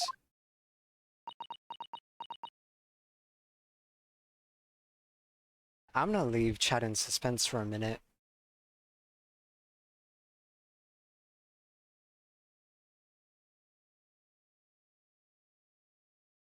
Cause this is my stream and I can do what I want.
I lied to you, chat. I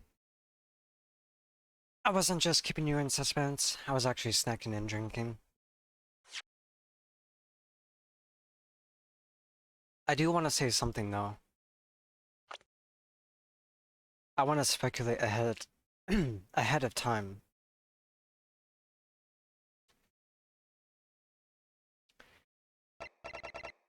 Tobias Gregson. Kazuma Asogi.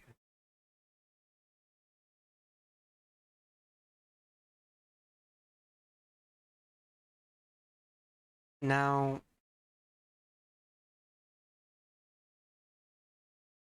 we don't know who the second or fourth person is yet. But what we do know is Kazuma Asogi and Tobias Gregson are people very close to suit with Strongheart. Now, it's my speculation that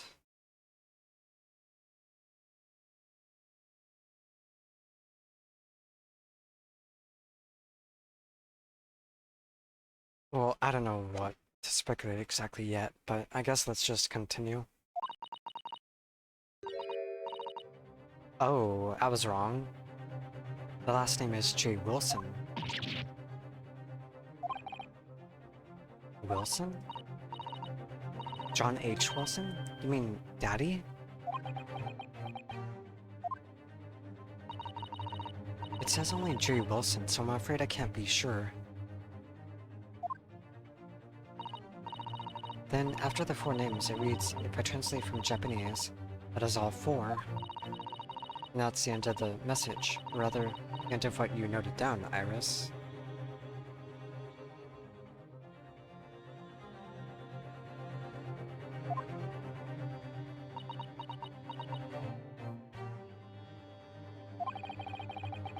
I just can't believe it. Who would ever have thought that those discs contain Japanese Morse code? Not to mention the strange list of some disturbingly familiar names. It would appear that this particular message is a communication of some kind between Great Britain and the Empire of Japan.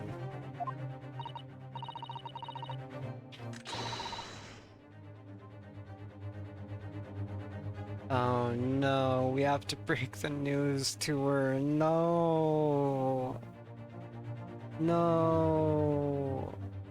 Oh.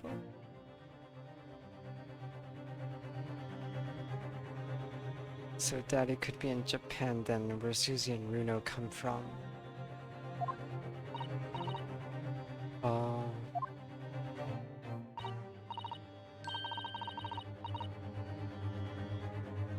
No, it's not very likely, really, is it? I mean, there are thousands of people with a surname Wilson, and there must be lots of J's among them.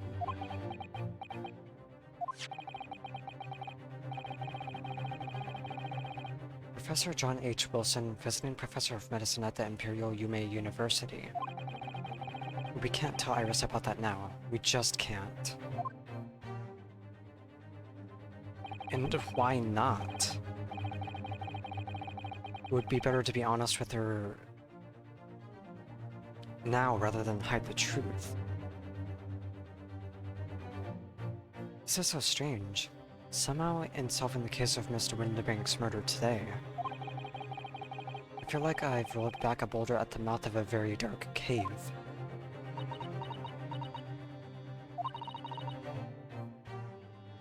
I do wonder if perhaps it's a dark cave that we shouldn't go wandering inside.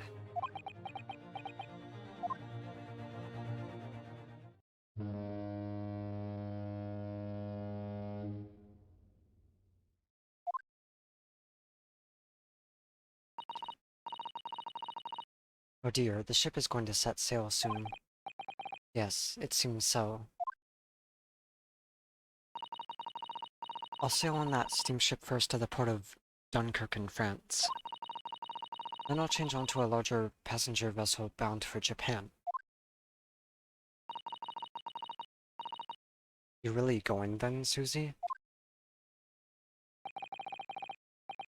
We wish you a safe passage, Miss Susato. Thank you so much. I wish all of you the very best.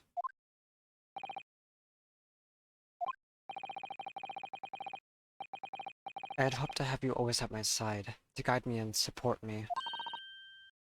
Mr. Naruhodo, please, come back soon.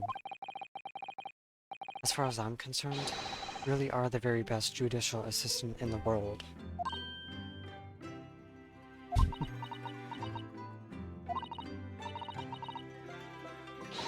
I'm quite sure I'll be back before you know it.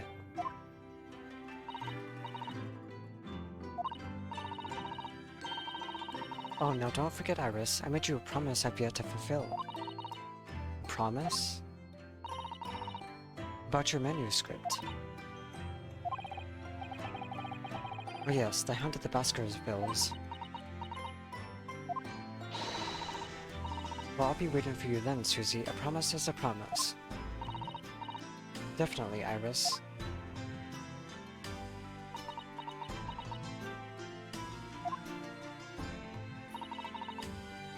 Mr. Naruhodo? Yes? Do you remember the first time we met? Yes, of course. The SS Bureau when I was dragged out from that wardrobe still half asleep. If I remember rightly, you threw me halfway across the cabin with a Susato takedown. You know very well that I'm talking about after that.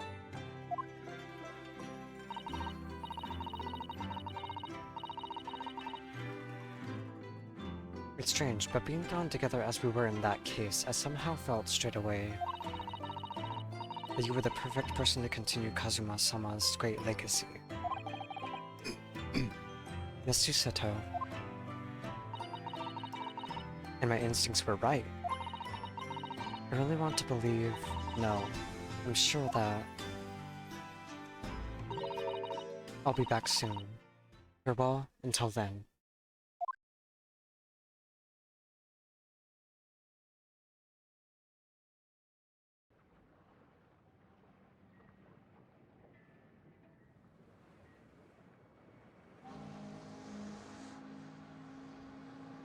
Somehow we seem to have come to the end of the adventures of Ryunosuke Naruhodo.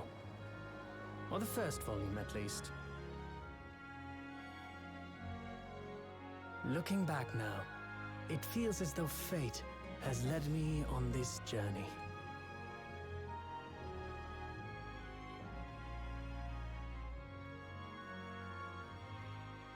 Fate led me to becoming a lawyer, to traveling halfway around the world, to meeting the great detective. I'm sure there'll be trials and tribulations ahead. Of course there will. But whatever happens, I know I'll be able to turn my fortunes around.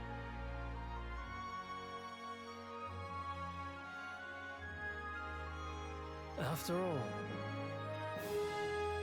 I have the greatest friends in the world on my side.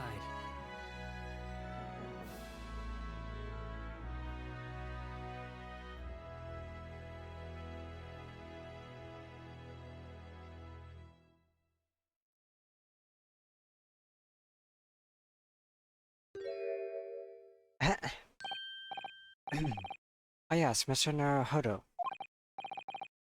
Yes, Mr. Sholmes? I have some rather awkward news. The railway company has decided to sue over the special express train, apparently. Huh? It caused such a commotion on the line, all the other trains had to wait at stations. We would never have made it to Dover in time otherwise. Anyway, I explained everything and how it was all your fault? What? I believe a formal complaint should be delivered to your office tomorrow. But not to worry, my dear fellow. According to Miss Susato...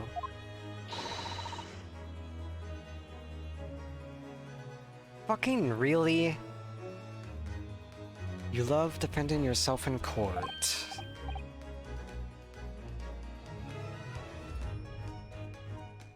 Really? It's alright, I'm perfectly happy to testify.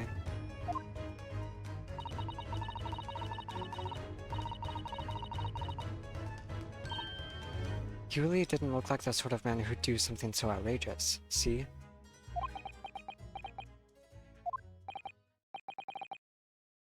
Mr. Sholmes? Yes?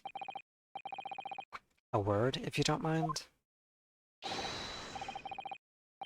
Why, certainly, any word you like. Bellow it out, my dear fellow. Oh yes, I love Runo's words, and I know just the one he'll use here. Objection? Objection! Ataba!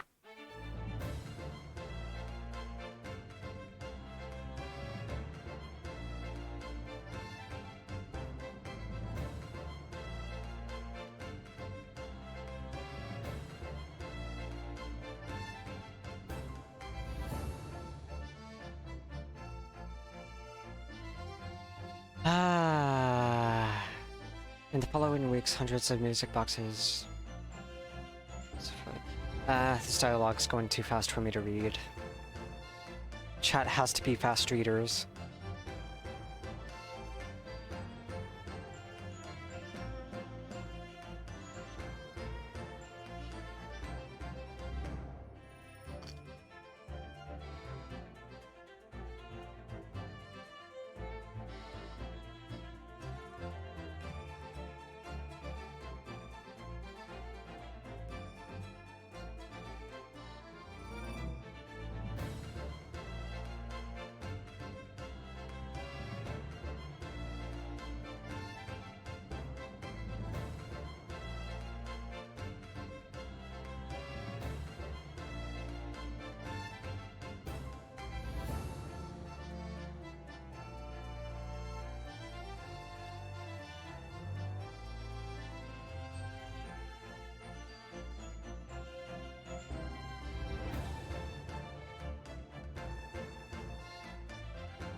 This game has been a wild ride. I hope there's more to it.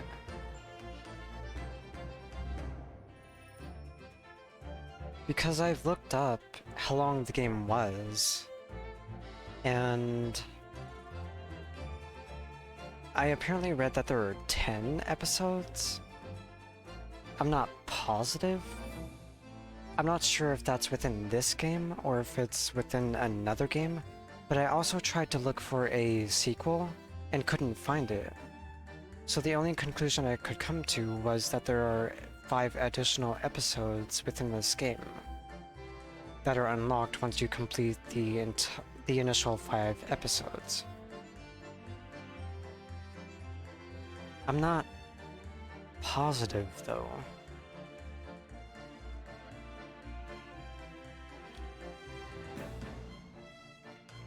So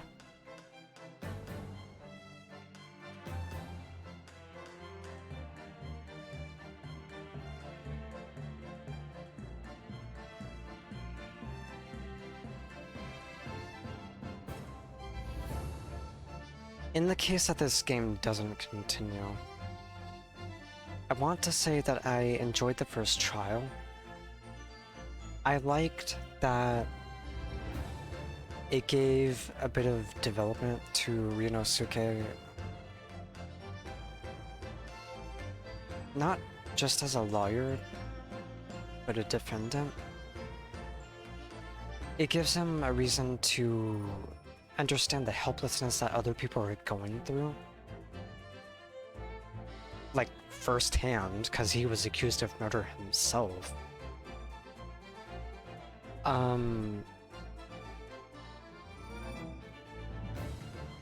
And it put his thinking skills to the test, because even Kazuma was stuck during one point of the first trial and felt like he was unable to help us.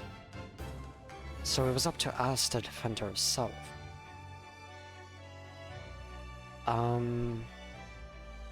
Now, as much as the second episode really made me mad, because as I said earlier, I don't like the actual culprit behind that case, or episode. Because she had 2 or 3 opportunities to tell the truth, did not tell the truth, proceeded to lie, risk the safety of the cruise ship on the ship that she was close friends with, which makes it worse. pinned the blame on us, all because she thought Kazuma was gonna tattle on her, pushed him down, and he hit the end of a bed frame. That made me mad. That is such a silly, goofy way to die. For a character as respectable as him. And that was upsetting. As much as that made me mad, though, I do think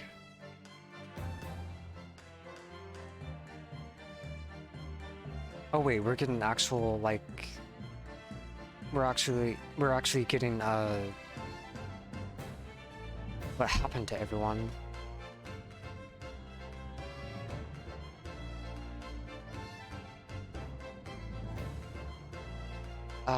I can't read and speak at the same time. As much as that made me upset, though, I will say that I do think it was a good motivation for Ryunosuke to become a good lawyer. To try and exceed Kazuma's expectations, and the expectations of those who were looking to see Kazuma become a lawyer.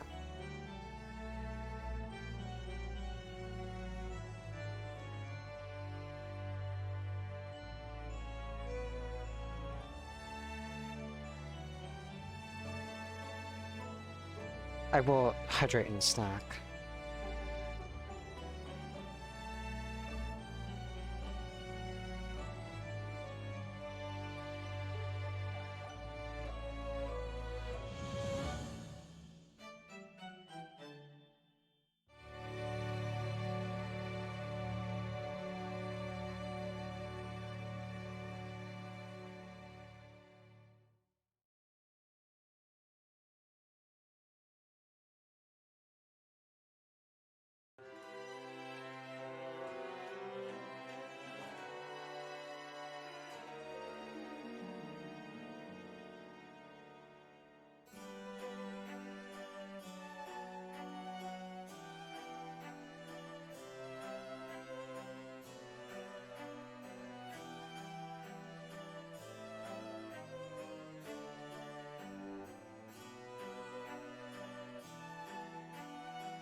You know, we never did find out what happened to her, Miss Brett.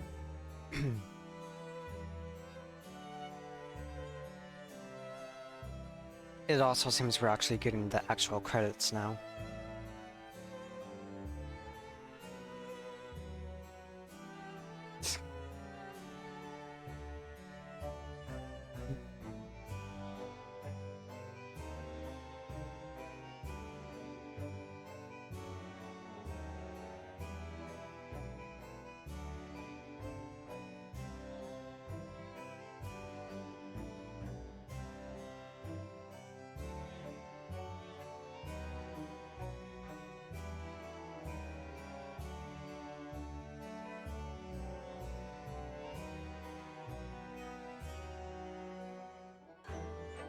No. Aww. And then he's left behind.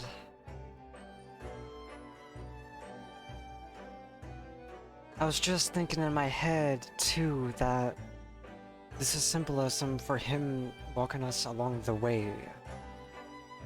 The entire way.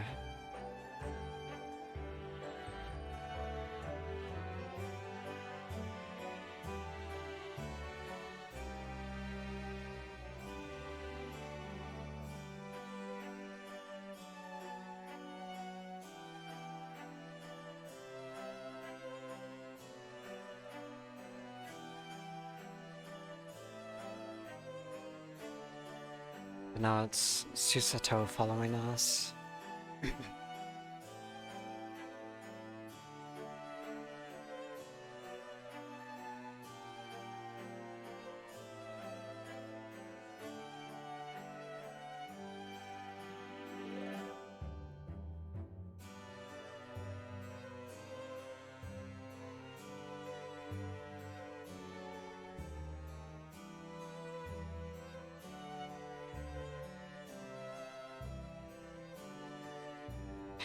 Actually, for a tiny laugh, I'm gonna do something.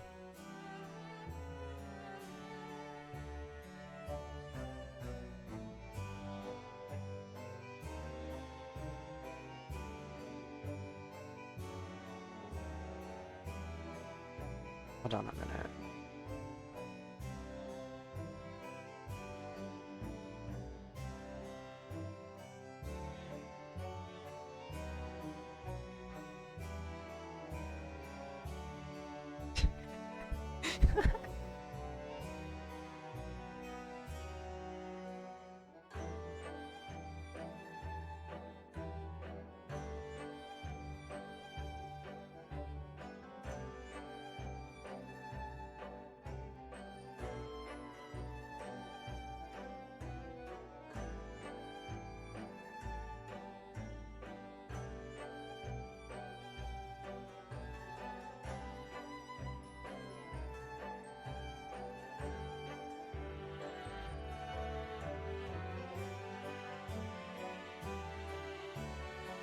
Okay.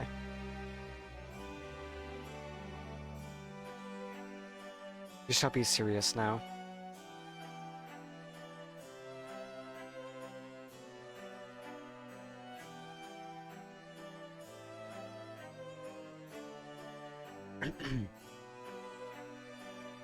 I, I always love this style of credits though. Not just seeing the aftermath of the initial story, but also just seeing the main character just walk down a path, passing by the people they've met.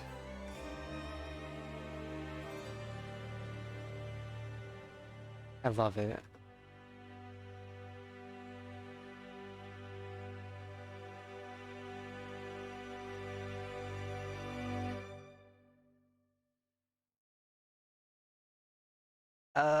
I don't want it to end.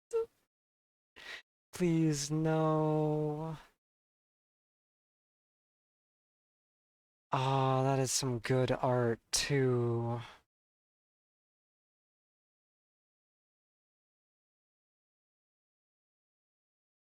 I'm gonna have to look up the name of the artist and actually see if they have a Twitter.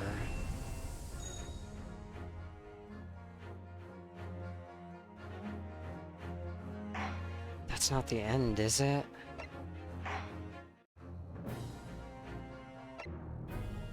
Oh.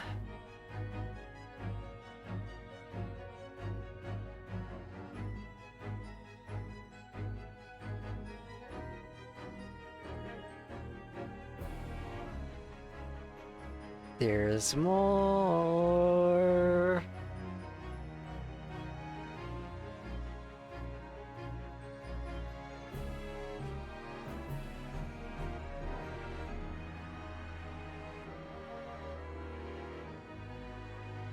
There's more.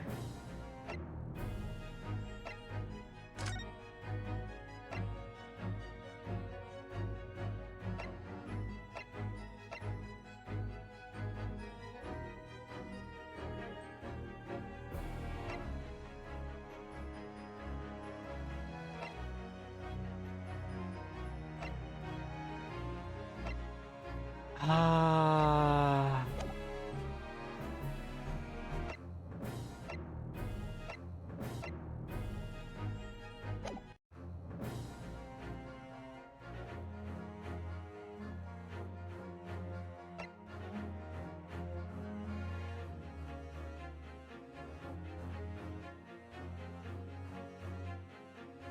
I'm content with the fact that knowing that there's more to play, more to discover, more mysteries to solve. So, while it is a tad early, I'm probably gonna go on ahead and end it here. We completed the main part of the game and failed many times, but we're not gonna talk about that. And And I'll save it for another day. I'm probably gonna take a break from streaming tomorrow to try to work on art, as well as other things like my Patreon and art commission related stuff. But this has been such fun. This has been a lot of fun.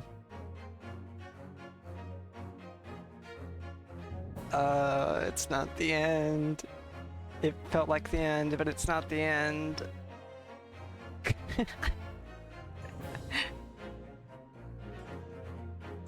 Alright, with that said, I know exactly who I'm gonna raid. They've raided me twice recently, so not just because they're a friend, but because of that is why I want to raid them.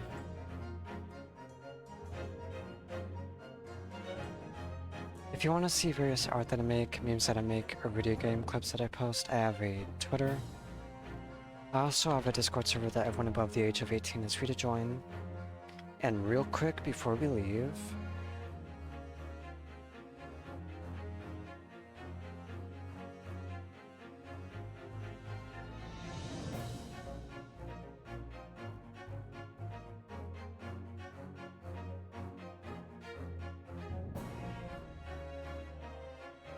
to celebrate the fact that we completed the first part of the game, we're gonna have this as a raid message. I'll give everyone the opportunity to copy and paste that.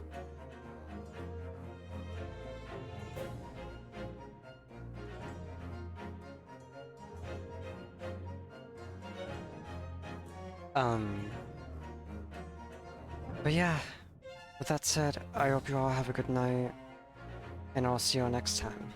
Bye!